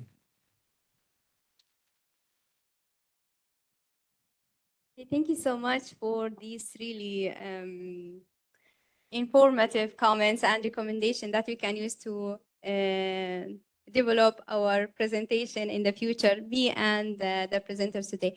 So any feedback, Dr. Sukumar, Dr. Chiu, Dr. Chia? Hello, good day, everyone. I think in overall, good try. Hey, good job, everyone. It's not easy, I know, to compile your work and present it in 3 minutes time. Okay, to let everyone know about your research. Okay, anyway, okay, good job and very well done. Okay, the project presented is very interesting as well. Okay, so I agree with what PM Azam and PM Chan mentioned just now. Okay, the technical part and also the soft skill, which is the presentation skills. Okay, that need to be take note. So I will not repeat that again. Okay, so but in overall, I enjoyed the session very much. Okay, thank you. Thank you, Dr. Chu.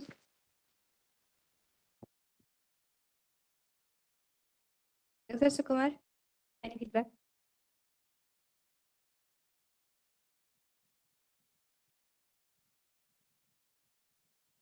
Hello, everyone. Good evening. Actually, overall is very good. I think taking the initiative and be very motivated to come and present your work in 3 minutes time is something is challenging. And if you can do that, it's well done to you, first of all. Okay, I will encourage the rest of the students also try.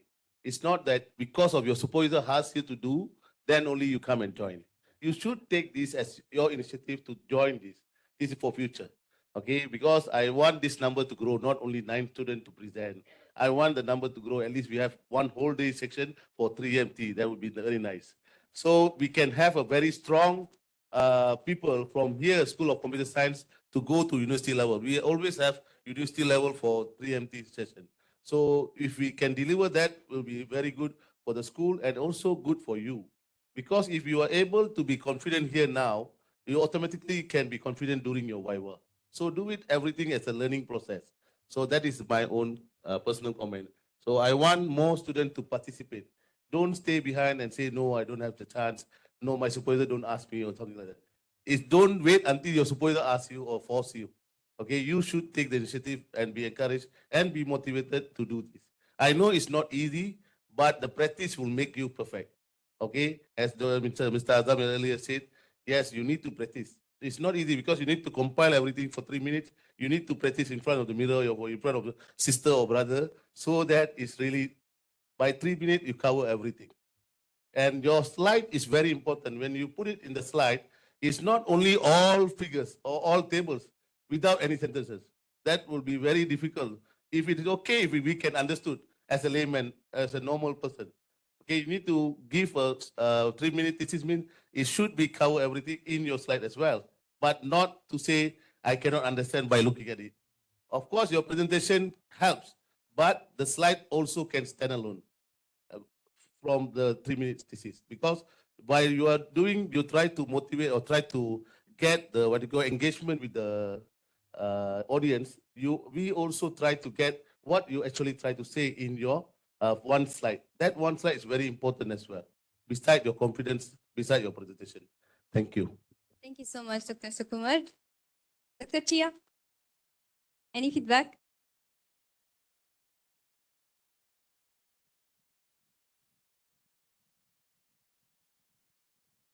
Thanks, Noah.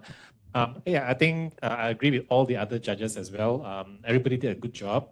However, I think if I have to say one or two main points is that one of the judging criteria is actually whether or not we understand what you're doing. I think many of you went straight into, okay, I did this, but then we don't know, the objective, what is the significance, why you're doing it. So I think for me, I felt that,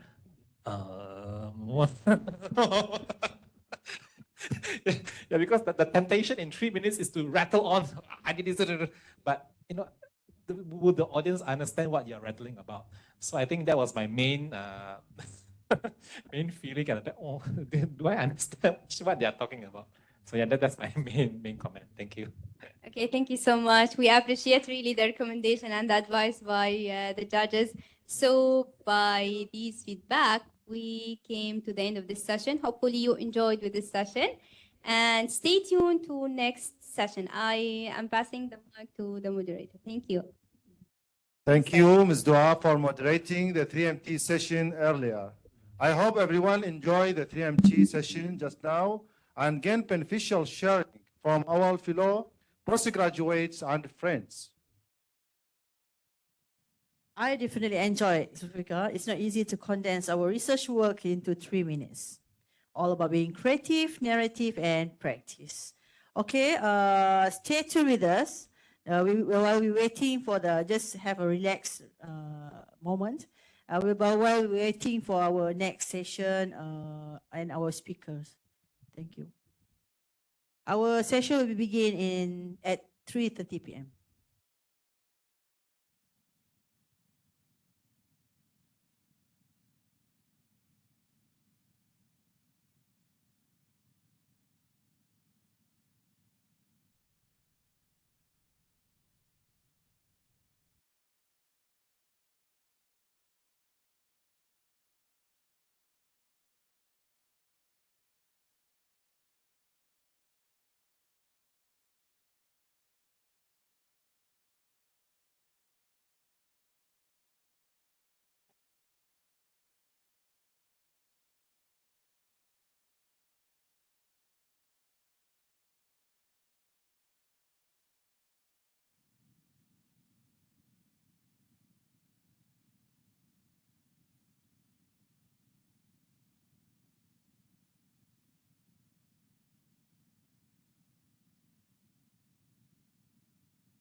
tak sikit ya.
No. Let-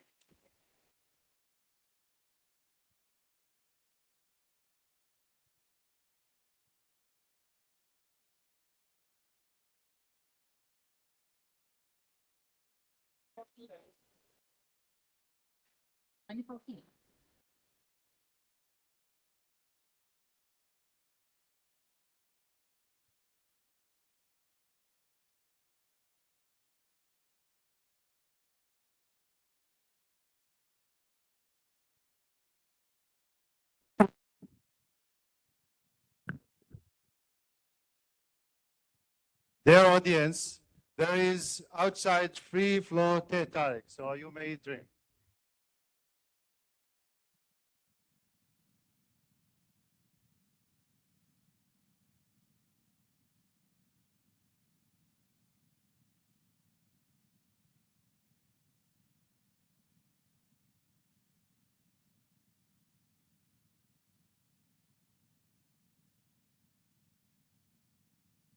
Testing, 1, 2, 3, testing.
Hello, everyone. Welcome back.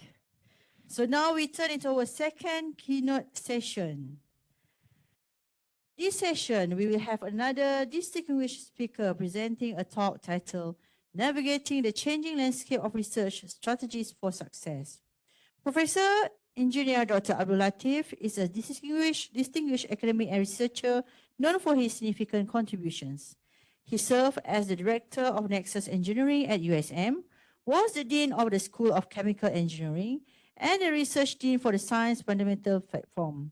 Currently, he leads the Membrane Science and Technology Cluster at USM and is a member of the Board of Governors.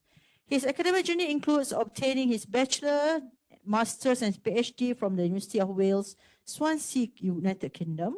He holds Chartered Engineer status and is a Fellow of the Institution of Chemical Engineers, UK. He is renowned for accrediting chemical engineering programs globally and evaluating research grants. His dedication to research has earned him numerous prestigious awards, such as the Prince Sultan bin Abdul Aziz International Prize for Water, Khwarizmi International Award, and Rotary Research Gold Medal Award, among others. He has won a total of 60 Personal Achievement Awards and 69 Research Product Awards.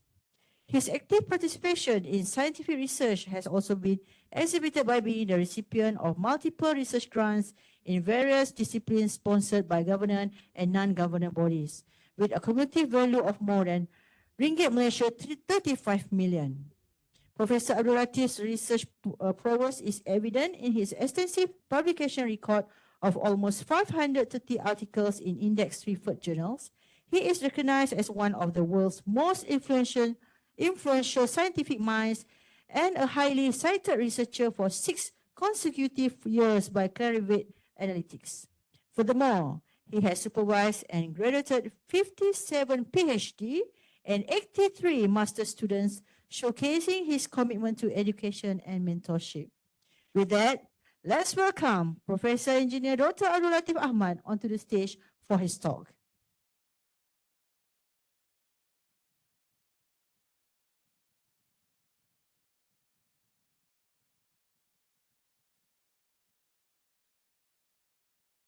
Okay, Bismillahirrahmanirrahim. Assalamualaikum warahmatullahi wabarakatuh. Very good afternoon. First of all, I would like to thank the organizer for inviting me. I think because IT, computer science is not my field. I feel that I've been invited to the wrong conference, because normally the keynote talk is the one that relevant to the theme of the conference. But nevertheless, when I spoke to Dr. Zaro, then I can talk a bit on the AI, whatever, the digital age, whatever, a little bit, because I know you know better, then I'm afraid that being a lecturer, the lecturer may give a wrong facts, the students say, oh, the lecturer is wrong, So I will give a brief one, but after that, I think the most important one for my talk this afternoon is that more toward how to be a successful postgraduate student. Once you graduate, you become eminent person and you become prominent person, whatever your career once after you graduate. I think that is things that experience from my experience based on my student, which I think more benefit to you rather than I'm talking more about AI, about digital age and everything. Thank you very much, the chairperson. I think very lengthy introduction. Okay, the title given to me. Okay, navigating the changing landscape of research strategies for success. So nothing about digital age, nothing about AI. Even the synopsis given to me is about AI. So how AI? I want to do the challenging and strategies for success. I think your lecturers can talk much better than me. Okay, all right. So this is what I'm going to cover. You don't mind? When I talk, I prefer to go around. Okay, influence of digital age on research. This is very, very important.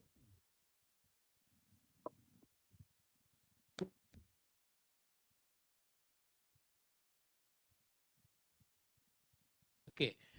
The first topic, you like it or not, I think your lecturer can verify with me. In the first 5 years, the computer science lecturers are very like hot cake, you know, because every grant, every topic require the IT, the online, everything about digital, you know. So at that time, we feel, you know, we are engineers. We feel that we become less important. When we apply the grant, must have the IT, you know, the component IT must be there. IR 4.0, IoT, that is the buzzword that time. That is the buzzword that time, you know. So that make you, for you people are very important. Until today, I'm not saying those days. Until today, you are very important. So being a postgraduate student, you must feel that the future ahead for you is there. You know, people are talking about one day the AI will take over the human being. Is it correct? That is what something are arguing at the moment, which I will touch a little bit later. Whatever it is, your field, your expertise definitely become one of the very important area for the future. So you are choosing the right field. So don't regret. You are choosing the right field. But the thing is that how to position yourself. That is the thing that I want to cover, you know, in my topic later, in my talk later. How you position yourself, how you want to be in what field, what area you want to be in the moment you want to work after you get your master or PhD. Okay? At least you realize now that you are in the right topic, which are the top area people are talking currently. The technology for the future are waiting for your expertise. All right? Then, being an expert, but sometimes if you put in the wrong position, wrong ecosystem, you are nowhere. You are nowhere. That's why you better predict now your career future. You know, because the potential is there, but if the potential has not been put in the right place, it is a waste. It is a waste. Okay? It is a waste. That's why I will talk about successful, eminent, and prominent postgraduate student post after you graduate. Even during your postgraduate study, you can become a very prominent, eminent already. If you make a very big breakthrough, discovery, you know, have a very big impact, I think you can be a very prominent and eminent. Why? Because the technology that you're having now is the one that currently industry surrounding you are looking for. So you are more relevant, you know, you are more relevant. So don't regret to choose computer science as one of the field of your studies, from degree, master, as well as PhD, when you become an expert, okay? And then after that, strategy for high impact article. Why I talk about articles? Because article is one of the tangible measure of your work, whether your work good or not. Don't tell me your work is good, but you cannot publish unless if you go to patent. Even though if you go to patent, you still can publish because within a year after publication, you still can apply for the patent. You know, unless you are working with the industry, you are doing research collaboration with the industry, then your work or everything need to be patented, everything secret, you know. Then instead you go for publication, you can go for the patent and make money out of your discovery. No point you go for the patent, limit yourself for the publication, but at the end of the day, you don't make money. If you want to go to patent, you don't want to you want to disclose your findings, your discovery, your technology, whatever it is there, but make sure you make a lot of money. That will also become prominent and eminent in different perspective. At the same time, you also get your PhD or master. Okay. All right. Digital age. People are talking about it. I will cover a little bit how it influences your research. Okay. First, the technology goes very fast. No, the fast-paced progress. What I want to tell you now is that if you are late, you must catch up with the technology. This technology moving very fast. Don't think that whatever literature review you did 3 years ago is still relevant, nothing doing. Engineering, even engineering will move very fast. That's why I will ask my student every time, make sure you keep yourself updated. But yet you're talking about digital, yet you're talking about computer science, yet you're talking about IT. If you don't update yourself, you may think that you are great, you may think you are taking a lead, but after 1 month, you see publication talking about that already. So you are losing. Remember, publication is very important. If you have a new findings today, make sure you publish. So in the open literature, people know you are the first one to publish. If you want to publish later, people will say that there is nothing new in this discovery. So you lose in the publication. Don't think that, oh, I want to wait, I want to focus my research first. 3rd year, we'll publish everything. Or while waiting Viva, I want to publish. By that time, you want to publish. It's no longer no. Okay? All right. It requires digital literacy. That's what I'm saying. You people are very relevant. People like us, oh, where are the computer science people? Where are the EE people? Where are the IT people? In order for us to collaborate in our research, otherwise our grant may not be granted. They require all these elements, and these are all the extra weightage, extra values added to the grant. That's why I have one TRE I collaborate with, apa tu? Nurul, Dr. Nurul. That already finished already. Just because that time when we applied 5 years ago, it required 3 disciplines and one of them is IT. And that time, IoT, IR 4.0, online, whatever, big data, database, that is the buzzword in the proposal. I think otherwise I will not get the grant. Okay? So we have to play the politics, to get the funding. When you talk about the collaborative research, now people are talking about you have collaborator not in Malaysia, somewhere else, That's why the digital is very important. Without the technology, how you want to communicate, how you want to do the research, But at the same time, peer pressure. People like me, we have feel peer pressure because we are not good in that area. Even people like you are good in that area. In that area, also still competition because your colleagues are better than you. Your colleague is better than you. Okay?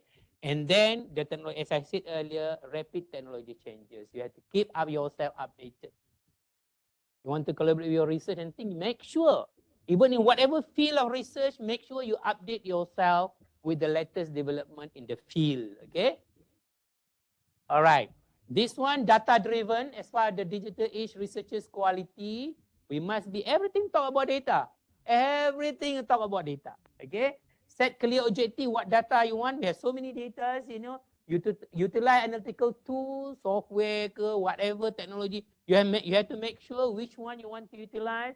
Visualize the data, rapid adaptability. You have to adapt to the technology, be flexible, stay curious, open mindset, and digital literacy, as I said earlier, coding, automation, online collaboration tools, and all those things. Okay, that will affect your research. This one I think all right, I skip that one. Digital technology landscape for research. In conclusion, a little bit as my opening of my keynote, for this one. Digital technology change very fast, as we said just now. Researchers have to catch up with the technology, otherwise you will be left behind. Okay? The technology should be used correctly and wisely. This is very important. AI, because in my sonocy, asked me to catch, now everything talking about AI. That's why I'm saying, one day the human is no longer relevant. Everything about AI. Amazing, is it amazing? But is it true that you people are no longer relevant in future? But the brain is still come from people. Even AI, who wrote the coding, who wrote the programming, it's us. So basically, like your body, your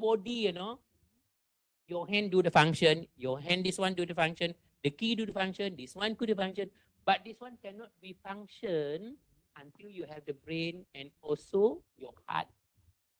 Your brain dead, you're dead. Your heart dead, you die. So if in this AI thing, hand, leg, everything like that one, the two who do the job, but the thing here, then we got the heart of it is you. So meaning that you are still relevant, you are still important. Without the people who create it, the AI is not going to be there. Right? AI can help propel, boost, and complement the research. Okay. AI is complementary tools and not replacing for human intellects. The brain is still there. Okay. Need to balance with AI utilization and human cognitive progress. Okay. That is a little bit of my introduction. Now I come to my most important, what I want to cover is that you being a postgraduate student, how to make yourself successful as far as the postgraduate expectation out of you, and also for you to prosper after you graduate. Okay. Okay. Strategy for success. I always give this talk to most of my postgraduate students at my school and different school. And when I give a talk, even to young lecturers, I always give this talk, because we have this young lecturers training tu kan yang ada CDAE tu, But I will tell it to lecturers lah. But this one thing I'm doing for the postgraduate, so that begin with the end in mind. The first day when you register in the computer science as a postgraduate student, that day itself, you already set your target. What you want to be? You want to just play just because you don't get the job, then you want to register, enjoy the money from grant of Dr. Zaro, Dr. Mamit, because you cannot get a job. That is not a good sentiment. When you register, you must have something in your target. After 3 years, you want to get master. 2 years, master. 3 years, PhD. After that, why you want to have the master? Why you want to have a PhD? What you want to be? What this degree bring betterment for you compared to your friend who just end up with the first degree? That's why work with the end in mind. Put the target. When you have the target, whatever it is, in your study, in anything, then you have your own vision. When you have your own vision, you know to plan your mission. Macam orang nak kahwin lah, cari girlfriend dulu, Zaro, cari girlfriend dulu, okay? After 1 year, 2 year, know their parent. Then after that, after 3rd year, know each other, you feel compatibility, okay, masuk meminang. Then after that, bertunang sekejap, then get married on the 4th year. Okay? Okay. The T0 start from today. Okay. No, it's a joke. It's a joke. Okay, I'm only joking. Okay, no hard feeling. Okay. All right. So, what is your purpose of your master and PhD study? You should know that from now. Okay. And then, what to achieve in the first 6 months, year 1, year 2, and year 3. That's why my student, I make it clear. When the first day register, memanglah we will ask them to do the literature review. But what is the outcome of your literature review? If you are reviewing that topic, at the end of the day, you should be able to come back with the review paper, review articles. You should understand already the landscape of that topic already, from what people has done, what is the advantage, what is disadvantage, what is the strength, what blah, blah, blah, the people findings. Come up with the review papers, 6 months. So you should come up with the review paper. Otherwise, your chapter 2 on the literature review will be wasted to the bin. By the time you want to publish your, by the time you want to submit your PhD thesis, master thesis, that may no longer be valid anymore. So the first 6 months, you have to publish the review paper regarding the topic that you choose related to your problem statement of your master or PhD. Okay, you have to know that literature, review article will bring you more citation. Why? Because in the review article, you are compiling almost 100 of findings. Compared to your own finding, only one finding. When you publish later on the technical paper. But when you publish now the review article, you are compiling almost between 80 to 100 findings of others.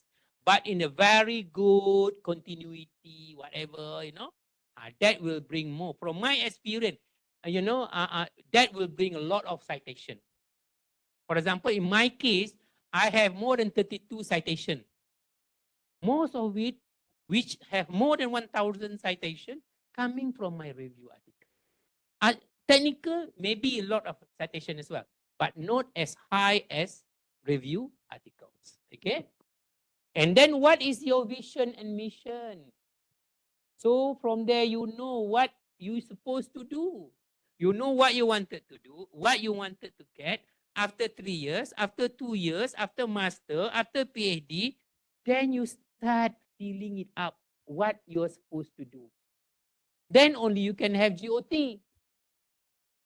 Tadi I tanya a few student, tahun berapa dah PhD? Tahun 4, tahun ni, oh dah tahun 4, lepas tu tahun 3 dah graduate. Kalau GOT. GOT sepatutnya, now people, you know, kalau you got GOT, supervisor got some incentive. I don't know, about 5,000 or 3,000 now, you know. Okay, good researcher, you must have this quality. You must have all this quality, you know, technical ability, critical thinking, clear, accurate, plan and prepare. And the most important one, you must know your stuff very, very well. You don't know your stuff, it's difficult. Okay? Sharpen your saw, you know, in terms of physical. You have to be very healthy, spiritual, regardless what religious you are, you know. What is your religion, you know. Social, don't be you are not your own world. Enjoy your life, mix around. In particular, I can see the computer, your school, you know, have very mix of different, you know, local and also international students quite a lot as well, which is very good. Learn from each other, learn the culture, mix around, make sure you really enjoy the 3 years. When I studied last time, I studied in the UK, you know, that 7 years I studied there, you know. Then that 7 years, I just talked to Zaro, you know, I really miss my life when I was a student. The environment, my friend, my lab mate, my lecturers, because over there it's different. We learn from different culture, different behavior, you know. So these are the advantage you should take. You should take that advantage. I'm telling you, the moment you graduate, if you're international student, when you go back to your country, you will miss this. Because when you go back to the country, the same people you are seeing around you, the same people you're going to see, the same culture you're going to see around you, but not during your study. Okay? Mental also must be very strong. Mental also must be very strong. Strategic thinking, capable of identifying and capitalizing the opportunity, thinking beyond established boundaries, formulate creative and innovative solutions, develop plans, and address short, mid, and also the long-term target that you have. You had a mission, you had a vision, you should plan short, mid, and long-term. Long-term meaning that long-term until you graduate your master or your PhD. Okay? Communication is very important. Whatever career you want to do, if you are being a top student but cannot communicate well, when you work over there, everything about expressing yourself, conveying your knowledge to other people, convincing people, you know, all those things require communication skills. Sometimes people are very good, but they cannot communicate. They cannot address. Also, they are not going to be doing very well. Sometimes people are so, but the way they talk, wow. People will just stand at them, you know. When they talk, when they open their mouth, people just, what next day people are going to see. So that, the power of communication is very important. You know, learn about the language, you know.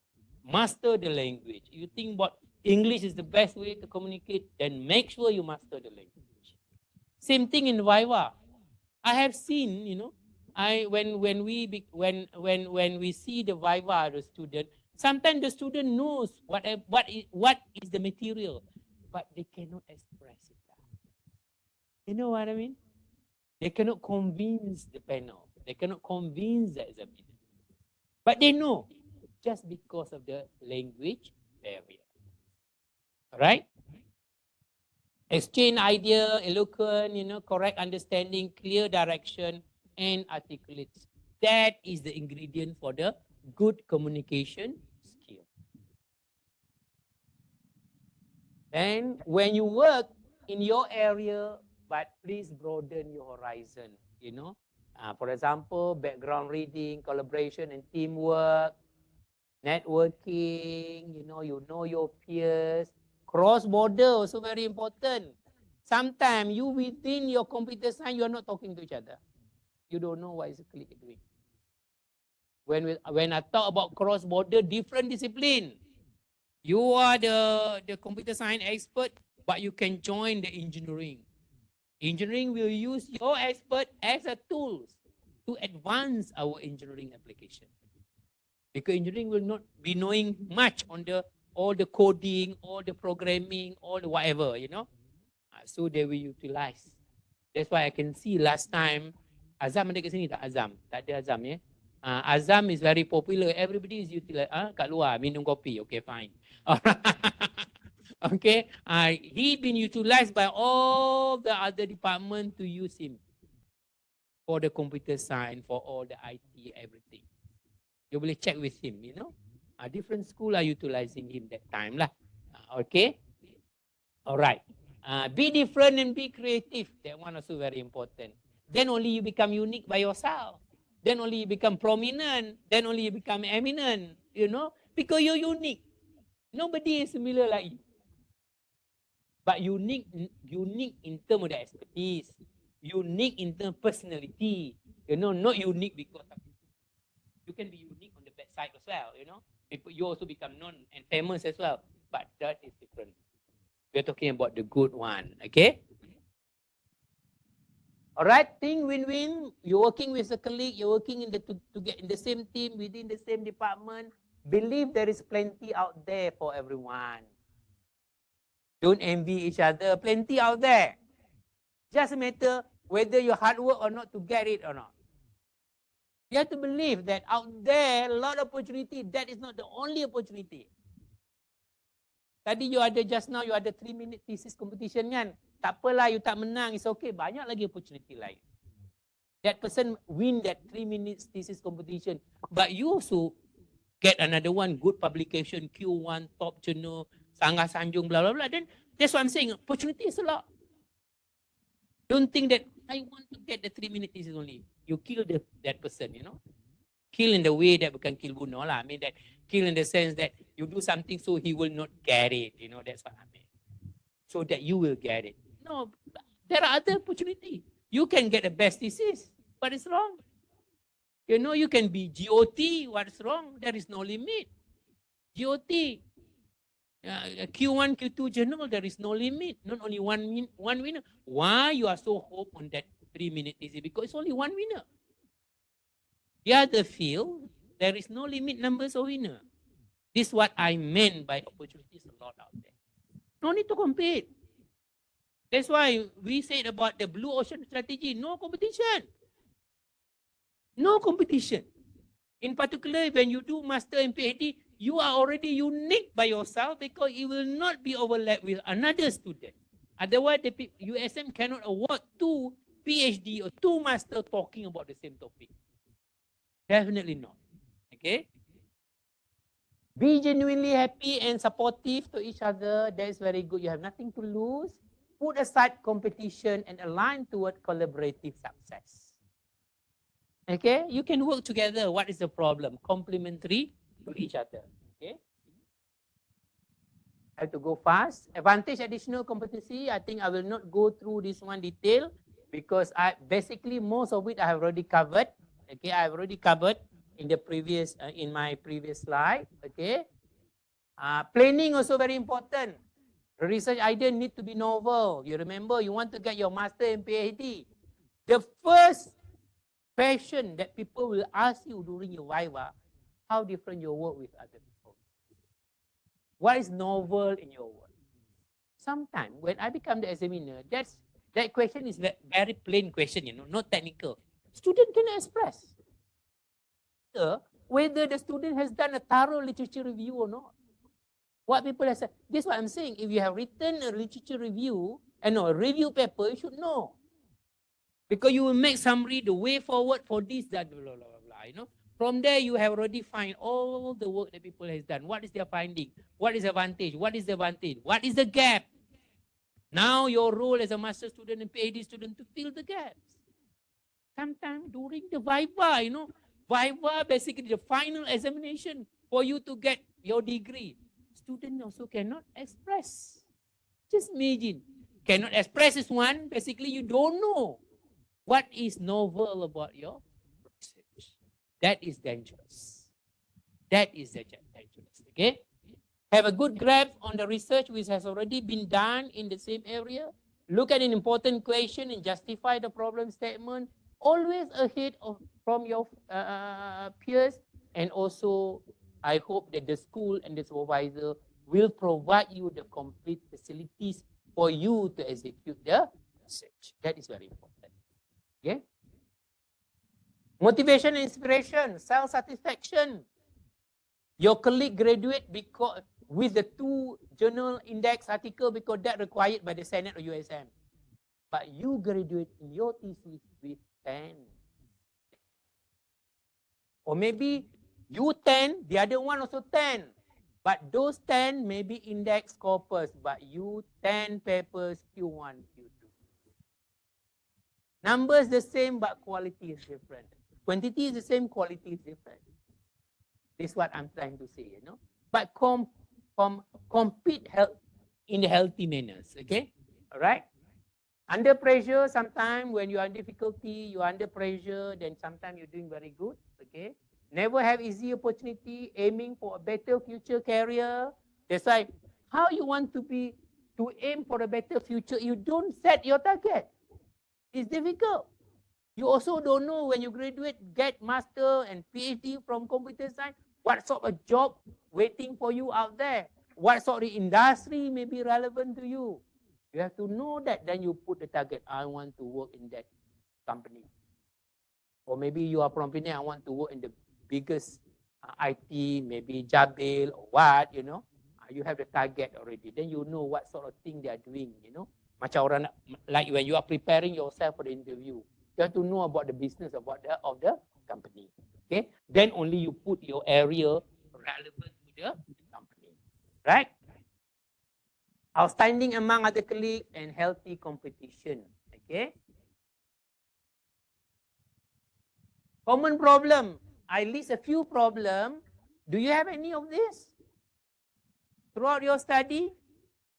Or you think no, none of them related to me. I never be lazy. I never be lack of self-confidence. My time management is so good. I focus in my study. The support of all, no, not limited. They provide me every. I feel that, you know, I'm not in the comfort zone. I always strive every time. I don't worry about this, you know, never fail. And also my relevance is very adequate to my research. Or you have some of them.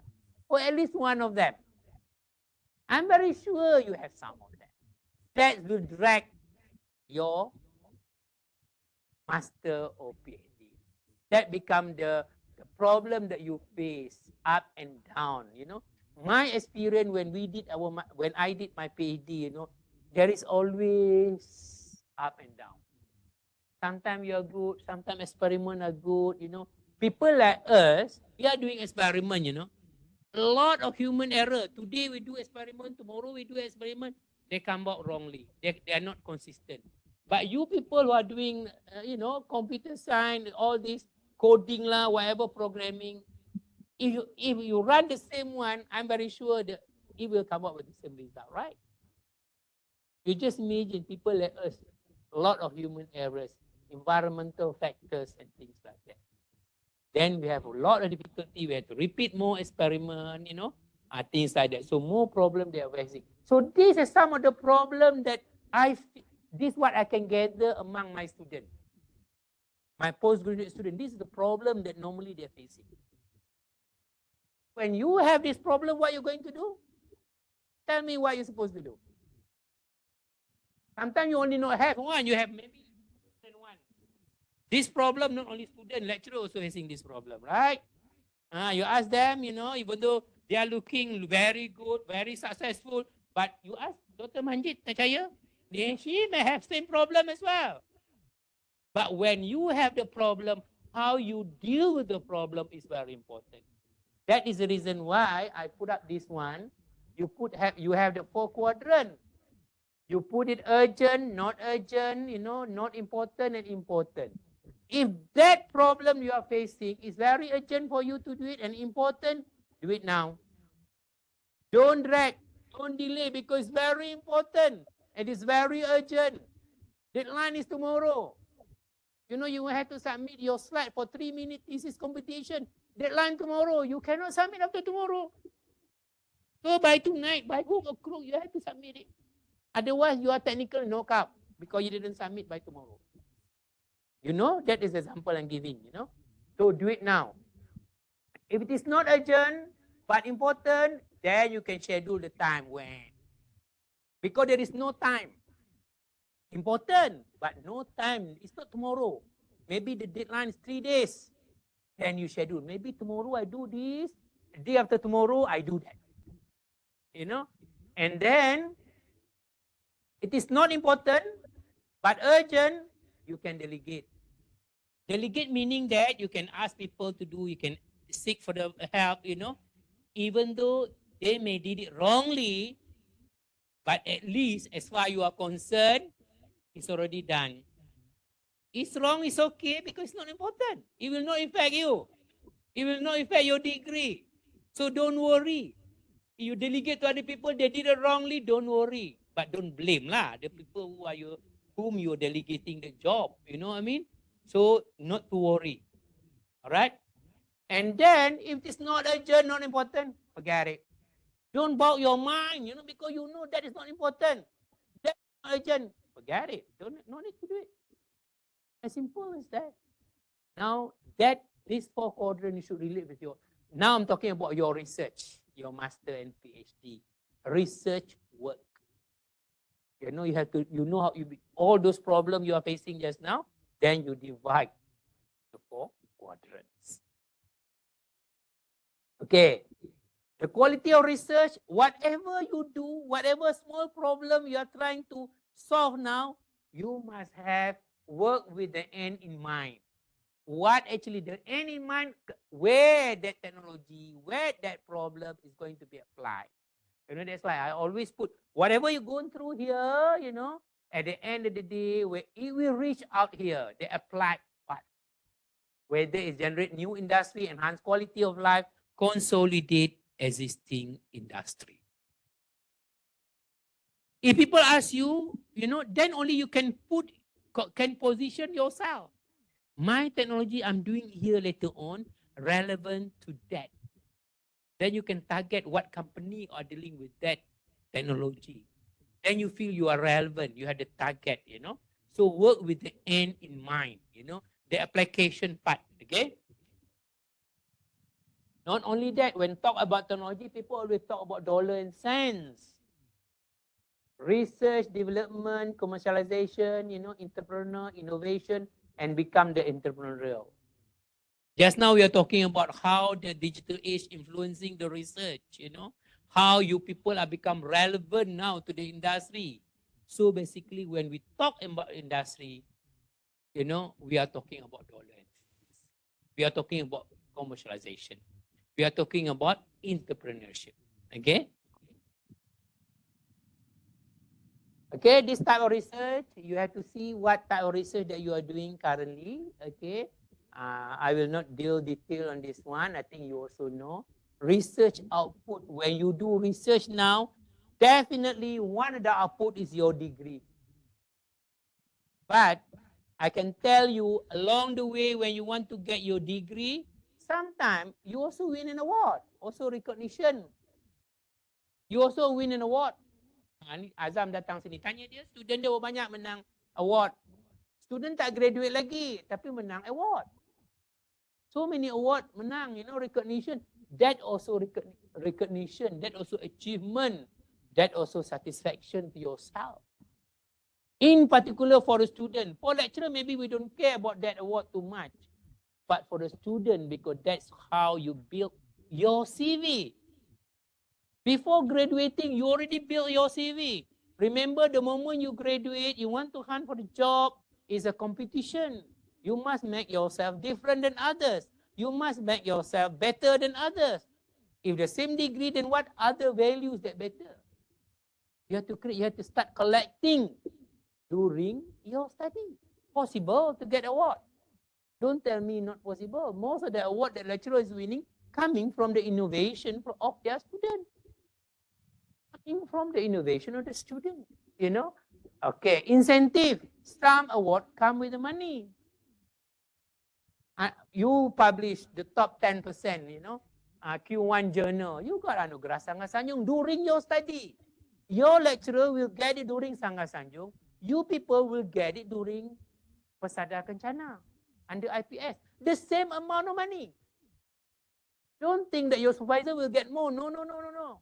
If it is 5, let's say if there are 5 authors there, let's say the reward is 5,000, everybody will carrying 1,000 each.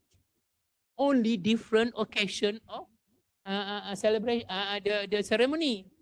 Your lecturer will get during Sangha Sanjung, and you will get it during Persada Kencana. You can put that one in your thesis.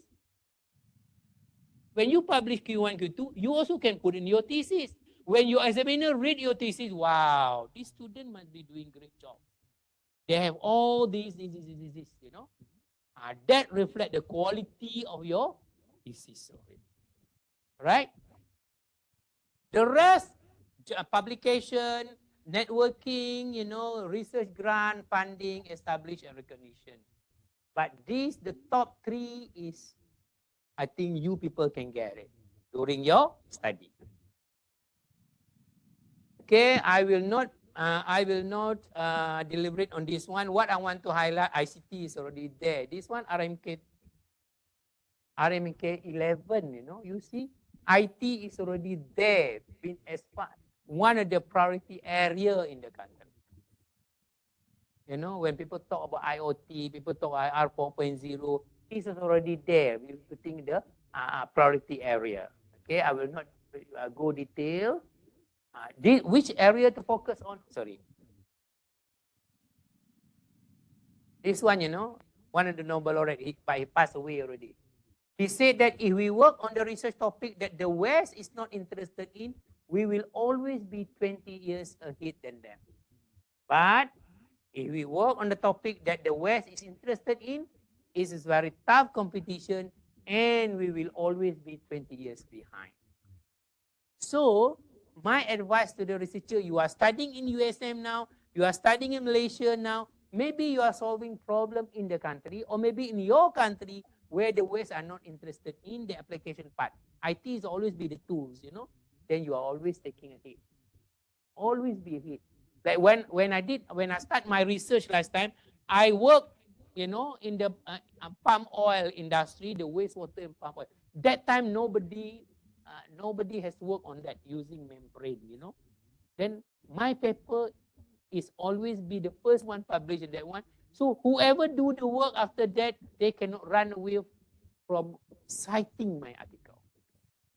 That was the first finding. Now people start doing it. You know, the palm oil mill effluent using membrane technology to treat effluent. Okay. Okay, blue ocean strategy, I already mentioned, you know, to reduce the competition. Okay, create uncontested market space, all right, make the competition irrelevant, create and capture new demand. So there is no competition. It's complement to my slide earlier, you know, there are so many opportunities out there. You are not competing to each other. When you're doing your master and PhD, even though under the same supervisor, I'm very sure your supervisor have given you different problem. It may look same because the supervisor have the same area of expertise, but definitely inside there will be different small topic or problem that you have to solve. Okay. Then if you are doing research, make sure you are doing a iconic research because one day you want to become a research icon. You know, in Malaysia, when people talk about this topic, they cannot, you know, they must put you in the list. There is one student in USM doing this. You together with the supervisor, definitely. So you become a research icon. In order for you to become a research icon, your research must be unique and you must take the lead on that topic. Then only you become a research icon. Then, it's not easy to become a research icon, but the potential is there depending on your topic. Okay? This is the tip. I will skip this one because I don't have much time. Now we go for the articles. Article is one of the measures of the quality of your work. Article published in index journals is one of the requirements for you to get your degree. Our Senate has stated that for master degree, 1 index article. For PhD degree, 2 index article. There are students after Viva, their degree been whole. Why? Because they don't fulfill the Senate requirement as far as the publication is concerned. So start publishing from the beginning. As I said, from the first 6 months, you should be able to come up with a review article. Then you already fulfill 1. Then technical article coming after that. My student, every 6 months they have to publish. Every 6 months. So if, every 6 months, meaning to say that that is the worst student, worst student. Student paling kokak lah tu, 6 bulan sekali, that is paling the worst student, the laziest student. Every 6 months. But the good one, every 3 months. Every 3 months, because otherwise we question the student, what have you been doing in the past 3 months? You are enjoying your life in the lab or collecting data? If you collect data, 3 months, 2 months is enough. If your experiment is already stabilized. That otherwise I won't get a lot of articles. You just imagine, let's say take the average every 6 months, right? Every 6 months, average, this is the worst scenario, okay? Every 6 months, I have 20 students. So every year, I will make sure the student submit, 40 articles lah. Because every 6 months, right? So every year, 40 articles. The rate of failure is around 1/3. So 2/3 I will get it. I still get published in index journal more than 20 articles per year. Article, yes. No, from my student. My student, that's why in my SKT, every year, I never fail from publishing minimum 30 articles a year. No, it's come from my student. But I have to chase my student every 3 months or every 6 months. Worst scenario, every 6 months. Worst scenario. But some students, the moment after they collect the data stably, every 3 months they can come up with the article. Every 3 months. Okay? Possible. I'm telling you possible. Otherwise, ask yourself, 3 months, what are you doing in your work? 3 months. After your research becomes stable, okay, the first 6 months review paper. After that, no lah. After that, maybe after 1.5 years, come up with another paper, You want to set up the whatever, 1 year later. Then should be every 6 months. Change parameter, everything, Then everything, I think possible. So if your PhD, 3 years, GOT, I'm thinking that all of you will be GOT. Graduate on time. 3 years. Okay, 6 months, don't tell me you cannot come up with the review paper. What material are you reading? You cannot compile them together. You don't understand or what? Should understand, isn't it, for that topic? Should be able to come up with a paper. So 1 paper out already. Okay? Then after that, you start doing experiments. So when you complete 1 year, the experiment may not be matured already. But after 1 year, so the first 1.5 years, come up with 1 technical paper. When you're completing 2 years, another paper, 3 paper. 2.5 years, another paper, 4 paper. The 3rd year, another paper, 5 paper. Senate only 1, 2 papers. That's it. You are doing double than what Senate is requesting. Good, 5 papers. That is the average number of papers that my student will have by the time they submit the thesis.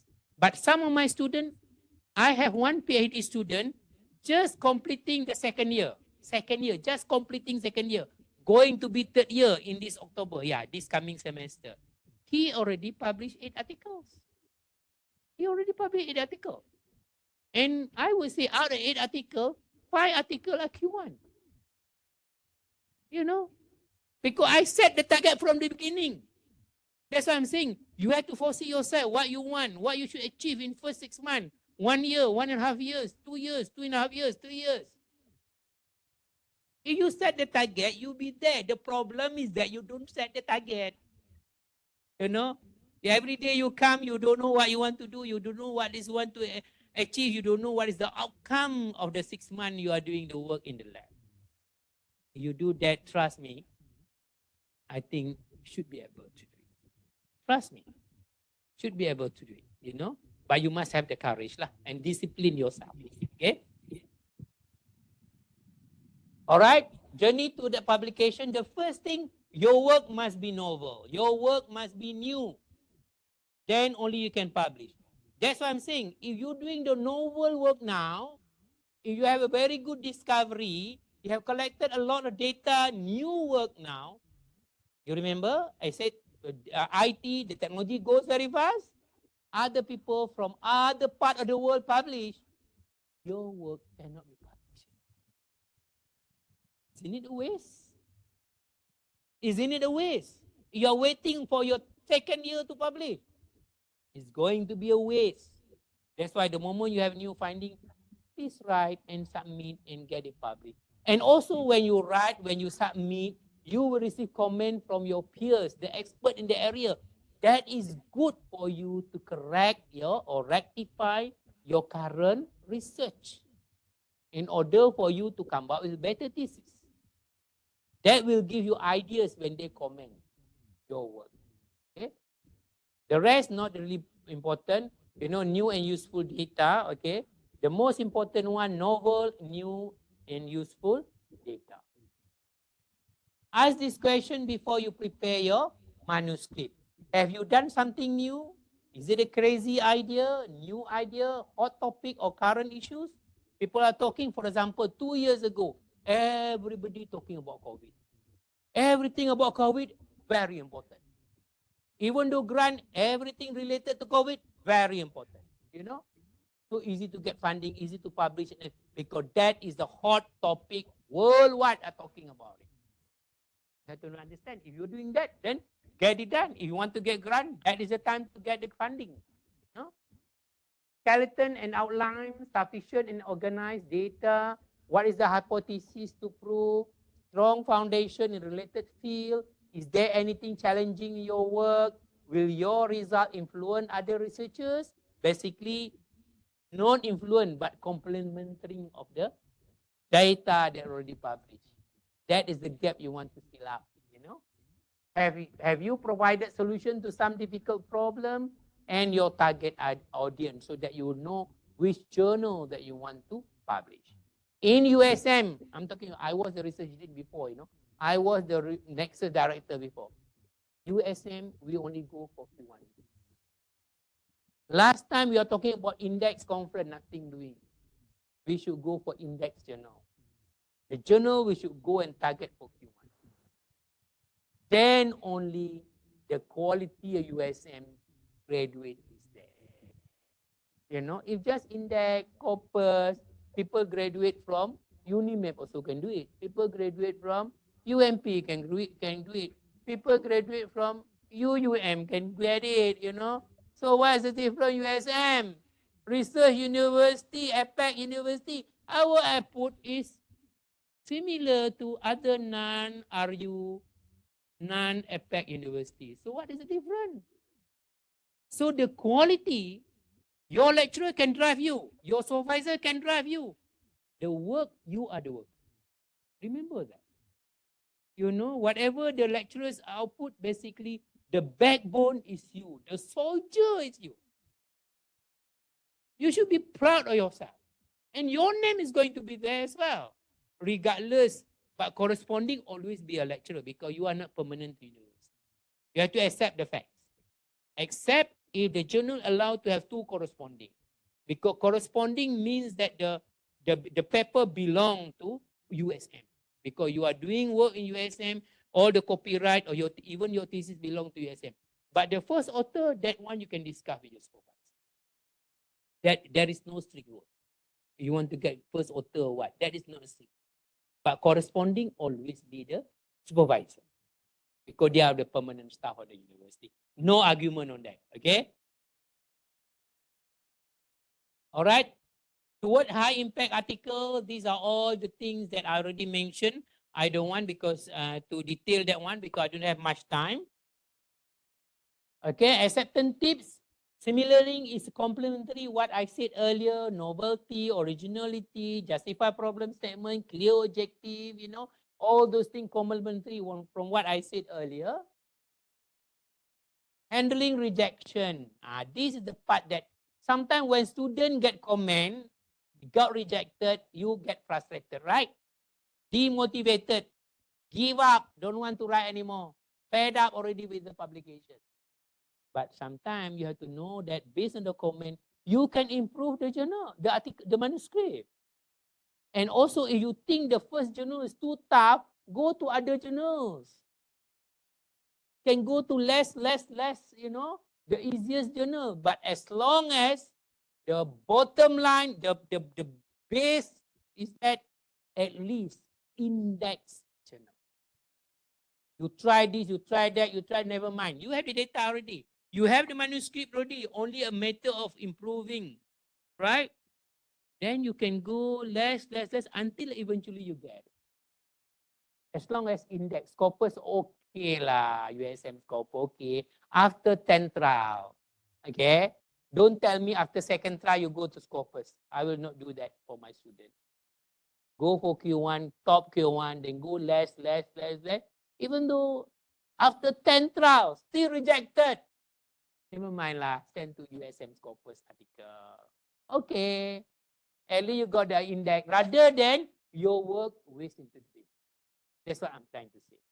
You have put a lot of effort, you have improved all the article, but yet after that, your work, your effort, your energy, your everything you put to write the paper, waste to the bin. Go and contact some, journal index Scopus under USM. I think we have 13 index Scopus in USM. We have only one WS, mathematics, bulletin mathematics. The rest are all Scopus, and some of the Scopus Q2 Scopus. My journal physical science is Q3. No, the one that I'm taking care as a chief editor under USM. 5 minutes, okay. 5 minutes. All right. So this one, you can read on the board. If you get the rejection, don't give up. That's what that is my message to you. Improve, and go to the less journal. Doesn't matter. All right. Research ethics, better I don't talk because this one I got few slides. Ethics, basically, when you are doing research, ethics must be correct. People are talking about plagiarism. People are talking about cheating, you know. That one, your own self, you know better. So ethics is very important when you want to do the research, when you want to do the publication. Ethics is very important. I will skip this, because I want to go to the final, be honest in everything, whatever you want to do. Okay, as far as the research is concerned, analysis, whatever, everything, even the thesis writing. Now I want to come to the, type of journal I will skip. I think this one, you can discover your supervisor. But being a student, you should know how to identify the good journal, Q1, Q2, there is a citation report. Make sure. Don't tell me you don't know. The impact factor, you know how to calculate the impact factor? Numbers of citation in the last 2 years, divide by numbers of articles published in the last 2 years. New impact factor basically will come out in June. So that last year article, they will allow it floating outside there for 6 months to get the citation. That's why the new impact factor always released in June every year. Okay. This one I will skip. Are you ready to publish? Conclusion. Okay, conclusion. I want already 4:30.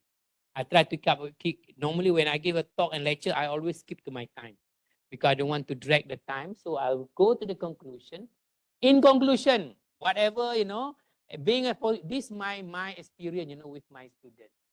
And also my own experience when I did my PhD.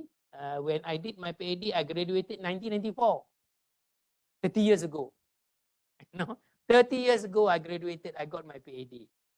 I don't know, where were you 30 years ago? Izzati, where were you 30 years ago? Huh? You was a baby, just born baby.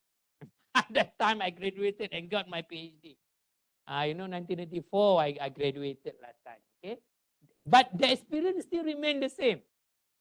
My experience on the current student experience, I want to share with you. This is what I want to put in my conclusion. Okay, first one, postgraduate life is very challenging. Need sacrifice, and you need to be in the right ecosystem. If you are not willing to sacrifice, you will suffer.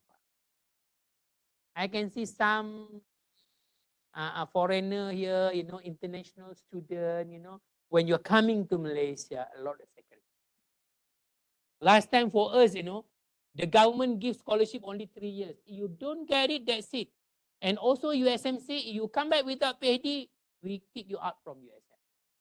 Because I went under SLAP, So if we come back without PhD, they kick out. Go and get other job. Currently, it's even worse. You have to pay the loan if you fail the PhD. They make it tougher because the government have less money now. Whatever money you have taken it, you don't fulfill the target, you have to pay back.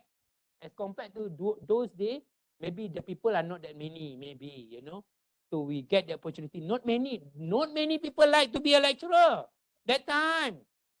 Why? Salary is very cheap put, very small. Very, very small. I think 1/3 from the one that getting from industry with the first degree. I'm a chemical engineer. I graduated 89 or 90, That time Petronas just started in the country, The oil and gas booming, that time. They are looking for all the chemical engineers that time.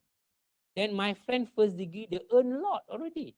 Their first salary is about, I think it's about more than 2,000. That time money is big, money is big. But when I graduated PhD, 4 years later, when I did my master 1 year, PhD 3 years, my salary that time, 3 years after first degree, 4 years after first degree, my friend 4 years ago already earning about more than 2,000. My salary that time was only 1,800. Just imagine. After 4 years sacrifice in the study. So not many people want to become a lecturer. But nowadays, a lot of people want to be a lecturer, but the post is no longer there. You ask the Malaysian, in particular Malaysian, when I asked Izzati just now, where you want to work, a lecturer, where? I'm not sure yet. Which university will open the vacancy, Very tough because a lot of candidates. When come to that, competition is very tough. Whatever I said just now, you have to be very unique. You have to be better than others. You have to be different. When people see you, there is something in you. When people see you, your expertise are very relevant to the university. The expertise there are new area that people are talking about. Let's say you're graduated as an AI expert. Now, employ you because you can get consultancy work from the industry. That's what the industry are looking for. This is what I'm saying. You have to have the vision. This is what I'm saying. You have to position yourself. This is what I'm saying. You have to brand yourself. You don't have the vision. You don't know what to get. You don't know what to achieve after you graduate. Then by that time, maybe competition is very tough. You're going to be the loser. You're not going to be the winner. This is what I'm trying to relate with what I'm saying earlier in my talk. Okay? All right. Maturity comes with experience. That's why when you go to year 1, you still having problems. You become more matured and matured. When you go to year 2, when you go you become good in your research. When you graduate, when you work also. When I worked last time, when I joined USM, I don't think I has confidence as what I'm talking today. That time, because my student about the same age as me. That time, when I graduate, when I got my PhD, I was 26 years old, 26 years old. My student that time, 24, 23 years old. When we go to the club, we look the same. And I'm so scared if I do something, when they say, sir, the graph is wrong, I think the graph will be like that. Just imagine. Exactly what I said earlier when I do my talk, Because what I'm talking that time is not my area. You are more expert than me. So I'll be very careful when I say I may say it wrong and look bad in front of the student who knows the material better than me. Okay? All right. Technology change very fast, in particular in your area. Technology change very fast, So you have to catch up. You have to adapt yourself with the technology, okay? Researchers need to adapt or else will be left behind. Research is hard but interesting. Yes, it's hard, so many problems, it's failures, is there. That's how the research itself will teach you to become more resilient, will teach you to become a better researcher. You learn through a mistake, trust me. You learn through a mistake is better rather than you learn through what you do is correct. You will never learn. Whatever you do is correct, you will never learn. But when you learn through the mistake, then it will stick. Then it will make you a better researcher. Research is hard, okay? Outstanding research produce tangible output. Don't claim that you are doing great job, you're doing great research, you are the top research among the postgraduate student in computer science. But when people say, what's your output? No, my output is there, but I don't want to publish yet. The moment you want to publish, it's already outside. Public, at least when you talk, people see you have so many papers, you have Q1, you have award, you have this, you have that, you have that. Sometimes if you are good, you don't have to say.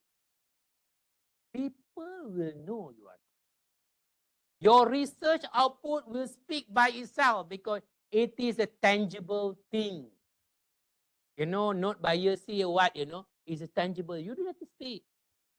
If I'm good, I don't have to say it. Let people say it about me, rather than I say it. What for? If you are good, people will know that you are good. Definitely. Okay? Everybody can become a research icon. It's your own choice. It's not your supervisor choice. You have to decide for yourself. If you want to be a research icon, do the iconic research. Because it's in tandem to each other. Okay? Hard work today is for tomorrow's success. Definitely. You work hard today, you sacrifice today, you will have a better success in the future. Trust me for that. You may say, oh, Prolati, I don't think, I don't trust him. No, trust me for the last statement. Definitely is correct. You may not be knowing a correct statement, that statement correct or not. You will know it the moment when you got the job, the moment you work, the moment after your graduation, when you start your career. So with that, thank you very much. Right? We have Q&A, is it? Do we? Do we have? We have. Okay. You can ask me anything. If I cannot answer, I pass to them to answer because they are your lecturers. Yes. Assalamualaikum, Prof. Okay, I just have one question. Yeah, I would like to ask your advice about how to overcome feeling that our writing is not good enough. So that especially for the thesis writing lah. So the consequence from that feeling is we keep editing and refining so that we keep delaying.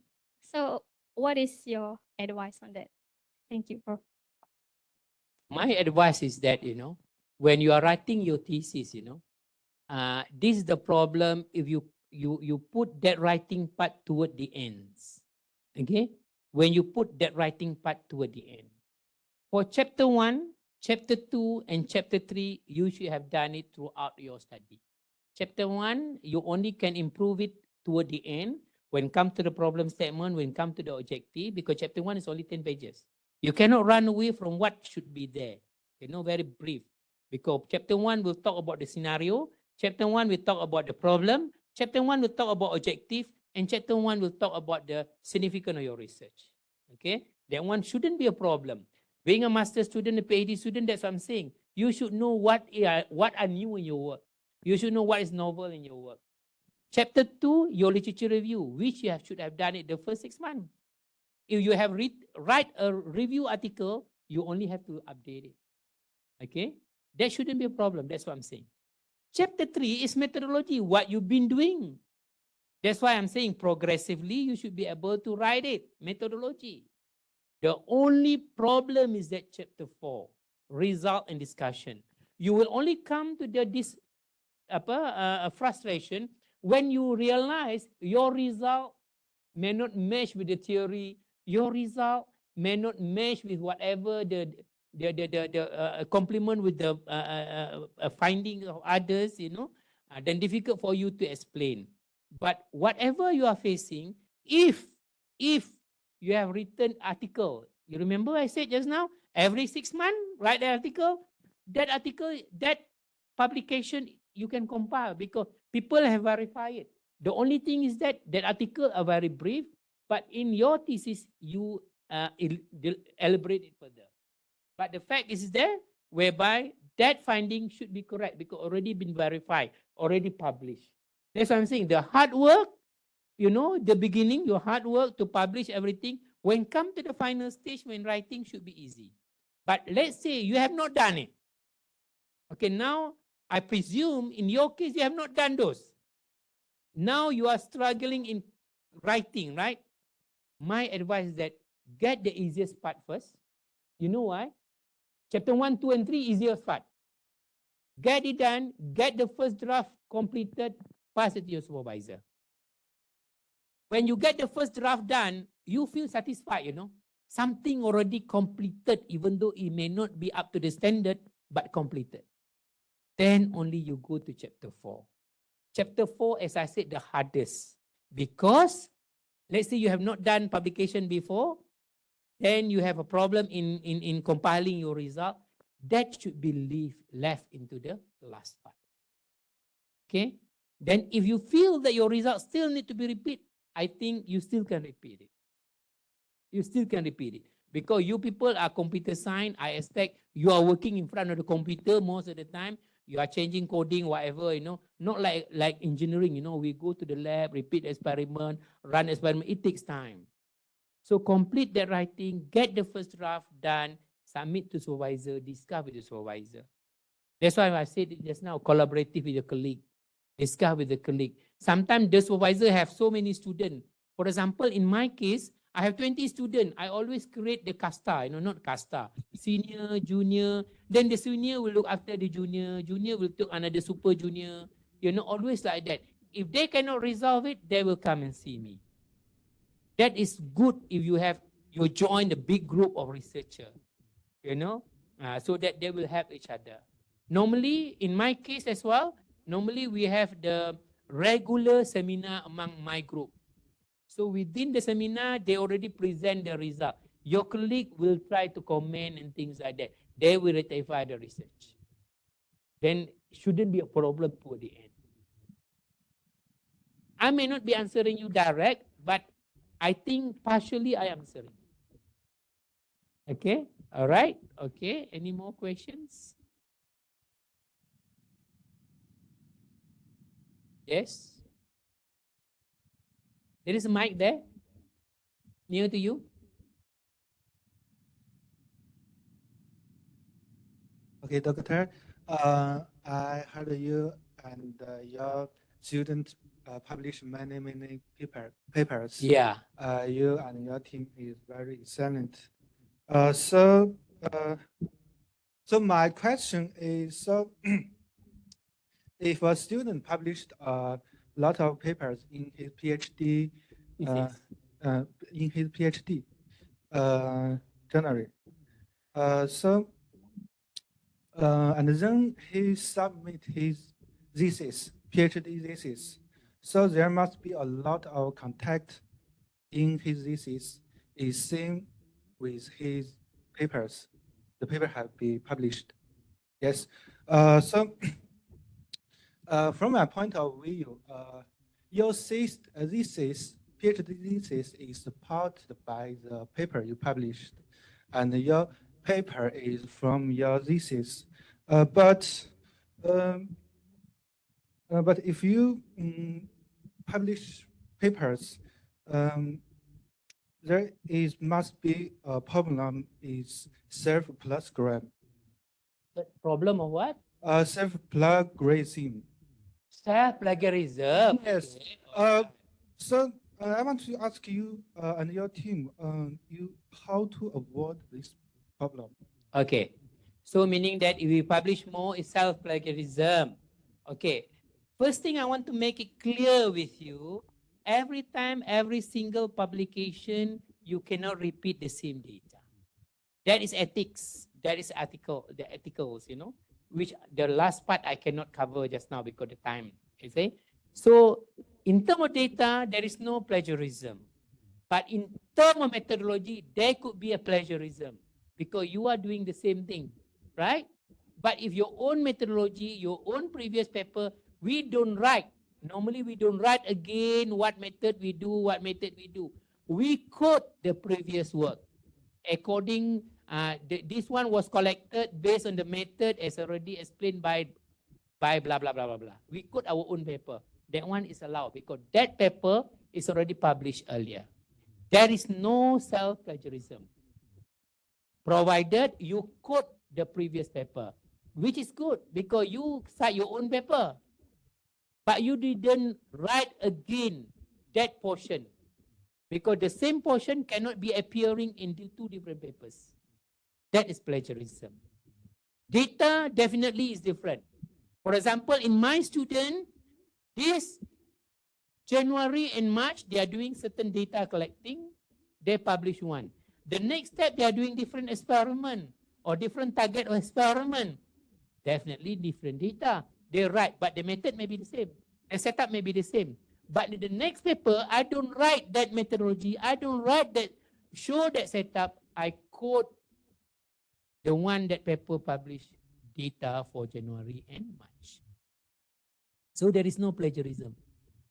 You cite, you cite that, you know what I mean? Oh, dah tutup dah saya punya slide tadi.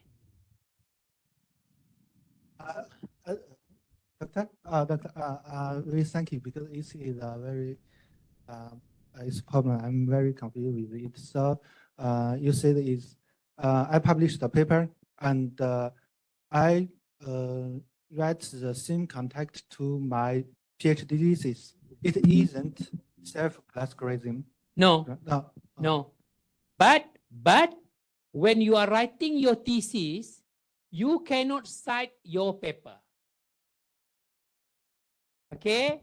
When you are, because it's a part of your thesis. There are two different paper to paper. Your own paper number 2 and paper number 1. But in your own thesis, when you are right, you cannot cite your paper you publish. Your paper you publish is considered as output of your thesis. You put it at the end of the page, publication. Because whatever data that you publish is already a part, partially the body of your thesis. You know what I mean? It's a content of the thesis. You cannot cite that. Let's say you are writing about the theory. You can, according to, for example, my paper, Ahmad. According to Ahmad 2023, this one due to what? No. That Ahmad 23 is a part of the thesis. You cannot cite that. You need to cite others. Okay, you cannot cite that paper, the paper from the thesis, in your thesis. Do I make it clear to you?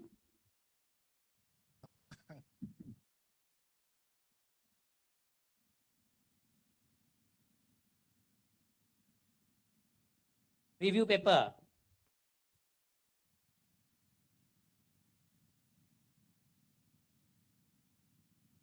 No, as I said to you, when you write a paper, it's very short, When you write a thesis, it's deliberative.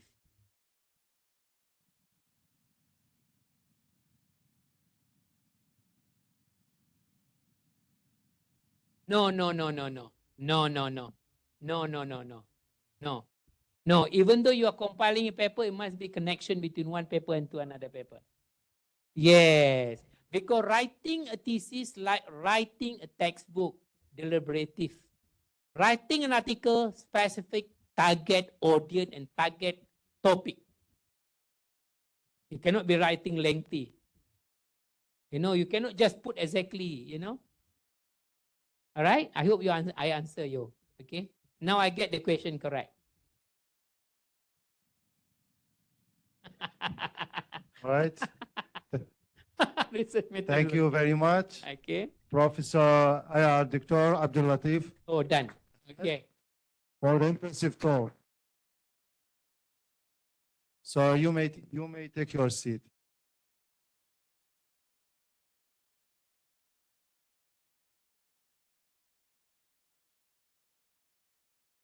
Ladies and gentlemen, now come along, let's have a change. Now it's time to present our Grand Lucky Draw session. Let me call upon Dr. Gan Keng Hoon, Special Session Day 1 Advisor, to the stage to pick 2 lucky numbers. Ladies and gentlemen, are you ready with your numbers in hands?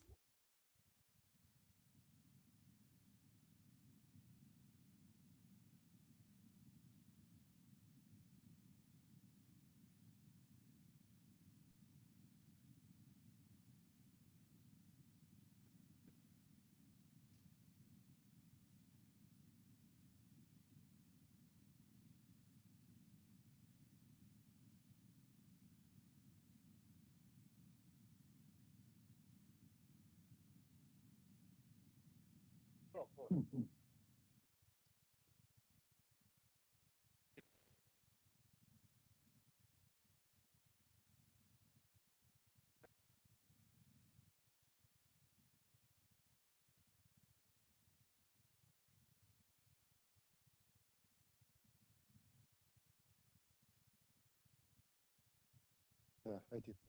Okay, the number is 84.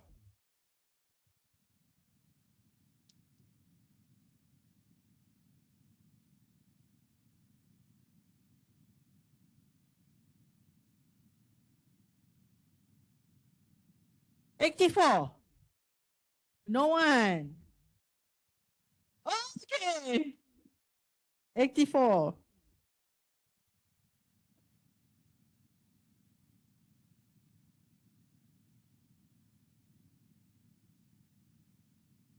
The second number is 16. 16. 16. 16, yeah.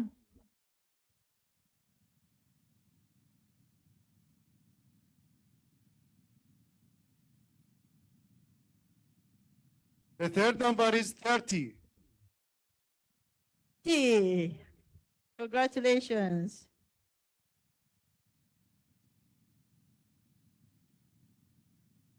Last one. The last one is 79.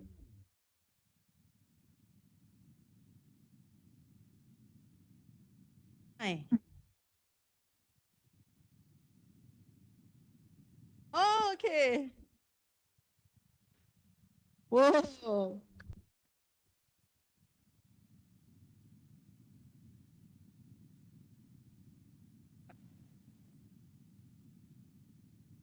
Okay, thank you, Dr. Gan.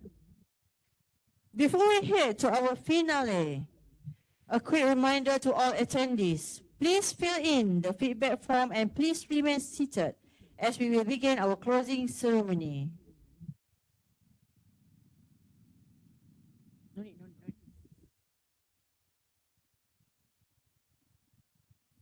So now we will be heading to the most exciting part of our event, which is the closing ceremony. In this ceremony, we will be presenting appreciation tokens and certificates for the event participants and announcing the winners for 3MT and poster competition. To start off this ceremony, I would like to call upon Associate Professor Dr. Chia Yuen to the stage to present the certificates and appreciation tokens.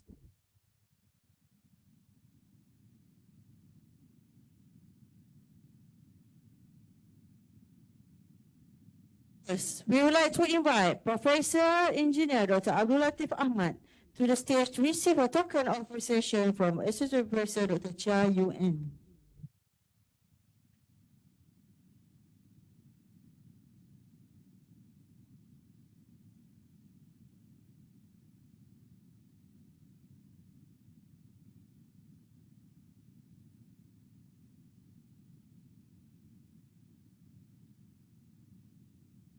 Thank you again, Professor Dr. Abdul Latif Ahmed.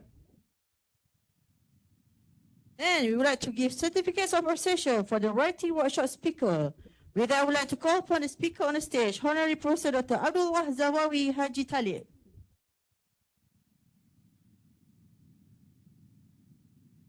Next, we would like to call upon the visual poster judges onto the stage to receive their certificates and token of appreciation. Dr. Muhammad Hadim Muhammad Noor, Dr. Nur Sakirah Abdul Rahman Muton, Mr. J.C. Sodi, Associate Professor Dr. Chan Hua Yong, T.S. Dr. Muhammad Haikal Hussein, Dr. Nur Atiyah Abdullah, Dr. Fadratul Hafinas Hassan, Dr. Azman Abdul Malik, and Dr. Waid Tegi Anak Perempuan Dorai Sami.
Now, for the face-to-face poster judge, please do come to the stage to receive your certificates and token of appreciation.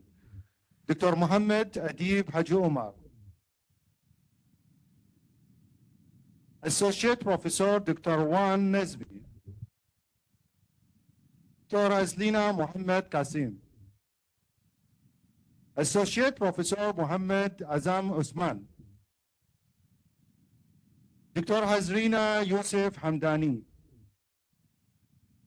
Dr. Noor Fariza Ibrahim, Dr. Noor Hana Samsuddin, Dr. Noor Intan Raihana Ruhayyim, Dr. Siti Hazianti Muhammad Hashim, and Associate Professor Dr. Omi Kalsom Yusuf.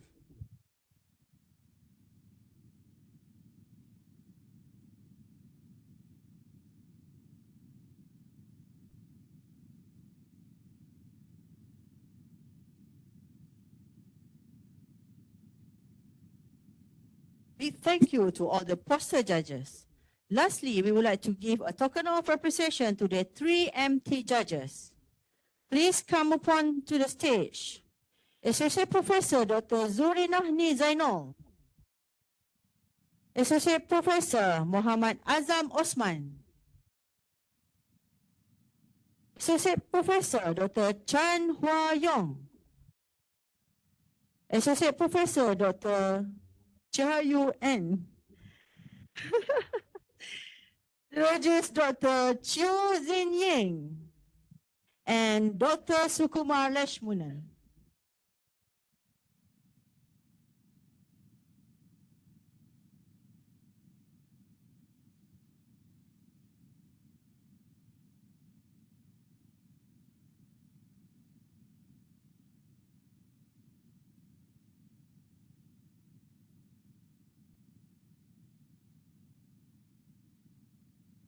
Thank you very much to all the judges. Associate Professor Dr. Chia Yuan, please remain on the stage to present certificates to all the Q1 and the Q2 recipients. The recipients for Q1 and Q2 are mainly the CS postgraduate students. The cutoff date for the compilation list is beginning from this year until 26 September 2023. The list has been double confirmed through Google Form with all the 19 recipients and verified using the research support at CS system. In case the postgraduate student isn't here today, the supervisor is invited to the stage to receive the certificates on behalf. The recipients are Ahmed Rayhan Ghani.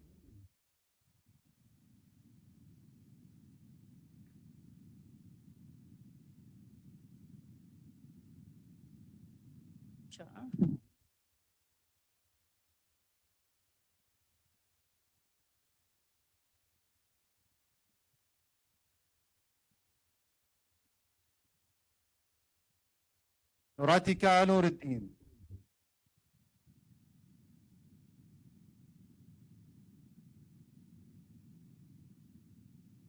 Hussein Yunus.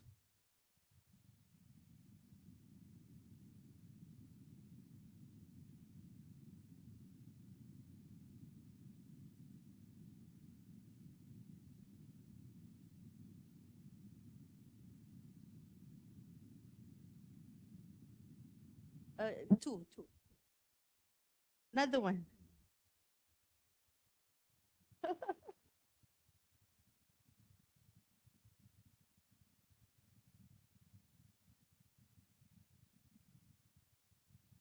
And Mustafa Muhammad Mustafa Al-Quda.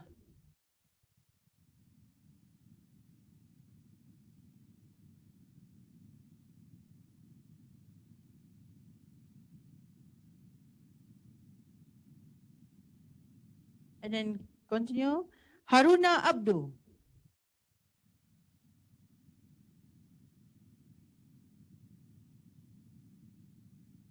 Next, Haruna Abdu.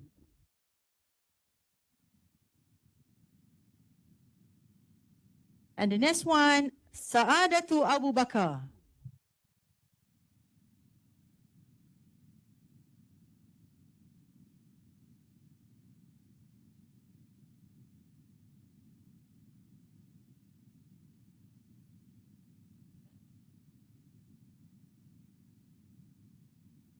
Sani Saliso.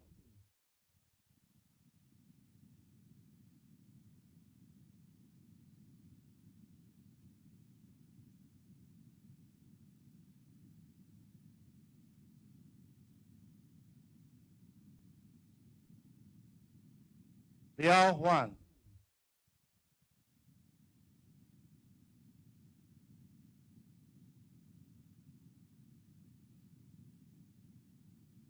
Lo Wei.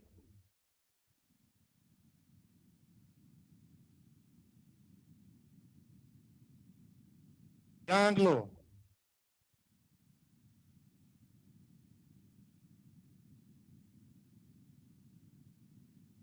Tamara Amjad.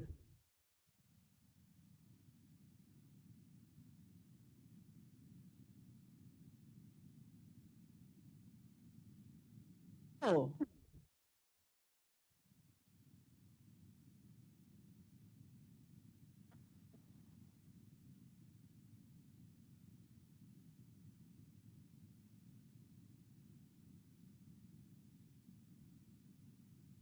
Attack Abdullah Shaya.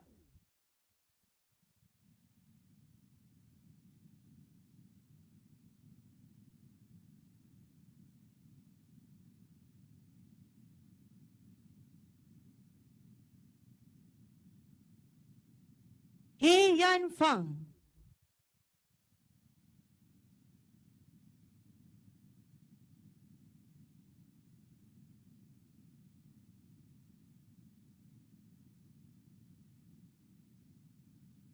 Fatima Al-Sudi.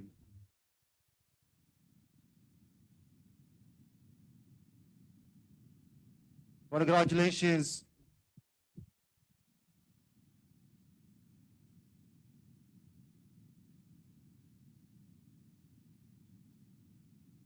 Congratulations to all the Q1 and the Q2 recipients.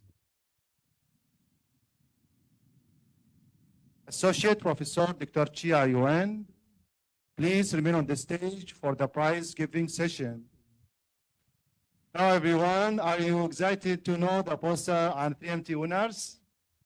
Okay, next, we have the winners announcement. We will start with the announcement of the 3NT session winners. Please come to the stage to receive your prizes. To start off, the third place goes to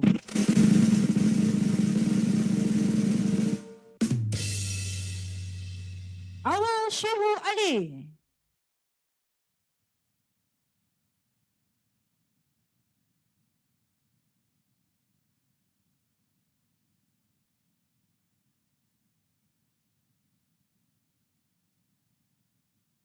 Next up, the second place winner is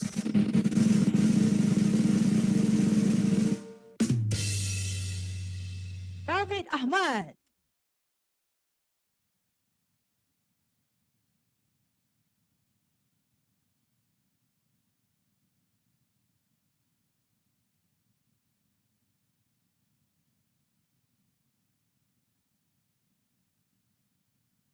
And finally, the first place goes to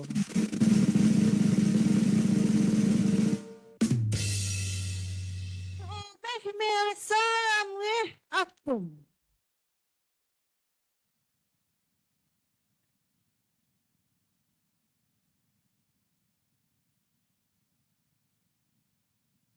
Cheers to all the 3MT winners. You have all done a magnificent work.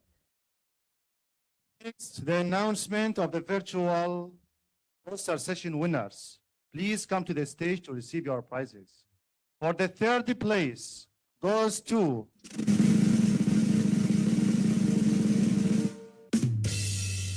Darwish.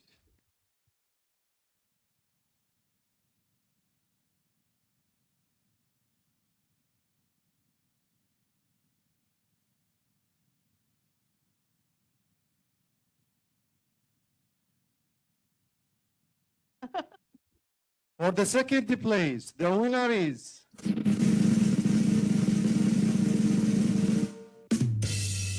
Southwan.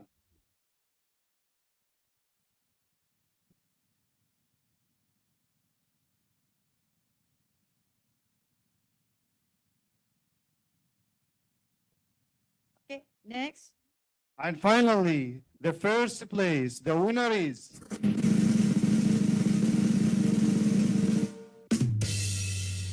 Lee.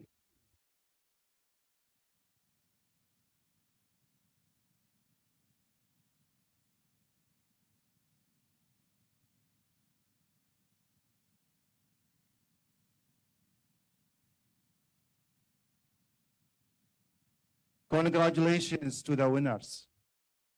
Finally, we'll be announcing the winners for face-to-face poster presentation competition. Please come to the stage to receive your prizes. The most popular poster award face-to-face goes to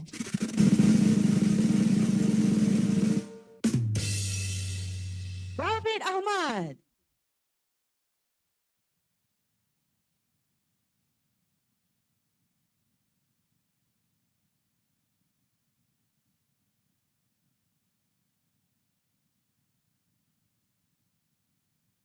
For the third place, the winner is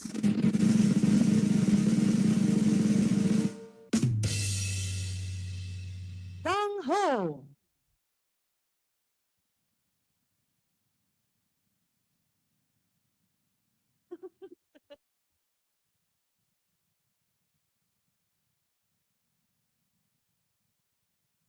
The second place winner is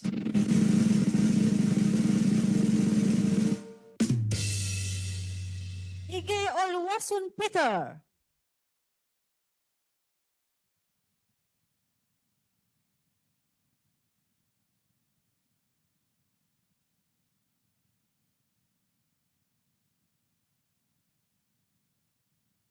And finally, the first place, the winner is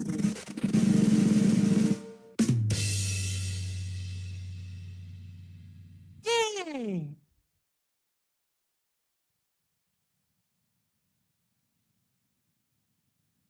Ôi, dân chịu.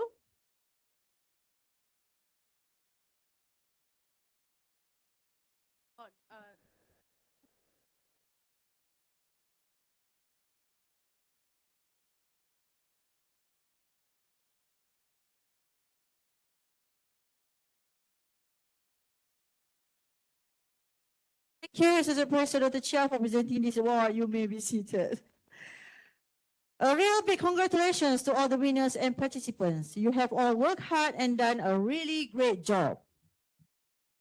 Ladies and gentlemen, once again a reminder, please do not forget to fill up the feedback form link. The QR code from the feedback form will be available on the screen. To continue our event, we would like to inform you that on the 15th September 2023, the CS Society was re-established. The appointment of the CS members is from 2023 to 2024. At the same time, we would like to thank all that 2022-2023 Society for all their contribution and dedication. So let's watch the video on the screen from the new postgraduate society, which recap the previous society and introduce the newly appointed society. Please enjoy this video.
With this, we'd like to call upon Associate Professor Dr. Chia Yuan and all the ESCO members together on the stage.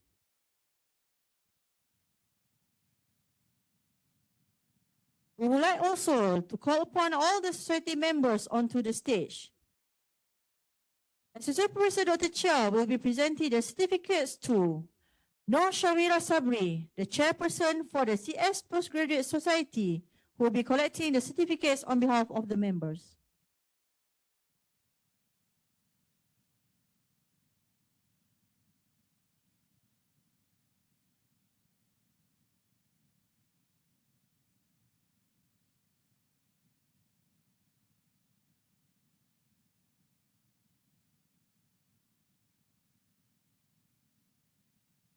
Thank you. Next, we would like to invite the CSPC 2023 advisor, Associate Professor Dr. Mamik Kaur, onto the stage to give her closing remark.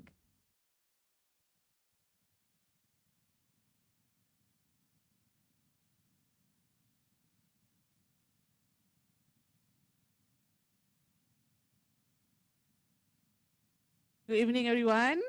So I would like to listen from all of you. Are you enjoying the event so far? Okay, like what the dean say, right? It's going to be a fun event today. All right, so first of all, a very good evening to Prof. Latif, our professors here, and also to all these my colleague and audience online and also here in the hall. So if we could sum up the event that we had for these 2 days, what can we say? With all the activities that we had, fun, okay, of course, fun is fun. But one concept that I would like to share with all of you is on balance. If you see, we start off with keynote 1 today. He was talking about AI and also the problem with AI. So for everything, there's always a balance. And we have our keynote 2, who was also speaking on balancing your life as a postgraduate student. So as I was like going through the code, I saw that it says, balance is not what you seek, but what you create. So as postgraduate student today, you need to actually have balance. So does we, the staff. Balance is very important for our mental state and also our physical state. But in balancing our life, as a postgraduate, besides doing research, you should always take the opportunity for communicating with your friends, joining the society. I need to tap on that, okay? Because when you join the society, you will learn a lot of skills. So that is very, very important.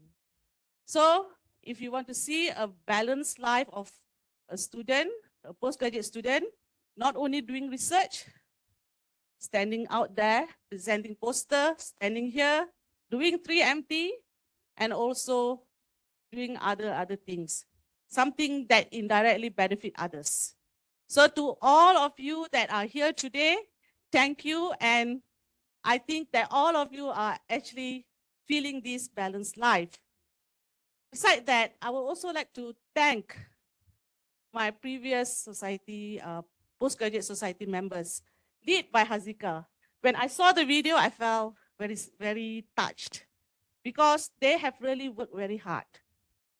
Their dedication, and also I think the supervisor, I always talk to Dr. Umi because her supervisor. So I try my level best to not actually give a lot of work to them. But at end of the day, they actually enjoy doing it. I really hope they really enjoyed the whole journey. And I would also like to thank each one of you, my colleague, the CS advisors, my co-advisor, Dr. Gan, Dr. Zarul, Dr. Azman, Dr. Anusha, Dr. Sukumar, Dr.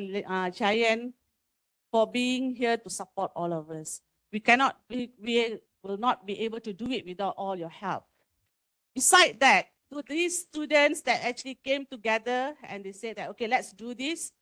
And they were always behaving very, very professionally, and they are goal-getters. So to the admin staff, technical staff, Encik Sheikh, Encik Roslan, Encik Hize, Encik Azman is also here. They have worked tirelessly. Even since last night, they were trying their level best. So all this effort, directly or indirectly, have made this event happen. Thank you again. And I really hope that next year we will actually do better than what we have today. All right, so that is how we see our goals, right? We always have to see the end when we begin. Thank you very much. I end with thanks again. Bye-bye. Thank you, Dr. Mamit, for the inspiring closing note. Lastly, before we end, we would like to call upon Associate Professor Dr. Chia Yuen for the closing speech.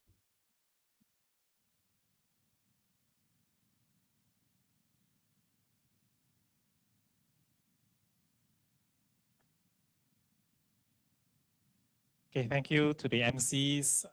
Good evening, Prof. Latif, Pian Mamit, colleagues, and all the postgraduate students.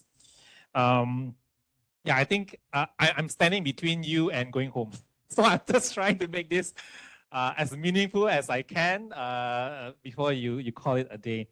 You see, every year, as PM Mami was mentioning, every year we try to dish out, many kinds of activities for CSPC. She mentioned being a balanced student, yeah. But I'm also trying to throw in another word called wholesome, yeah, wholesome. A wholesome program in CSPC hopefully will also reflect the way you should conduct yourself as postgraduate students.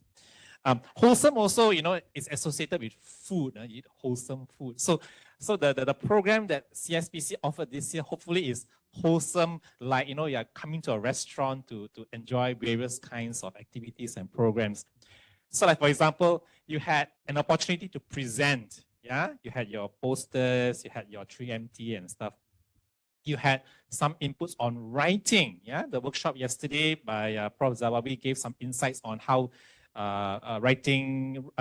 careful writing of your thesis would then aid the examiners in, don't irritate your examiners when they read your thesis. Then you also have various inputs throughout the day. Like for example, the first keynote was about AI, right? Threats and challenges, ethics, social and technology perspective, all kinds of issues that AI may pose to you. So I think it will give you an insight on how we should use AI carefully and not misuse AI. Yeah, we use AI as a tool to guide us and help us rather than, us taking advantage or abusing AI. We also had our forum regarding student-lecturer relationship and how we connect among each other. It seems like it's a perpetually popular topic. This student-lecturer relationship thingy. Every now and then, it's either during CSPC or CS Journal Club or during our orientation activities. We always talk about problems with student-lecturer relationship. We waste a lot of problem and energy trying to resolve, poor student-lecturer relationship. No, I can't talk to my supervisor is not around, my student cannot communicate, I don't know what the student is doing, the student is MIA, all kinds of things. So I think as we are reminded of these issues, we should also, be part of the solution, not part of the problem. Okay? Yeah, so that's my take home for the forum. Maybe we might even resort to AI with regards to this, supervision issues. Who knows? Maybe one day. And thirdly, regarding the input, Prof. Latif gave a very insightful talk regarding, the research landscape and how it's changing, and how to have strategies to succeed in being a researcher. Now, as I was listening to Prof. Latif, one thing came to mind because many of his slides were taken from Stephen Covey's 7 Habits of Highly Effective People. So be that effective person, be that effective student. Yeah, I think he mentioned begin with the end in mind, sharpening the saw, do first things first, prioritize kind of thing. And there are also other things, seek first to understand, then to be understood, think win-win, be proactive, synergize. There are a lot of these habits that you can adopt as a student to be effective and finally see the end of the tunnel in your research. Okay. So hopefully that gives you a wholesome menu every year when we meet for CSPC. And the dessert is actually tomorrow. The dessert is tomorrow. For those of you going for the excursion, I hope you guys have an enjoyable time in Bukit Merah Lake Town Resort. Team building activities, whole day. I trust you enjoy yourselves. Yeah. So I shall end by thanking the CSPC committee, Pian Mame, Hazika, Doa, and the tremendous support given by all the subcommittees, okay, and also from the admin staff from the Computer Science General Office, and to you, postgraduates and staff who without you, CSPC would not be how it is today. Okay, thank you very much, and I wish you all the best.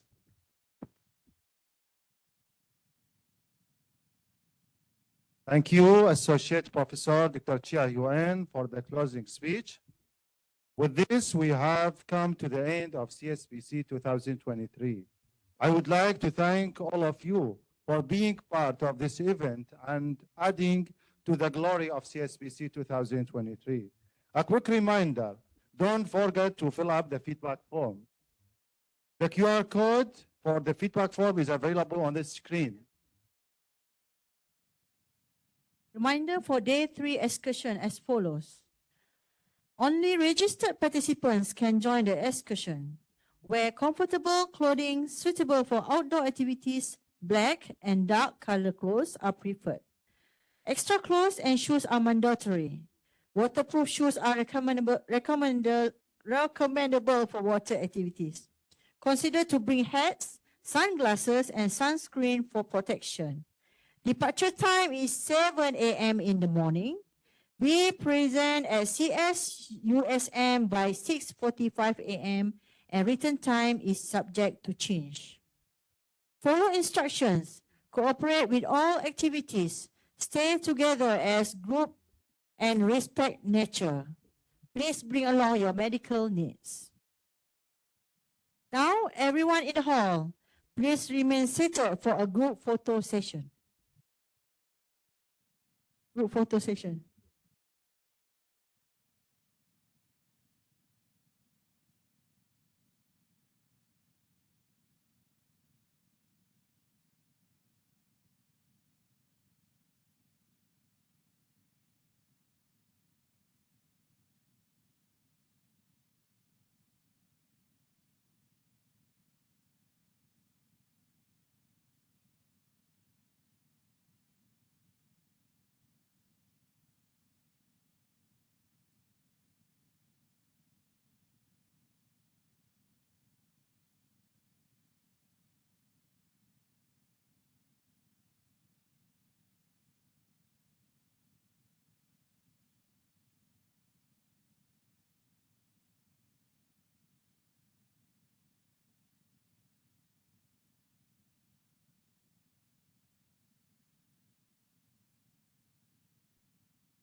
Guys, okay, let's do this. All the committee members, please come to the front and sit here at the fill up the front space.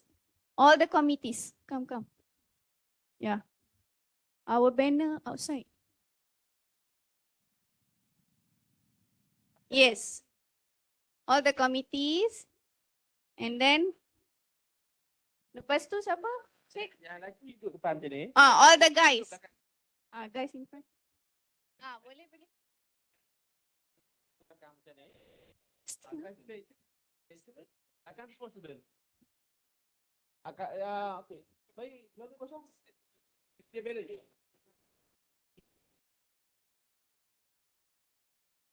Okey, yang siapa? Lecturers can fill up the seat. Lecturers can fill up the seat.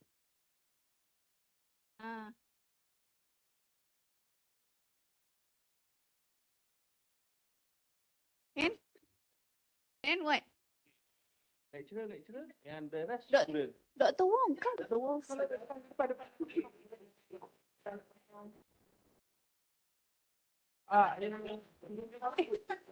Here. Beside Saada. Ha? Tak boleh. Dia bersila. Boleh. Okay. Dah. Lagi? Row kedua dengan row 3. Belakang semua student. Hassan. Move. Fill up the front space. Fill up the front space. Banner satu saja, Pak. Asking for enough impact.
Thank you all. Thank you all once again. Really wish you a nice day ahead and good luck with your studies and research. Hope to see you again next year. A quick announcement. Wait, the bus is ready and waiting at the lobby. Not yet.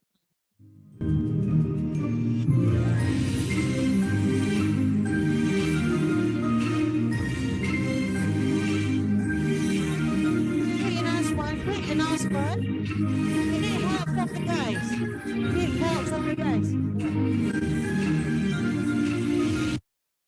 To rearrange table at the ground floor. The guys, before you leave, can you help us to rearrange the tables at the ground floor?